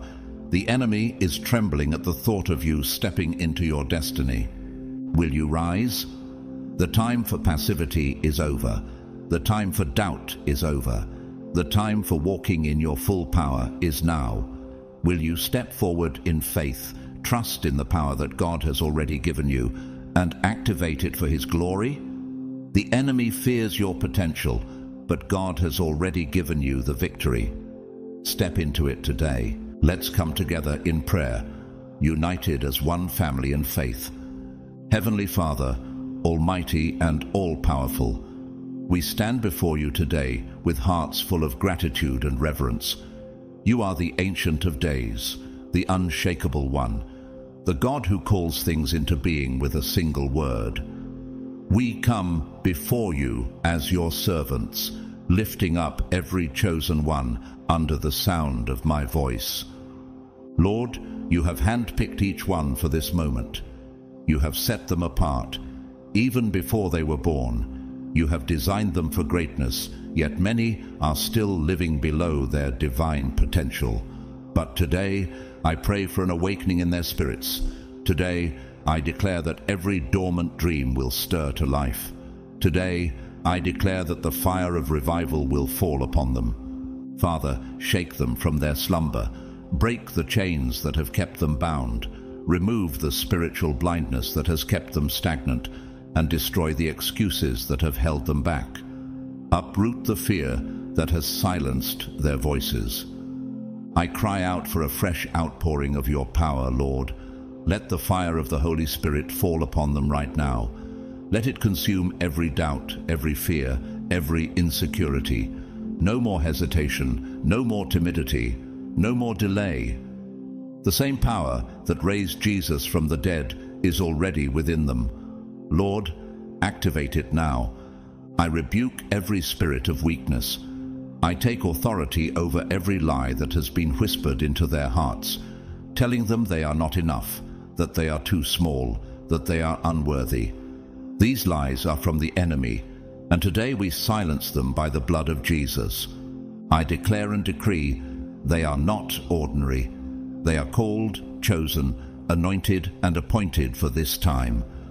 Father, reveal their true identity. Let them no longer see themselves as less than what you have made them to be. Let them no longer think of themselves as insignificant when you have called them to greatness. Let them rise and claim their place as your beloved, your royal heirs. I declare that faith is rising within them now, the faith that moves mountains. Ignite it, Lord. The faith that shuts the mouths of lions, release it. The faith that breaks chains, let it be unshackled. The faith that commands storms to cease, unleash it now. Father, sharpen their spiritual weapons. Let their prayer life burn brighter than ever before. Let their hunger for your word intensify. Let their discernment be heightened, and let their authority be established in your truth. They will no longer sit idly while the enemy moves. They will not retreat when faced with spiritual warfare. They will not remain silent when you have called them to speak and act. Lord, we come against every stronghold in their lives, every generational curse. Break it, every lie of the enemy, expose it. Every limitation placed upon them, destroy it. Every closed door meant to hinder them, open it wide. Father, release boldness over them. Let them run towards their Goliaths with courage like David. Let them rise to lead with authority like Deborah. Let them step out onto the waters of the impossible, trusting you like Peter. For those who have been waiting for a breakthrough, Father, push them forward. Push them out of complacency, out of fear, out of delay. Let them step boldly into their divine destiny.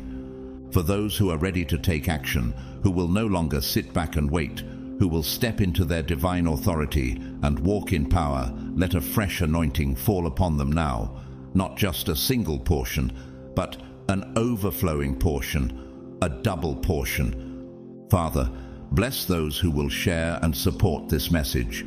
You see their obedience, their hunger, their faith. Bless them in their coming and going. Bless them in the city and in the field.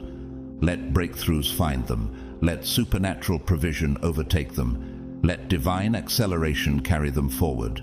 Let financial doors swing wide open before them. Let divine protection cover them and their families.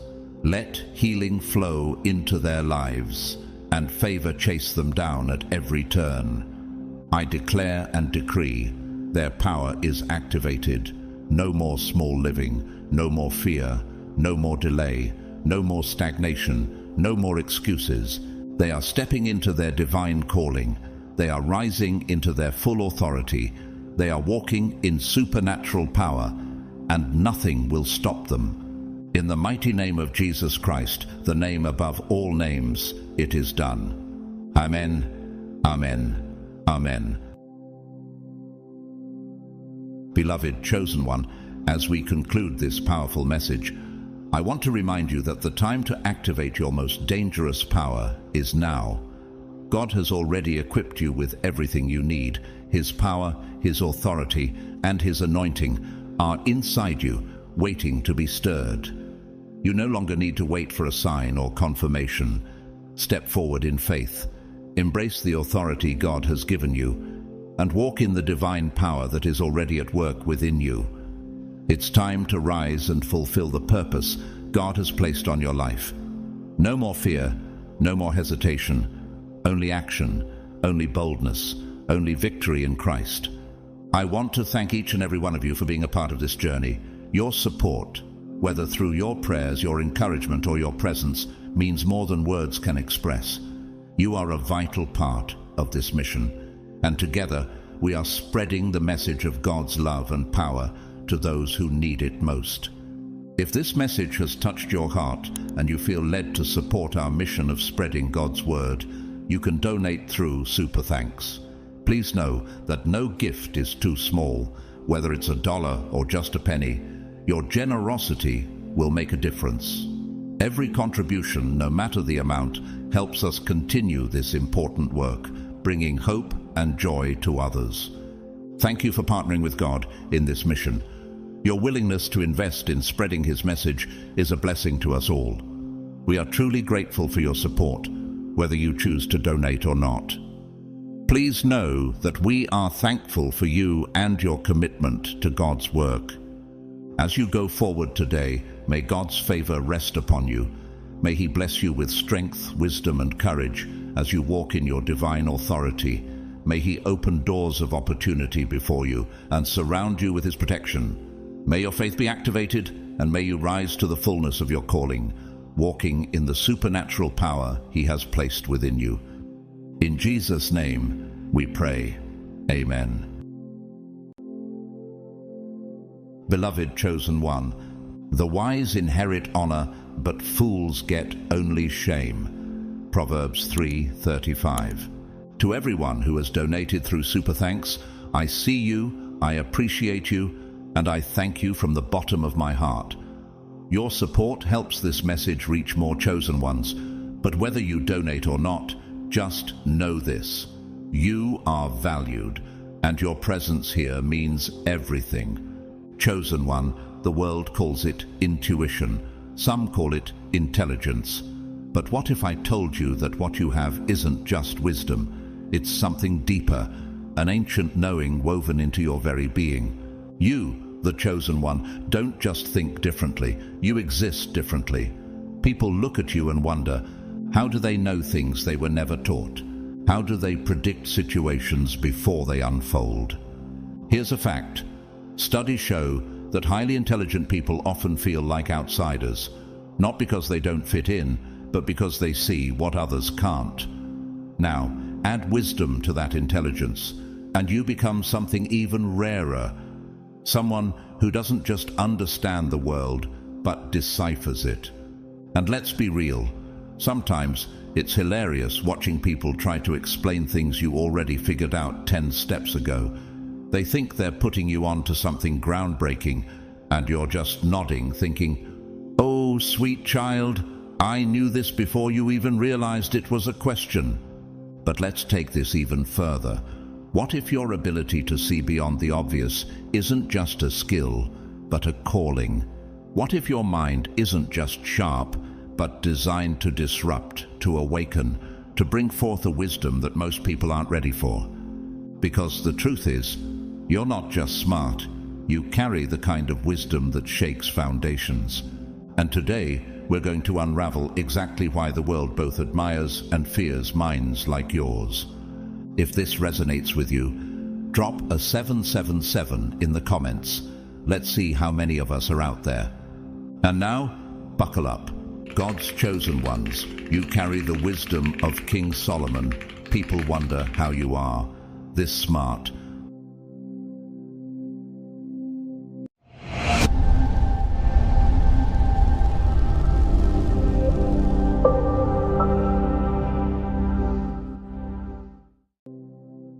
Number 1, you're not just wise, you're an ancient mind in a new era. Some people acquire wisdom through years of trial and error. Others gain knowledge through study, reading, and instruction. But you are different. You don't just learn, you simply know. How do you explain something that has always been there? How do you make sense of a wisdom that requires no effort, no study, no teacher?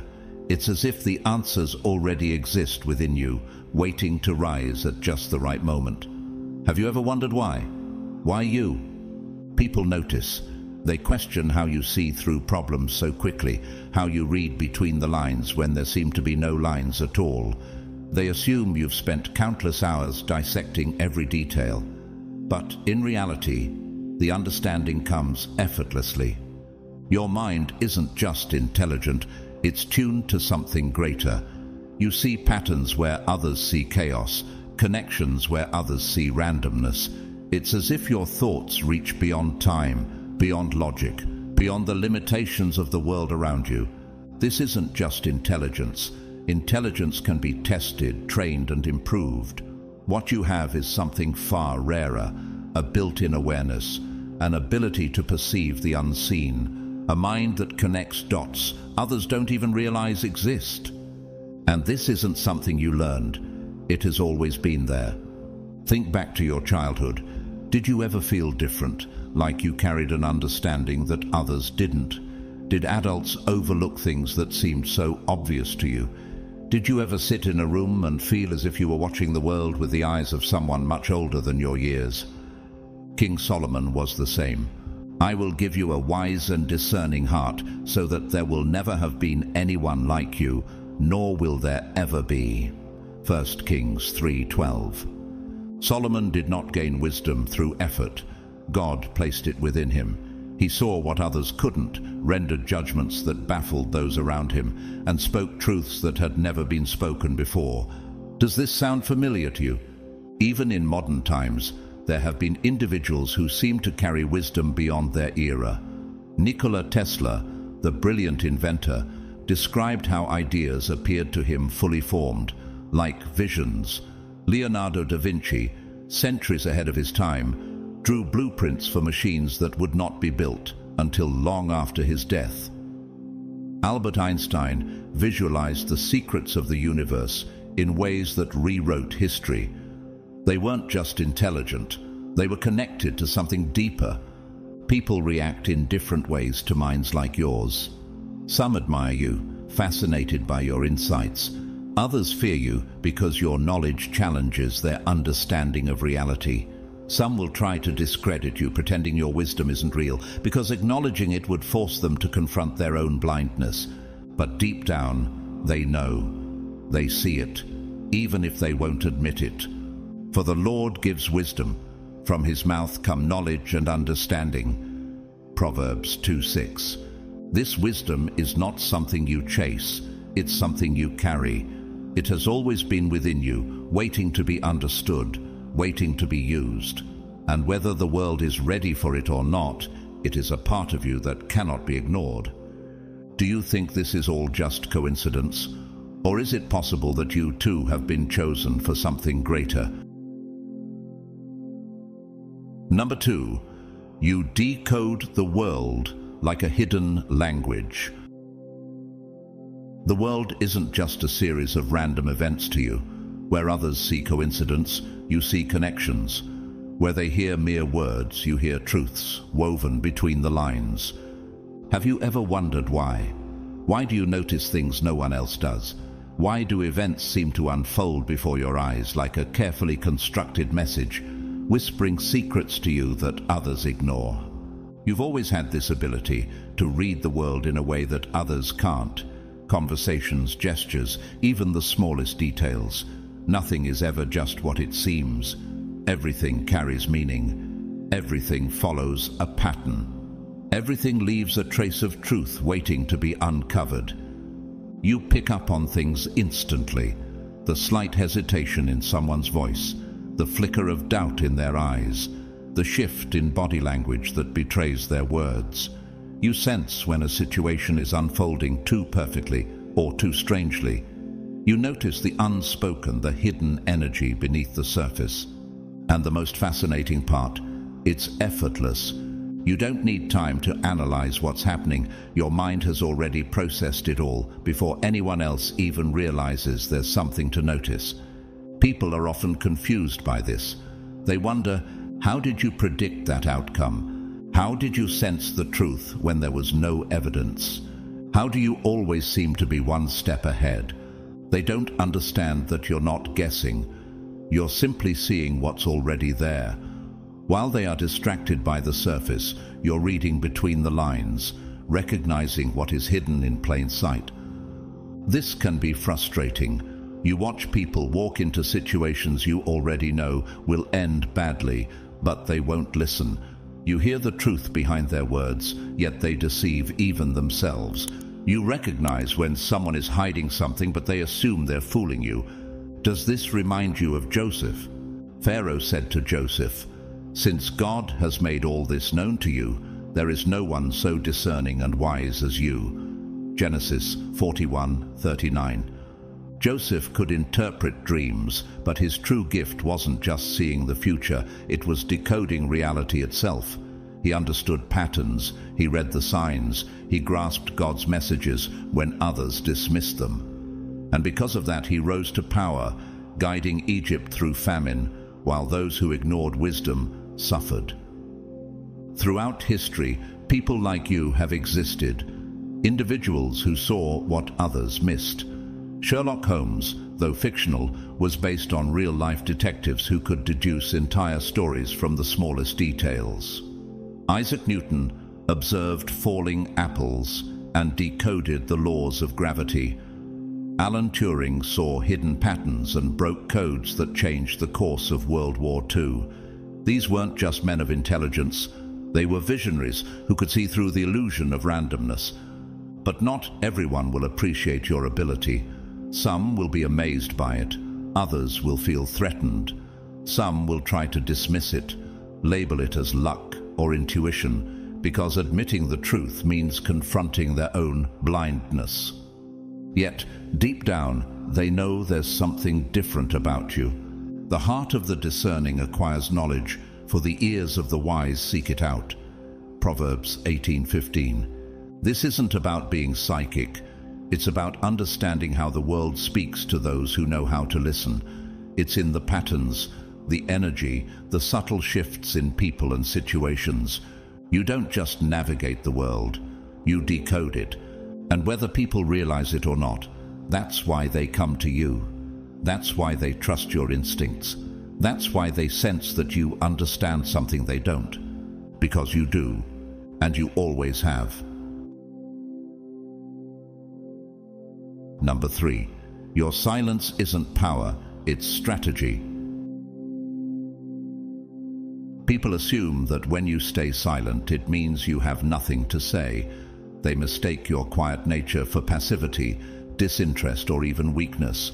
But what they fail to see is that your silence is never accidental. It is a choice, a deliberate act, a calculated move. Have you ever noticed how easily people reveal themselves when you simply let them talk? While they scramble to prove a point, fill the air with words, or manipulate a situation, you are absorbing everything. You hear not just their words, but their intent. You catch what they leave unsaid. You sense their doubts, their insecurities, their need for control. This is why you don't rush to respond. Why would you? You already know where the conversation is going before it even gets there. You understand the real dynamics at play, the unspoken truths hidden beneath the surface. And so you wait. Because given enough time, people will always expose themselves. Look at how Jesus handled his accusers. When the Pharisees brought a woman caught in adultery, demanding judgment, Jesus didn't rush to speak. Instead, he stooped down and wrote on the ground. When they kept on questioning him, he straightened up and said to them, "Let any one of you who is without sin be the first to throw a stone at her." John 8:7. In that moment, his silence unraveled their hypocrisy. Without argument, without force, just a single sentence spoken at the right moment ended the entire debate. Doesn't this remind you of your own approach? People often assume they are in control of the conversation. They think their words dominate the space. But what they don't realize is every extra word they speak is giving you more information. The longer they talk, the more they reveal. Meanwhile, you remain still, watching, calculating, learning. History has seen minds like yours before. Julius Caesar was known for his ability to listen in silence, allowing his enemies to reveal their intentions before he made his move. Bruce Lee often spoke of how true mastery comes from holding back, choosing the right moment to strike. Warren Buffett, one of the greatest investors of all time, listens far more than he speaks, because the less he says, the more power he holds. People mistake your silence for submission. They think you are disengaged. But in reality, you are always 2 steps ahead. Even a fool is thought wise if he keeps silent, and discerning if he holds his tongue. Proverbs 17:28. This is why your words carry weight. When you do finally speak, it is never wasted. You don't flood conversations with unnecessary noise. You don't react just for the sake of reacting. Instead, you strike when it matters. This unsettles people. They are used to immediate reactions, emotional outbursts, careless words thrown into the air. They expect others to lay their thoughts bare, to speak without thinking. But you hold your ground. You let silence work for you. You let people reveal who they really are, and by the time you decide to speak, you've already won. Number 4, you don't follow logic, you make it bend. Most people live within fixed boundaries. They believe in limitations, follow preset formulas, and rarely question the rules that shape their reality. They think in straight lines, bound by the logic they've been taught to accept. But you look at those same rules and ask, who decided this was the only way? Where others see walls, you see doors. Where they see problems, you uncover loopholes. While they confine themselves to the expected, you challenge the very foundation of their reasoning. To most, logic is a rigid structure, fixed, immovable, absolute. But to you, it's malleable. It's clay, waiting to be reshaped, bent, redefined. This is why your problem-solving abilities seem almost supernatural. Others follow patterns, but you create them. They struggle to think beyond a yes or no framework, while you navigate a world of infinite angles, hidden pathways, and unconventional solutions. It's not just intelligence, it's the way your mind interacts with reality. Do you think this ability is random, or is it a gift that has always been within you? People often mistake your insight for luck.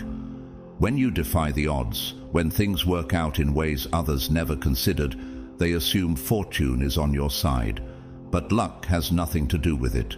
What they see as impossible, you break down and reconstruct until it becomes inevitable.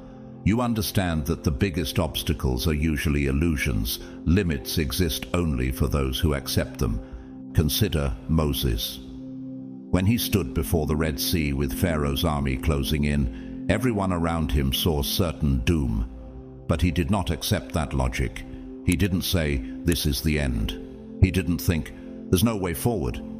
Instead, he obeyed God, lifted his staff, and the sea parted.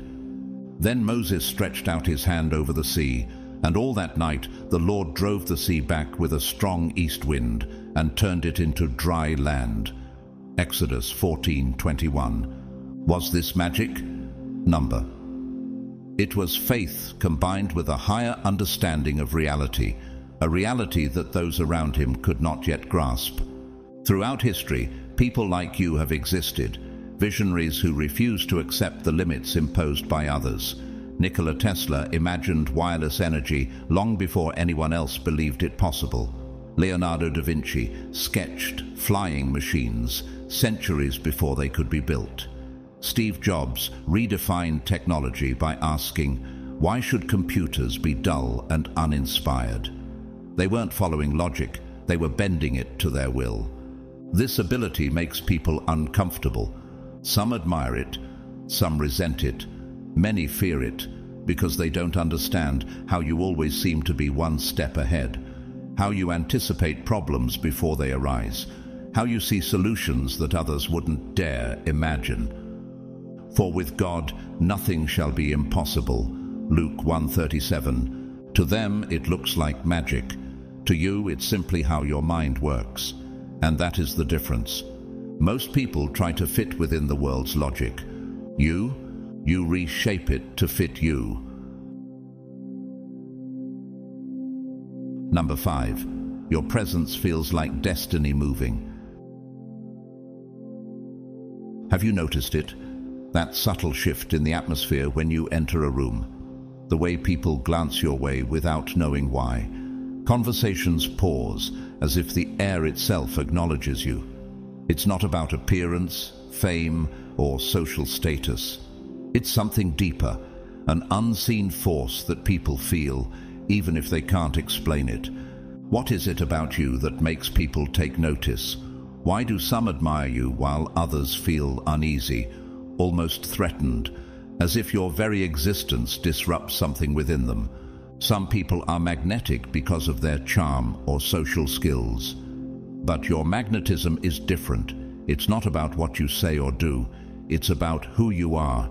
You don't blend into the background.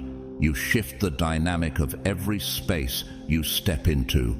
Your energy is active. This is why people are drawn to you, sometimes to the point of obsession. Some admire you without fully understanding why. Others feel an unexplained discomfort in your presence, as if they are being exposed to something greater than themselves. This is the mark of those chosen by God. Look at Moses. When he came down from Mount Sinai after speaking with God, his face shone so brightly that the Israelites were afraid to look at him. When Moses came down from Mount Sinai, he was not aware that his face was radiant because he had spoken with the Lord. When Aaron and all the Israelites saw Moses, his face was radiant, and they were afraid to come near him. Exodus 34:29-30. The light wasn't something he tried to carry, it was simply there, an undeniable force that affected everyone around him. Does this sound familiar? This presence extends beyond people, it influences events. Have you noticed that situations seem to shift when you're involved?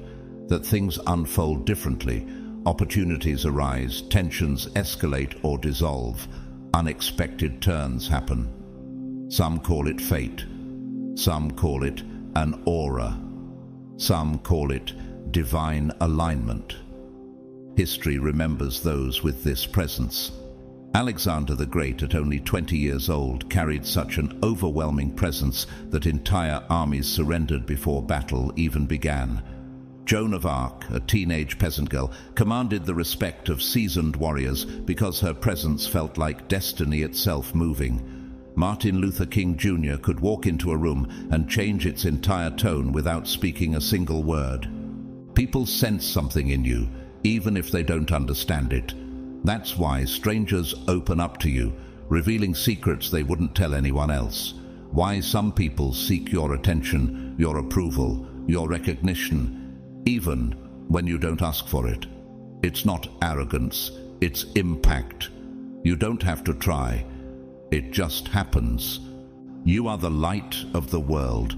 A city set on a hill cannot be hidden. Matthew 5:14. And this is the truth. Your presence is not ordinary. You were never meant to go unnoticed. Whatever you call it, divine purpose, spiritual energy, or simply the way the world bends around you, one thing is certain. When you're present, things don't stay the same. Number 6. You don't just see lies. You read the lies behind the lies.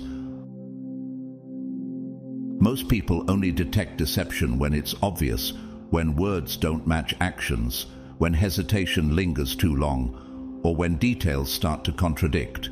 They rely on surface-level signs, waiting for a slip-up to confirm their suspicions. But have you ever noticed how you don't need any of that? How you sense dishonesty before it even takes shape? You don't just catch lies, you decode them. The moment someone begins speaking, you already understand not just what they're hiding, but why. How do you do it? How is it that while others are fooled by convincing words, you see through deception as if it were transparent? People assume they can fool you. They carefully choose their words, thinking they've built the perfect disguise. But what they don't realize is this: before they even speak, you already know. You sense deception, not just in words, but in energy, intention, and behavior. You notice the small, almost imperceptible shifts, the forced smile, the slight pause before answering, the way their tone doesn't quite match their expression. They think they are in control, but in reality, you're simply letting them talk. Look at Jesus and Judas. At the Last Supper, Judas sat at the table, pretending to be loyal while secretly planning his betrayal. But Jesus already knew. He didn't accuse him. He didn't demand the truth. Instead, he simply said, "Very truly, I tell you, one of you is going to betray me." John 13:21. No argument, no confrontation, just a statement of truth, spoken with absolute certainty. And in that moment, Judas was exposed, not by force, but by his own reaction. Do you see what happened? Jesus didn't fall into the game. He didn't try to catch the lie. He already saw beyond it. This is what you do. While others scramble to manipulate situations, you remain still. You let people believe they are in control, that their deception is working. You let them spin their web, knowing that the longer they try to maintain their lie, the more they expose themselves. Why confront someone when you know they'll reveal the truth on their own? History has seen minds like yours before. Niccolo Machiavelli, the master strategist, once said, "The wise man does at once what the fool does finally." He understood what you know. Patience exposes truth. Tsar Nicholas II was misled by advisors who told him that his people were still loyal. He believed the lies until the Russian Revolution erupted. By the time he realized the truth, it was too late. But look at Winston Churchill. During World War II, while others naively trusted Hitler's promises of peace, Churchill saw through the deception. He knew not to take words at face value. He understood intentions. While others hesitated, he prepared for war, and his foresight saved millions of lives. This is the difference between those who accept what they are told and those who see what is really there. The simple believe anything, but the prudent give thought to their steps. Proverbs 14:15. Does this explain why some people find you unsettling? They struggle to understand how you always seem 5 steps ahead. They assume you're simply lucky, that somehow things just fall into place for you. But it's not luck, it's perception. You don't just hear what people say, you understand what they mean. This is why people can't predict you.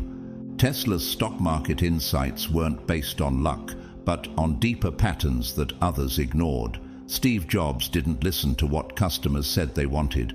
He saw what they would want before they even realized it themselves. Every great thinker, strategist, and innovator throughout history has had this ability, not to believe what they are told, but to read between the lines. People fear what they cannot control. They resent what they cannot manipulate. And that is why some people are uneasy around you, but they realize too late. You were never the one being deceived. You were simply waiting for the moment when the truth would reveal itself. Because it always does. For nothing is hidden that will not be disclosed, and nothing concealed that will not be known or brought out into the open. Luke 8:17. And when that moment comes, you don't need to say, "I told you so." Your silence is enough. Number 7. You're not smart, you're unexplainable. Have you ever noticed how people love to categorize everything? It makes them feel safe.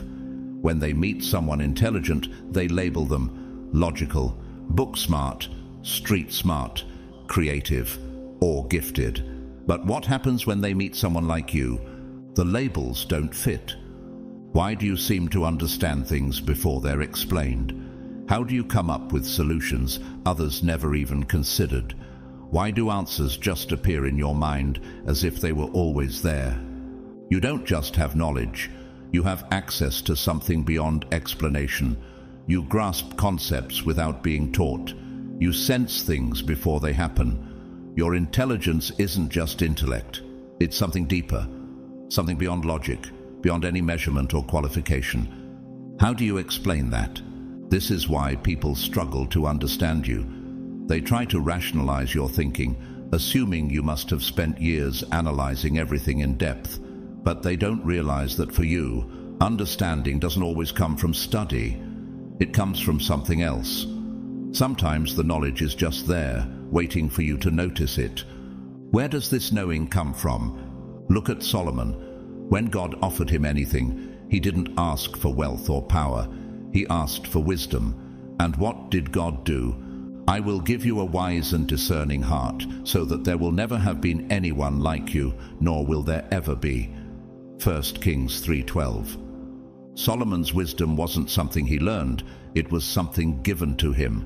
And because of that, people traveled across nations just to hear him speak. Does this sound familiar to you? Some people admire this about you. They want to learn from you, drawn to the way your mind works. Others, they feel uneasy. Why? Because they can't predict you. They expect you to think like them, but you don't. They try to anticipate your next move, but your mind doesn't follow their patterns. This is why you are unreadable, unstoppable, completely beyond their comprehension. Do you think Nikola Tesla discovered alternating current through traditional learning? No, he saw visions of ideas fully formed in his mind. Leonardo da Vinci sketched flying machines centuries before they could be built. Einstein saw the theory of relativity before there was proof. Where did their knowledge come from? People don't like what they can't define. That's why some will try to discredit you, simply because they don't understand you. But here's the irony. You never tried to be different. You never set out to be mysterious. You just are. And that's what makes you unexplainable, not just to others, but sometimes even to yourself. The Spirit of the Lord will rest on him, the Spirit of wisdom and of understanding, the Spirit of counsel and of might, the Spirit of knowledge and fear of the Lord. Isaiah 11:2. Number 8. You make people confront themselves without saying a word. Have you ever wondered why people react so strongly to you without you even doing anything? Why do some open up to you, sharing their deepest secrets as if they've known you for years? Why do others seem uncomfortable in your presence, irritated for no reason? Why do some people respect you deeply while others avoid you completely? It's because when people are around you, they can't hide from themselves. You don't just hear their words, you see through them. You sense the truth behind their masks. You pick up on unspoken pain, unresolved emotions, and contradictions between what they say and what they truly feel. How long have you known this about yourself? It's not that you judge people. It's not that you try to expose them. But something about you makes them feel seen in a way they're not used to. And for many, that is terrifying. Look at Jesus and the Pharisees. He never had to expose their hypocrisy. They did it themselves just by being around him. His mere presence forced them to face their own contradictions. That's why they hated him. This is the verdict. Light has come into the world, but people loved darkness instead of light because their deeds were evil. John 3:19. Is this why people either gravitate toward you or run from you? Some people seek you out, drawn to your energy, your insight, your clarity. Others feel defensive, irritated, or even resentful, without even realizing why. But it's not about you, it's about them. You force people to confront the parts of themselves they'd rather ignore. Do you know how rare this is? Throughout history, people like you have always existed. Carl Jung, the great psychologist, believed that people feared those who made them confront their own subconscious. Martin Luther King Jr. forced a nation to look at its own injustices. Socrates was sentenced to death, not because he was dangerous, but because his questions forced people to think beyond what they wanted to believe. You carry that same energy. For the Word of God is alive and active, sharper than any double-edged sword. It penetrates even to dividing soul and spirit, joints and marrow. It judges the thoughts and attitudes of the heart. Hebrews 4:12. Could this explain why some people act strangely around you? Why do they either admire you completely or avoid you entirely? Why do they seek you out, only to distance themselves when you see too much? Because the truth is, not everyone is ready to meet themselves. You don't have to say a word. They feel it, and that's why some seek you out and others run from you. Number 9. You don't chase power, yet it finds you. Why do some people fight relentlessly for power, clawing their way up, stepping on others, manipulating their way to influence, yet still struggle to hold on to it? And why is it that you, without chasing authority, always seem to find yourself in positions of influence? You don't seek power, you don't need to, yet somehow it finds you.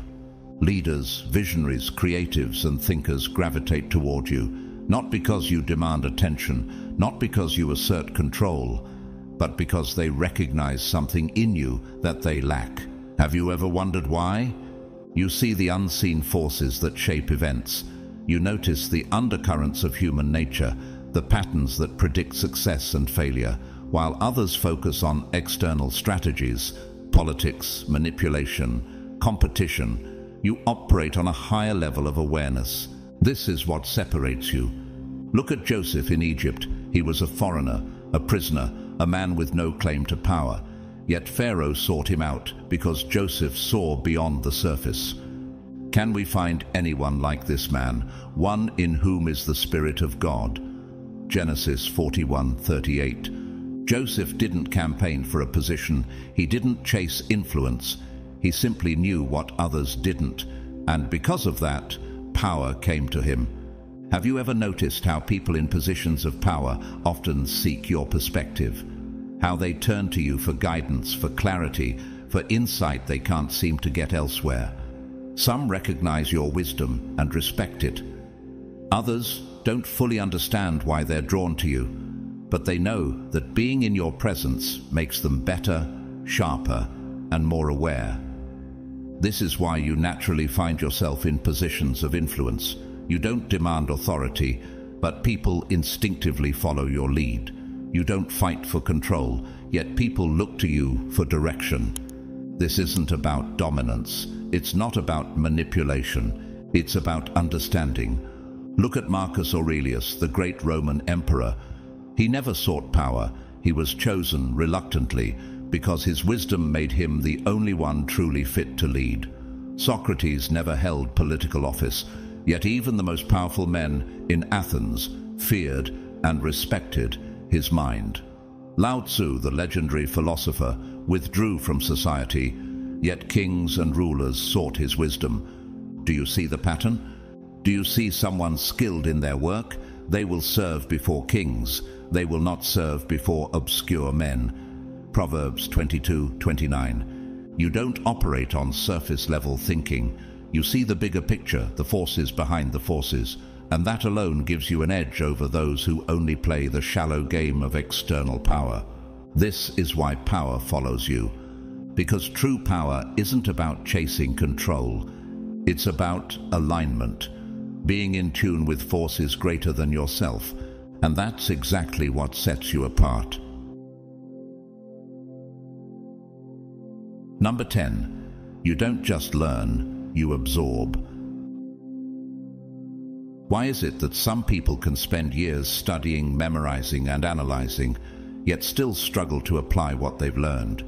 And why is it that you, without even trying, seem to grasp things on a level others can't? For most people, learning is about repetition. They read, they study, they drill information into their minds until it sticks. But for you, knowledge isn't something you acquire, it's something you become. When you encounter new ideas, they don't just stay in your mind as facts, they integrate into your very being, reshaping how you think, how you see the world, how you move through it. You don't just remember information, you internalize it. Could this be why you rarely forget what truly matters? Most people store knowledge like files in a cabinet, accessible but separate from who they are. You, on the other hand, transform what you learn into something deeper. When you absorb knowledge, it doesn't just sit in your brain. It changes your perspective, your instincts, your very nature. This is what separates you from those who collect knowledge like trophies. They may have degrees, certifications, impressive resumes, but their understanding remains shallow. Always learning but never able to come to a knowledge of the truth. 2 Timothy 3:7. They know about things, but they don't truly know them. They may have memorized theories, but they struggle to apply them. Have you noticed how people are often surprised by how much you know? How they assume you must have studied something in depth, when in reality, you just understood it immediately. Think about Leonardo da Vinci. He didn't just study anatomy. He became one with the mechanics of the human body, drawing muscles and tendons with a precision that even modern science admires. Bruce Lee didn't just memorize martial arts techniques. He absorbed them so deeply that they became instinct, fluid, effortless. Nikola Tesla didn't need blueprints. He saw entire machines in his mind before ever building them. How is it possible to understand something before learning it the conventional way? Perhaps knowledge has always been waiting for you.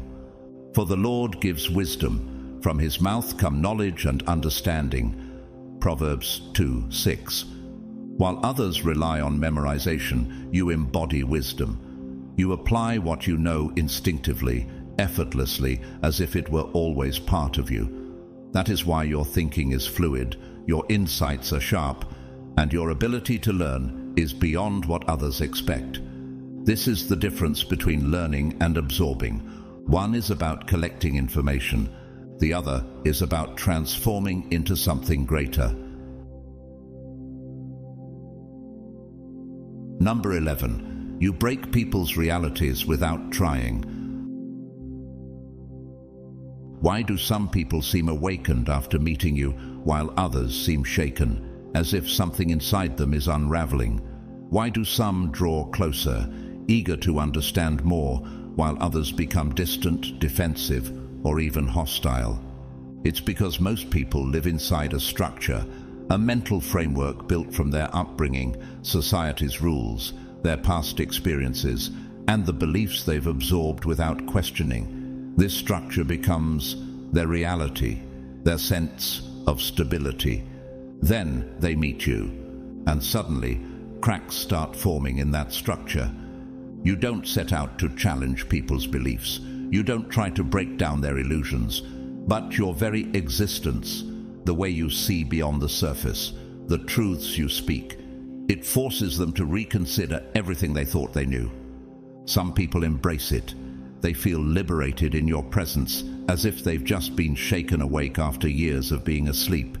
They may not even understand why, but they sense that something within them is shifting. They begin questioning their old perspectives, reevaluating their choices, and seeking truth in a way they never did before. But not everyone is ready for that kind of transformation. Some people fear you without even realizing why. They feel an unsettling discomfort around you, not because you've done anything to them, but because being near you makes it harder to lie to themselves. Have you ever noticed how people's energy shifts when you speak the truth? Some lean in, their curiosity ignited.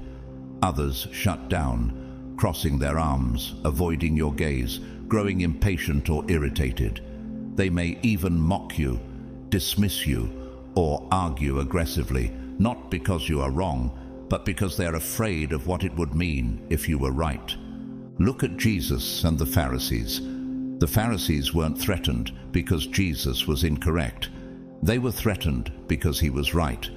And you will know the truth, and the truth will set you free. John 8:32. But not everyone wants to be free. You see beyond the obvious, beyond the conditioned thinking that keeps most people trapped. You challenge the assumptions they never even considered questioning. Have you ever watched someone struggle to argue against you, even though they can't quite explain why they disagree? It's because their worldview is clashing against reality, and that is terrifying. Consider Galileo Galilei. He didn't just challenge an idea, he disrupted an entire belief system. When he provided evidence that the earth revolved around the sun, the world attacked him. The church branded him a heretic. Society ridiculed him. He was forced to deny what he knew was true, not because he was wrong, but because people weren't ready to accept it. Now, think of Socrates. He never claimed to have all the answers.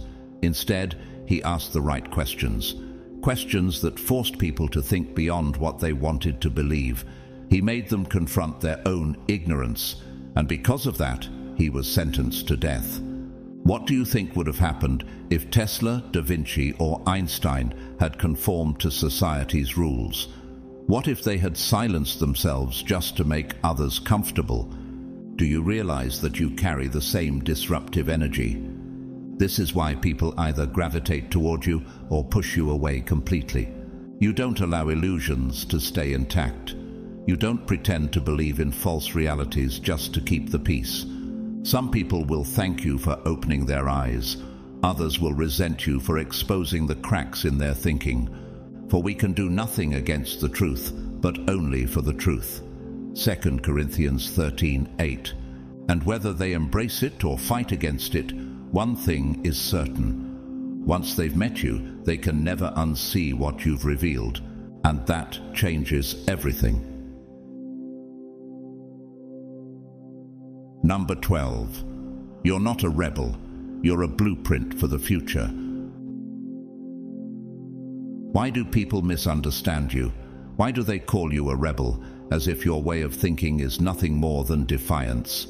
Why do they assume that when you challenge the system, you're trying to tear it down, when in reality, all you're doing is seeing beyond it? People love the illusion of stability. They cling to the structures, traditions, and rules that make them feel safe. To them, change is a threat, not because it's bad, but because it's unknown. They have spent their lives accepting reality as it was handed to them. Then they meet you, and suddenly their certainty begins to crack. They assume you're just trying to be different, that you question things out of arrogance or restlessness, that you resist authority because you refuse to conform. But they don't see what's really happening. You're not here to fight the system. You're here to build something new. You don't reject existing structures because you want to destroy them. You reject them because you recognize they're outdated. You don't challenge ideas just to be difficult. You challenge them because you know there's a better way. Have you ever noticed how you instinctively sense when something is reaching its limit? When a belief, a process, a system is about to collapse under its own weight? While others cling to the past, you see the future forming in front of you. This is what separates you. Look at Noah. He wasn't fighting society. He wasn't protesting against the way things were. He was building something that didn't exist yet, not because he was rebellious, but because he knew what was coming. By faith, Noah, when warned about things not yet seen, in holy fear built an ark to save his family. Hebrews 11:7. The world mocked him. They couldn't comprehend what he was doing because they couldn't see what he saw. But when the time came, his vision became their reality. Do you ever feel like that? Like you're trying to explain something that hasn't happened yet, and people just look at you like you're crazy? It's not that you don't belong in this world. It's that this world hasn't caught up to you yet. Throughout history, every major shift was first seen as a threat. Every innovator, creator, and deep thinker was once labeled a troublemaker, a radical, or a dreamer, until time proved them right.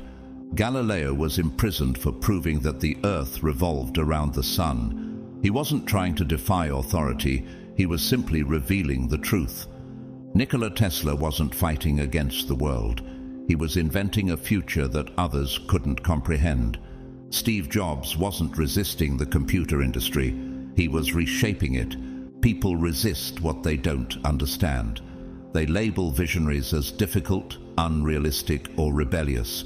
Not because they're wrong, but because they are ahead of their time. Do you see the pattern? Do not call to mind the former things. Pay no attention to the things of old. Behold, I am doing a new thing. Now it springs forth. Do you not perceive it? Isaiah 43:18-19. Some people admire you for this. They may not fully understand how you think, but they sense that you see something they don't. They are drawn to your vision, even if they don't yet grasp it. Others, they fear you. They are so deeply attached to what they know that the mere suggestion of change makes them defensive. Have you ever noticed how people either gravitate toward you or push you away completely? There's rarely an in-between. This is because you don't allow false realities to stay intact. You don't pretend that the old ways still work when you know they don't. And that makes some people uncomfortable. But that discomfort isn't your problem. It's theirs. You're not trying to destroy what exists. You're trying to lay the foundation for something better. That's why you often feel like you don't fit in. It's not because you're lost. It's because you're ahead. The present world isn't aligned with you yet. But the future? The future will look a lot more like the things you've been saying all along. Number 13. You don't need validation, yet people crave yours. Why do people unconsciously seek your approval even when you never ask them to? Why do they adjust their words, emphasize their achievements, or downplay their insecurities when speaking to you? Have you ever noticed how, in conversations, people seem to highlight their best qualities, subtly seeking your recognition, even though you never asked for it? It's because you don't seek validation, but they seek yours. Most people spend their entire lives chasing approval. They crave recognition, admiration, and acceptance, shaping their identity around external validation. Whether through career success, social status, or personal achievements, they are constantly looking for affirmation from others. They need to feel seen. But you move through life differently. You don't rely on others to define your worth. You don't measure yourself based on praise or criticism. You operate outside the fragile system of seeking approval, and because of that, people can't help but be drawn to you. You don't demand attention, yet people notice you. You don't seek recognition, yet people want yours. And that is what makes your validation so powerful. It's not that you intentionally withhold approval, it's that when you do give it, people know it's real. Your validation isn't given lightly, and that makes it rare. Unlike most, you're not impressed by titles, wealth, or social influence. You don't care about surface-level achievements or empty confidence. You see beyond the facade. If you acknowledge someone's abilities, it's because you genuinely recognize something valuable in them. And people can sense that. That's why they unconsciously try to earn your respect. They adjust their behavior, emphasize their strengths, or avoid admitting their weaknesses, all in an effort to be seen by you. They don't always realize why they're doing it, but deep down, they understand that your approval isn't like what they get from others. It's not performative, it's not transactional. It carries real weight. Look throughout history. Those who hold true wisdom have never been the ones seeking approval. Yet, their validation has always been the most sought after. Even kings, rulers, and those with unimaginable power have sought the recognition of those who truly see beyond the surface. Think about King Nebuchadnezzar. He had everything: authority, wealth, and an empire under his control. Yet, when he was troubled by his dreams, he didn't turn to his high-ranking officials. He didn't seek the approval of the people who flattered him daily. He sought Daniel. Surely your God is the God of gods and the Lord of kings, and a revealer of mysteries, for you were able to reveal this mystery. Daniel 2:47. Nebuchadnezzar recognized something deeper in Daniel. Unlike those who sought his favor, Daniel didn't chase status. He didn't try to impress anyone. He simply carried truth, and that made his validation more valuable than all the praise of the king's own advisors. Have you noticed how this pattern repeats itself? Even today, those who hold true power and influence are often drawn to those who don't seek it. Look at Elon Musk. He doesn't crave validation, yet the world watches his every move. Steve Jobs didn't chase recognition, yet people hung on his every word. Socrates never sought public approval, yet his ideas shaped civilization itself. What do all these figures have in common? They didn't play by the same social rules that most people follow. They didn't seek approval, and that is exactly why people sought theirs. Most people are surrounded by neediness. They're used to others who constantly seek approval, fish for compliments, and try to impress them. But when they meet someone who doesn't do that, someone who moves through the world with quiet confidence, it unsettles them. Your energy is different. You don't chase validation. You don't need to be seen. And that makes you impossible to ignore. Have you ever noticed how people who constantly seek attention often lose credibility? The more someone tries to prove their worth, the more they seem like they're lacking something. The more they seek approval, the less valuable it becomes. Let another praise you, and not your own mouth, someone else, and not your own lips. Proverbs 27:2. You don't fall into that trap. This doesn't mean you look down on people or withhold praise. In fact, when you do offer encouragement or recognition, it carries more weight than 1,000 empty compliments. Why? Because people know you don't say things just to be nice. You don't flatter for the sake of flattery. When you give someone recognition, it's because you truly mean it. And people feel the difference. Ironically, the fact that you don't seek validation is what makes people crave yours. They might not always admit it.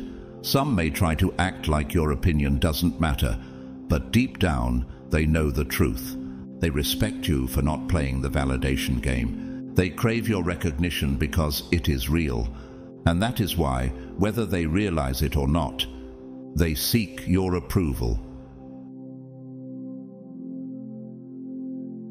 Number 14. You understand that true wisdom is knowing when to let go.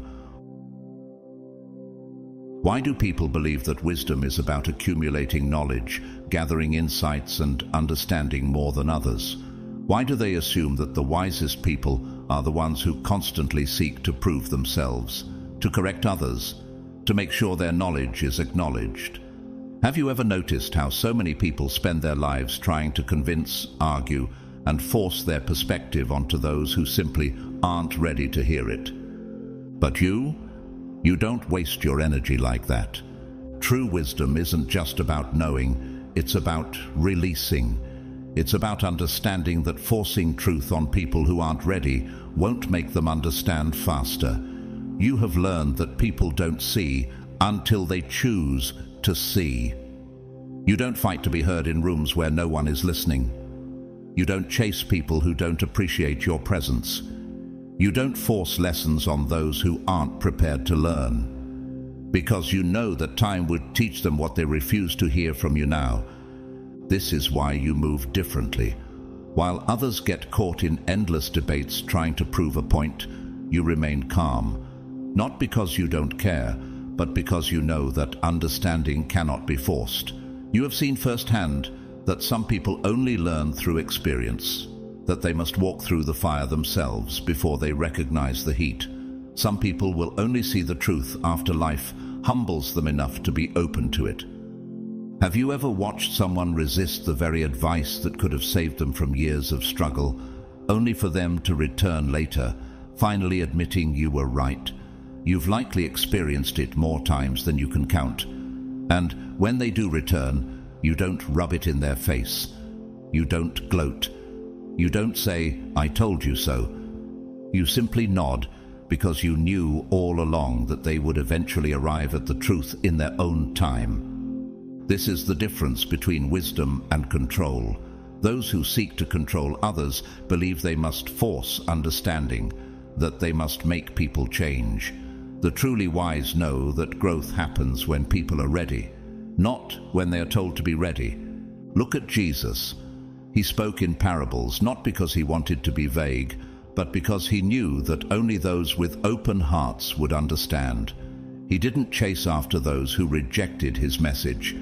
He let them walk away, knowing that truth is never forced, it is discovered. He even told his disciples, "I have much more to say to you, more than you can now bear." John 16:12. He knew that even those closest to him couldn't grasp everything at once. Some things could only be understood when the time was right. Have you ever wondered why some people seek out your wisdom while others reject it, only to return later? It's because those who are ready will find you, and those who aren't, they will learn through their own journey, not yours. This is why the greatest thinkers in history never forced knowledge onto others. Socrates didn't lecture people. He asked questions that made them think. He planted ideas in their minds, knowing that the answers would come when they were ready. Lao Tzu, the ancient philosopher, believed that the wise do not dominate or impose their will. Instead, they allow life itself to teach people the lessons they must learn. Marcus Aurelius, the Roman emperor, understood that wisdom was not about controlling the thoughts of others, but about mastering one's own mind and actions. Have you noticed that when you let go of trying to change people, you gain more peace? This is because wisdom isn't about proving anything. It's about trusting the process.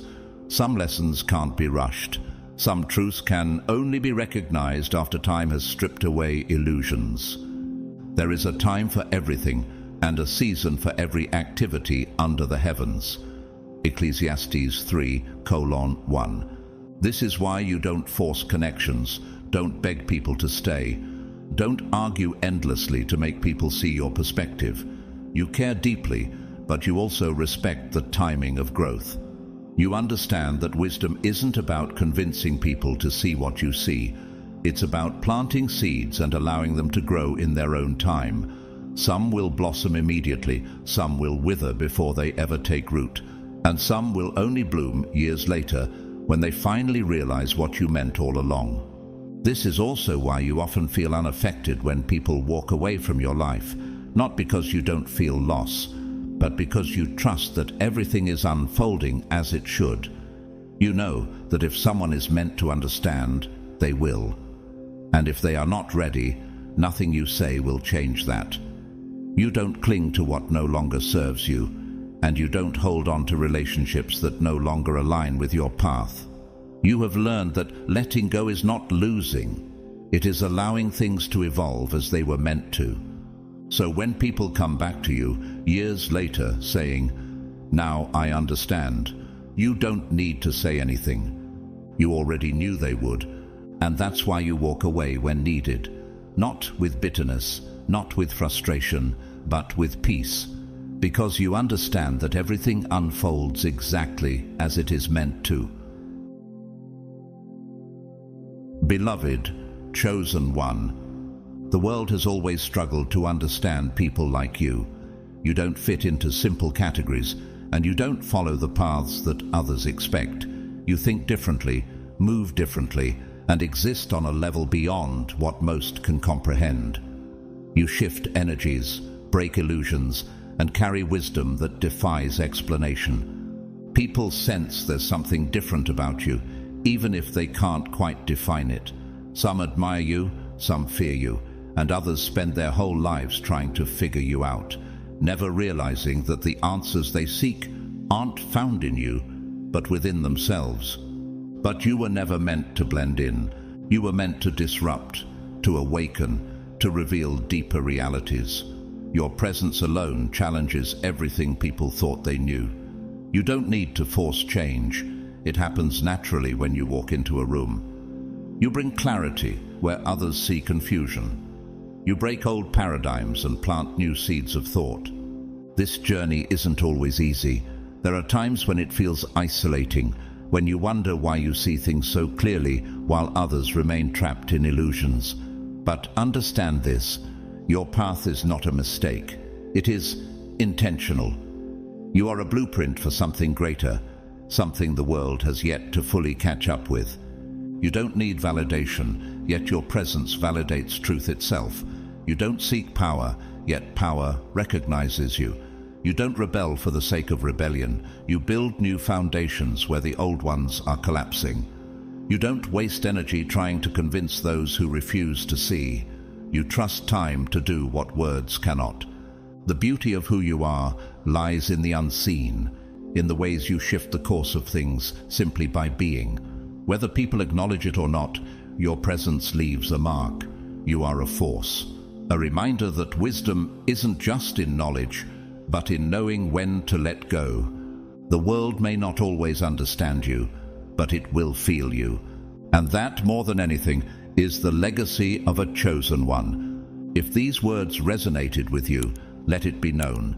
Like this video, drop a comment below, and tell me which part spoke to you the most. Your voice matters, not just for numbers, but because this message finds its way to more chosen ones when you engage with it. And if someone in your life needs to hear this, share it with them. You never know whose reality you might shift just by passing this along. For those who feel moved to support this message, you can donate through Super Thanks below. Your generosity helps this wisdom reach more people. But whether you donate or not, know that I appreciate you deeply. The fact that you are here, that you are part of this journey, is already enough. Stay connected, stay aware, and I'll see you in the next one.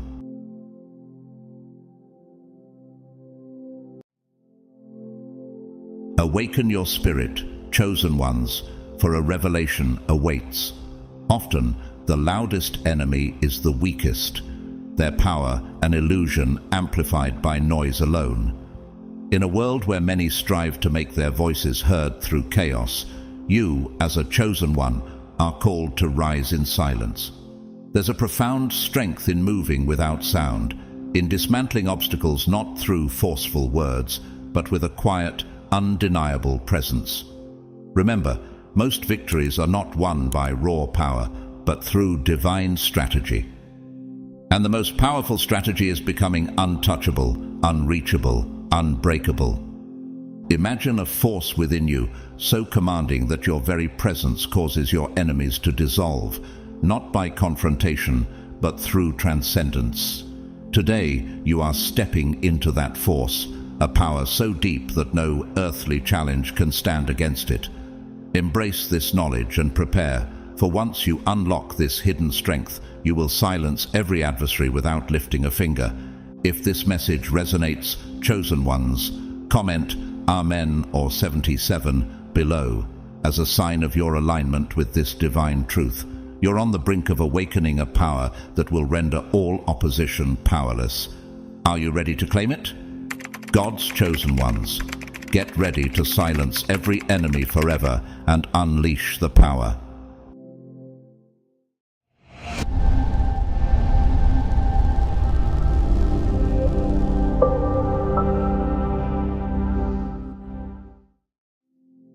One, power is never loud, it's calculated.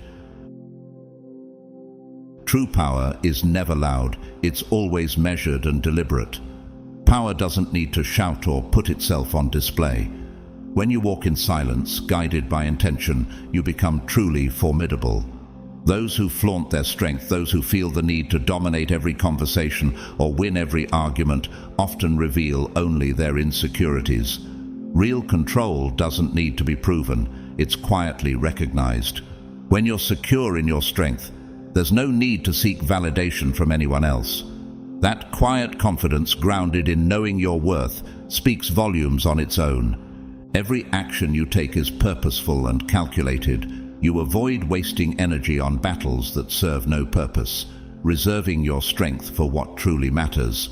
This silent approach unsettles people because it makes you unpredictable. They cannot anticipate your next move. While others react impulsively or get caught up in noise and chaos, you remain calm and composed, strategizing many steps ahead.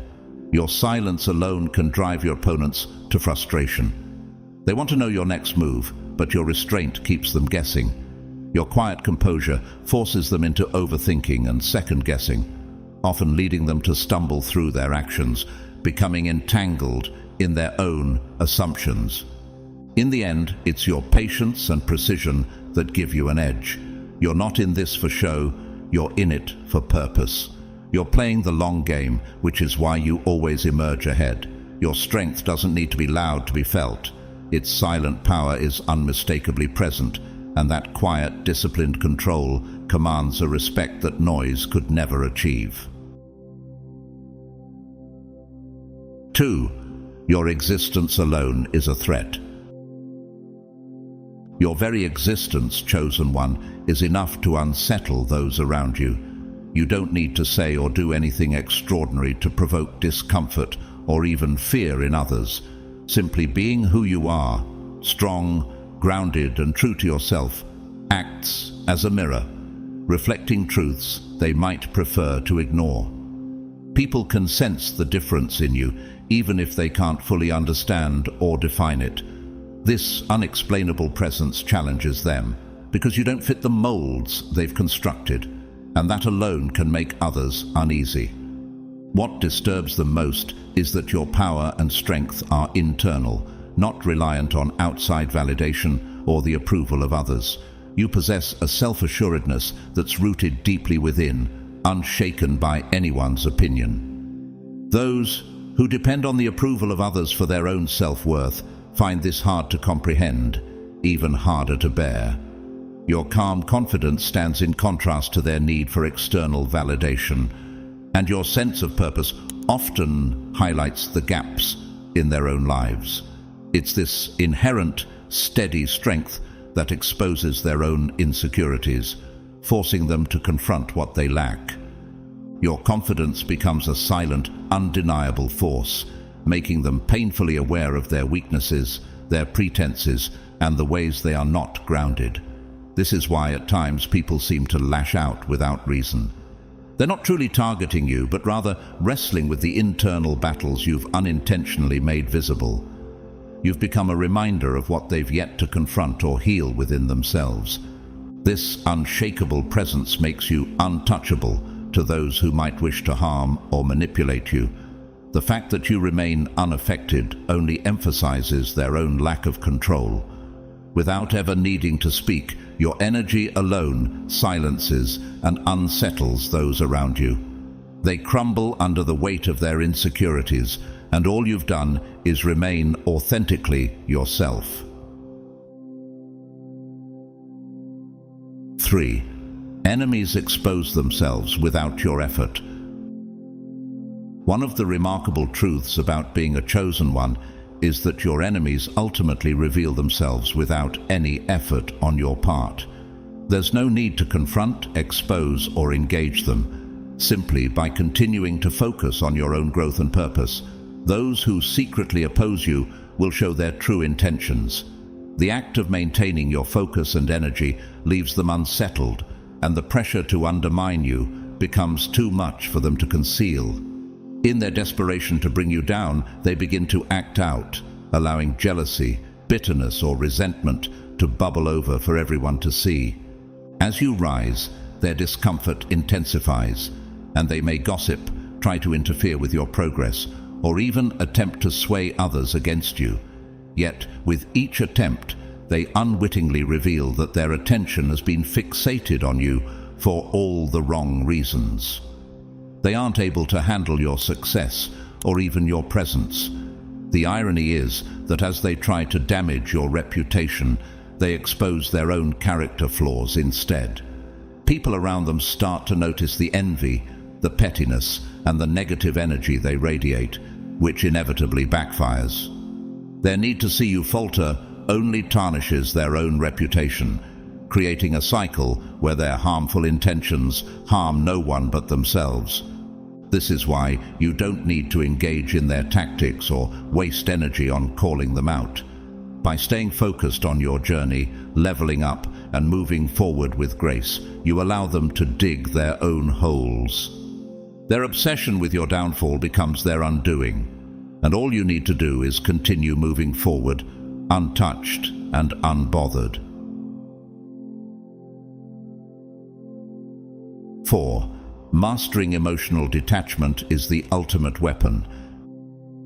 Emotional detachment stands as one of the most potent tools you can wield as a chosen one. It doesn't mean becoming unfeeling or closed off.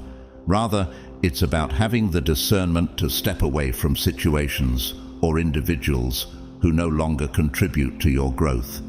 By cultivating this ability to detach, you're declaring that no one holds control over your emotional landscape. This strength empowers you to avoid getting swept into unnecessary drama or manipulated through emotions.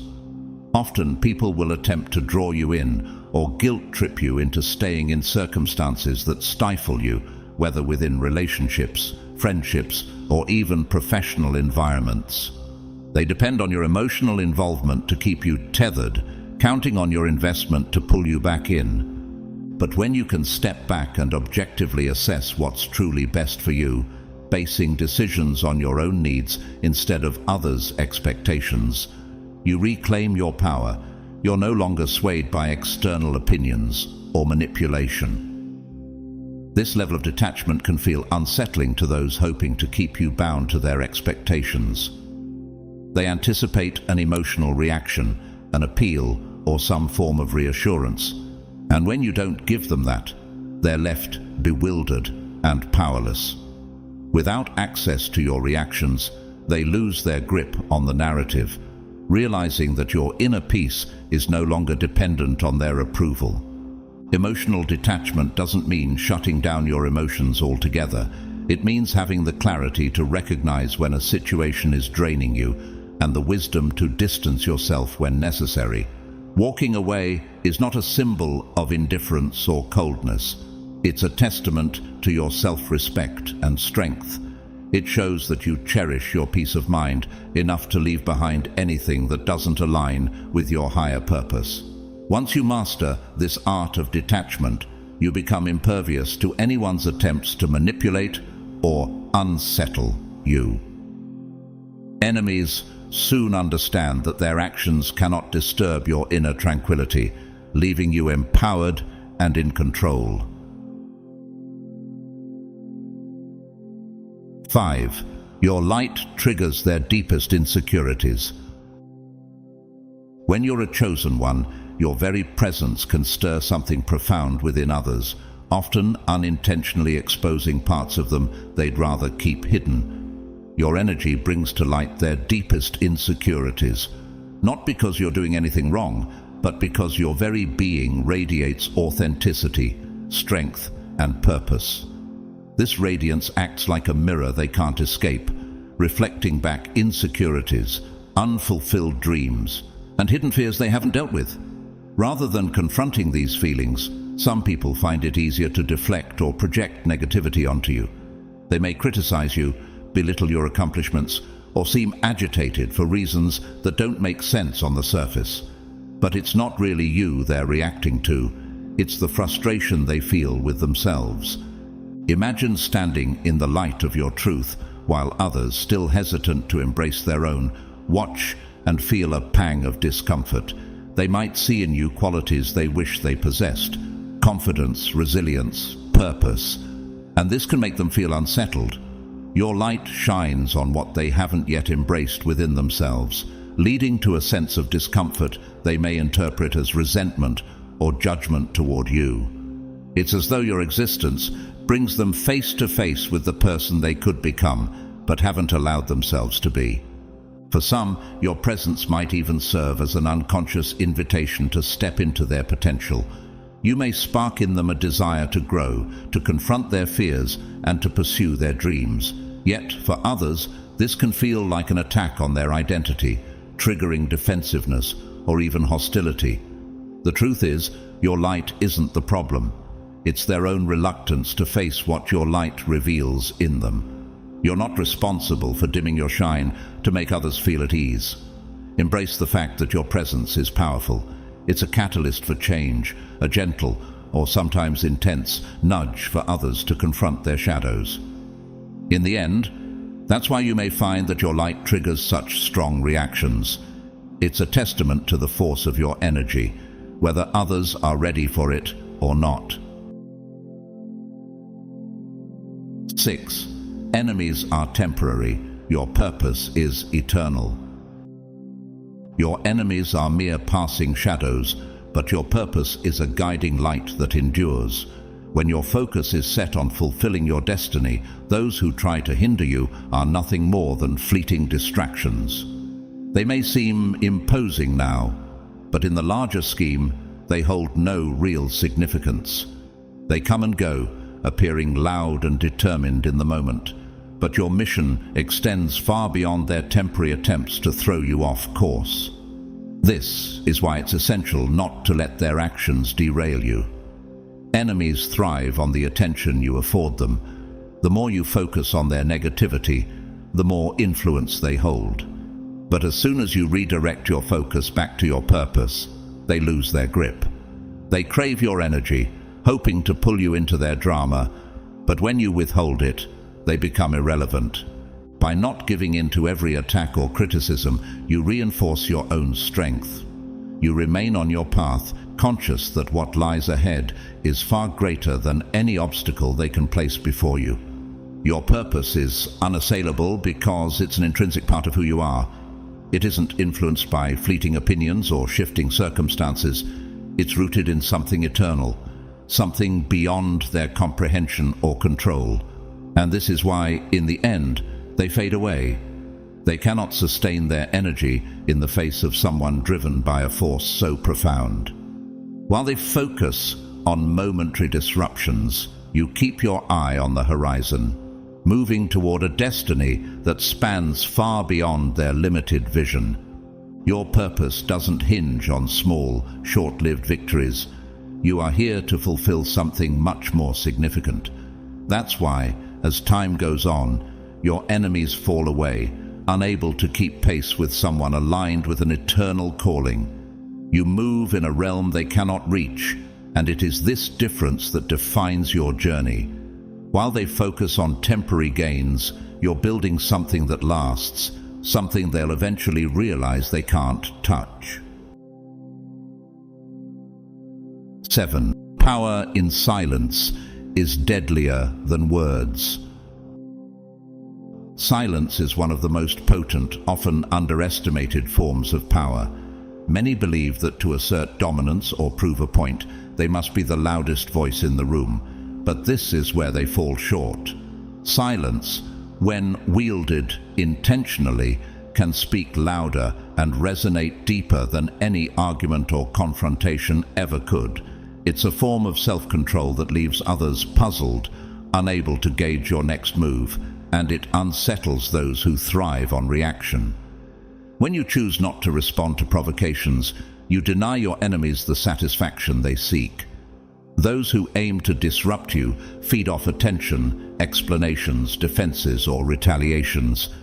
By withholding these, you reclaim your power, and, more importantly, their grip over you weakens. Silence forces those against you to confront their own insecurities, amplifying their doubt and making them question their own actions. While they struggle to understand your quiet resolve, you remain firmly in control, watching them unravel without a single response. People often mistake quiet for weakness, but it is in reality a strategy of strength. Remaining silent isn't about conceding, it's about refusing to be drawn into someone else's chaos or submitting to their rules. The less you say, the more your enemies stumble, overanalyzing every silence, trying to guess your intentions. In that quiet space, you hold all the power because you reveal nothing, keeping them constantly off balance. In a world overwhelmed by noise and clamor for attention, your refusal to engage becomes your strongest weapon. It signals to others that they can't manipulate or control you, no matter how hard they try. This kind of silence reverberates long after words would have faded. It's a quiet strength that lingers, a power that echoes without sound and remains unshaken, more impactful than any debate or display. In silence, you create a lasting impression, a reminder that true power doesn't shout. It remains steadfast, confident, and beyond reach. 8. Enemies fear what they can't control. Enemies dread what they cannot manipulate, and this simple truth forms the core of why you disarm them without ever needing direct confrontation. They thrive on a sense of control, on the belief that they can provoke and steer you into their games. Yet when they find you untouchable, unshaken by their efforts, it unsettles them profoundly. You become an enigma, an unknown they can't decode, and in that mystery lies their greatest unease. Operating from a place of inner strength and self-awareness, you naturally disrupt their strategies. They attempt to ruffle you, aiming to pull you into a reactive state where they believe they can assert their influence. But when you don't respond, when you remain calm and indifferent to their provocations, their power dissipates. This realization of their ineffectiveness leaves them feeling vulnerable and unsettled, for they suddenly realize they've lost the upper hand. You don't need a direct confrontation to diminish their influence. By existing unapologetically in your own authenticity, by standing firm in your emotional detachment, you show them that their manipulative tactics are futile. They yearn for a reaction, hoping to see some sign of frustration or anger from you. Instead, you remain grounded, leaving them grasping at straws as they spiral in frustration. Over time, their desperation to reclaim control becomes glaringly apparent, and their true colors emerge.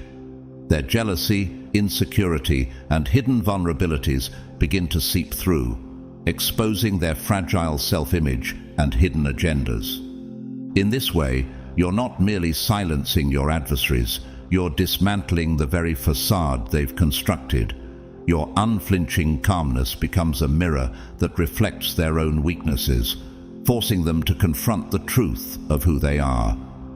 Without lifting a finger, you reveal their flaws and break down their pretenses, leaving them to wrestle with their unraveling egos. When you choose to hold your ground, unmoved by their antics, you lead them to their own undoing. Ultimately, your refusal to be controlled becomes your quiet triumph, as their weaknesses come to light while your strength remains resolute. 9. Unleashing power means unchaining yourself.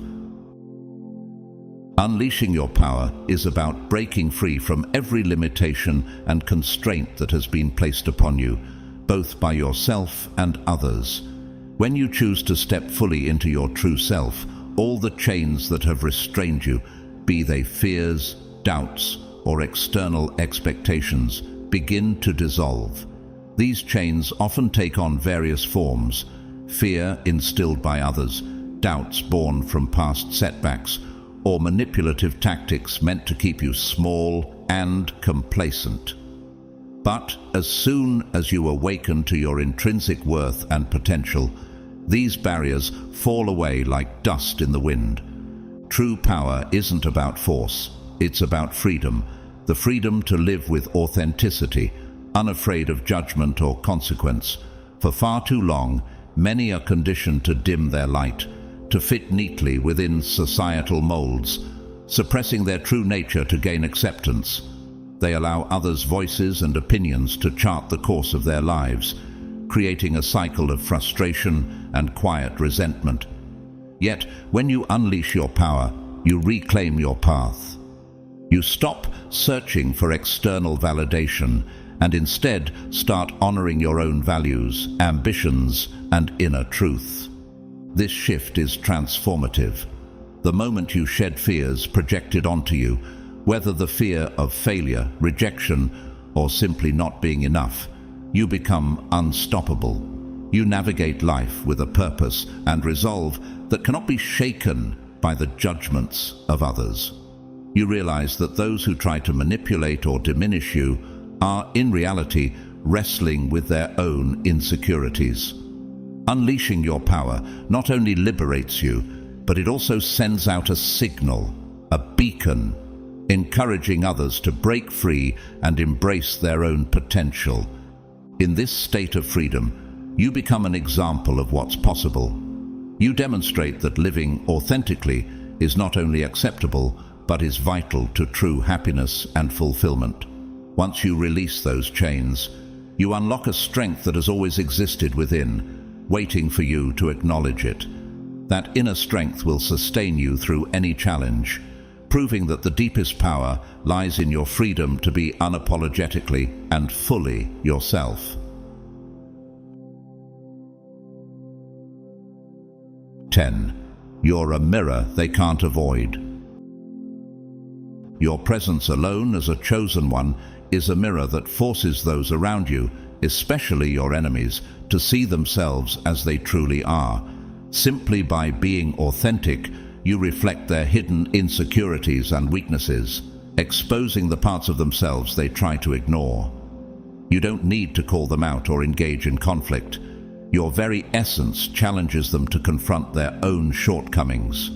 This unspoken confrontation is one they can't easily handle. They may attempt to project their issues onto you, making you the focus of their frustrations. But deep down, they know they are simply facing their own reflection. You embody qualities they secretly wish they had: confidence, self-awareness, and an unapologetic commitment to living truthfully. These qualities shine a light on the cracks in their own armor, reminding them of everything they are not. In witnessing your authenticity, they experience a confusing blend of admiration and resentment. They may react defensively, trying to undermine or criticize you, but this is merely a cover for their discomfort. The truth is, your light exposes their shadows, the vulnerabilities they try so hard to keep hidden. And instead of facing these shadows, they often choose to lash out, thinking they can shatter the mirror by attacking the reflection. This mirror effect you hold is undeniably powerful. It's not your responsibility to manage their reactions or emotions. You don't need to alter yourself for anyone's comfort. Your role is to continue standing in your truth and shining unapologetically. By doing so, you allow others a choice. They can be inspired to confront their own shadows, grow, and find their strength, or they can remain stuck, hostile, and envious, unwilling to change. This choice is entirely theirs. You, as a chosen one, simply reflect back what they refuse to see, embodying a kind of power they cannot ignore. 11. The more they try to break you, the more unbreakable you become. Being a chosen one brings with it an incredible paradox. The more others try to break you, the stronger and more unbreakable you become. Every attempt they make to sabotage or tear you down isn't a setback. It's fuel, feeding the fire of your resilience. Each insult, every plot, every criticism hardens your resolve, shaping you into a version of yourself that they never anticipated and certainly can't conquer. Often when others target you, they misjudge your strength, assuming that their negativity will destabilize you. But what they don't understand is that every challenge you face only activates a deeper level of your inner power. Rather than breaking you, these attempts only reinforce the core of who you are, turning adversity into a stepping stone for growth. With each attempt to undermine you, a new layer of toughness and wisdom forms within you. It's as if every blow becomes part of a transformation, pushing you toward an unshakable strength that begins to define you. As this cycle continues, your enemies begin to see the error in their ways. They wanted to expose your vulnerability, but instead, they reveal your resilience. Their efforts don't wear you down. They propel you forward, and you rise higher with each trial. What they once saw as weakness now looks like unstoppable power, and they can't grasp how someone they underestimated is not only standing firm but thriving. This realization shakes them because they realize they've inadvertently forged the very strength they were trying to defeat. Over time, this dynamic shifts. The adversity that once felt like a burden transforms into a source of empowerment, illustrating that attacks are not barriers, but catalysts for growth. You become a testament to the truth that struggles can elevate, not diminish, and you carry a story of resilience that inspires others. Every obstacle becomes another chapter in a narrative of triumph, turning you into exactly what your enemies fear, a spirit that not only survives, but thrives under pressure. In the end, they're left grappling with a truth they never anticipated, that every effort they made to break you has only made you unbreakable. 12. Your energy cannot be touched, only feared. Your energy is beyond their reach. It exists on a level that can't be touched, but only feared. For those who try to undermine you, jealousy and insecurity drive them, compelling them to scheme, gossip, and plot against you. Deep down, they realize they'll never attain the strength and resilience you possess, and that awareness stirs frustration and envy. They hope to bring you down to their level, aiming to tarnish your shine, yet fail to recognize a key truth. Every time they attempt to tear you down, they only fuel your rise. Their words and actions become a springboard, lifting you higher instead of dragging you down. These efforts to belittle you don't diminish your power. Rather, they reinforce your self-belief and your drive to excel. Each scheme or whispered word only bolsters your resilience, intensifying the strength of your spirit. They struggle to push against an immovable force and, with every attempt, watch you rise further. While they remain mired in their own shadows, your energy shines brighter, illuminating your path and empowering you to move forward with purpose. They cannot hold on to what was never theirs to grasp. Your energy, cultivated through your journey, experiences, and authenticity, belongs to you alone, untouched by outside opinions and manipulation. As you ascend, your progress becomes a testament to the strength that grows in defiance of adversity. You demonstrate that true power lies in inner resilience, a force that cannot be shattered by external forces. Each attempt to create chaos or pull you into conflict only amplifies your light, making it clear that you're operating at a frequency they can't comprehend. Watching you thrive, your enemies face an unsettling reality. They can't stop you, and this awareness intensifies their frustration and fear.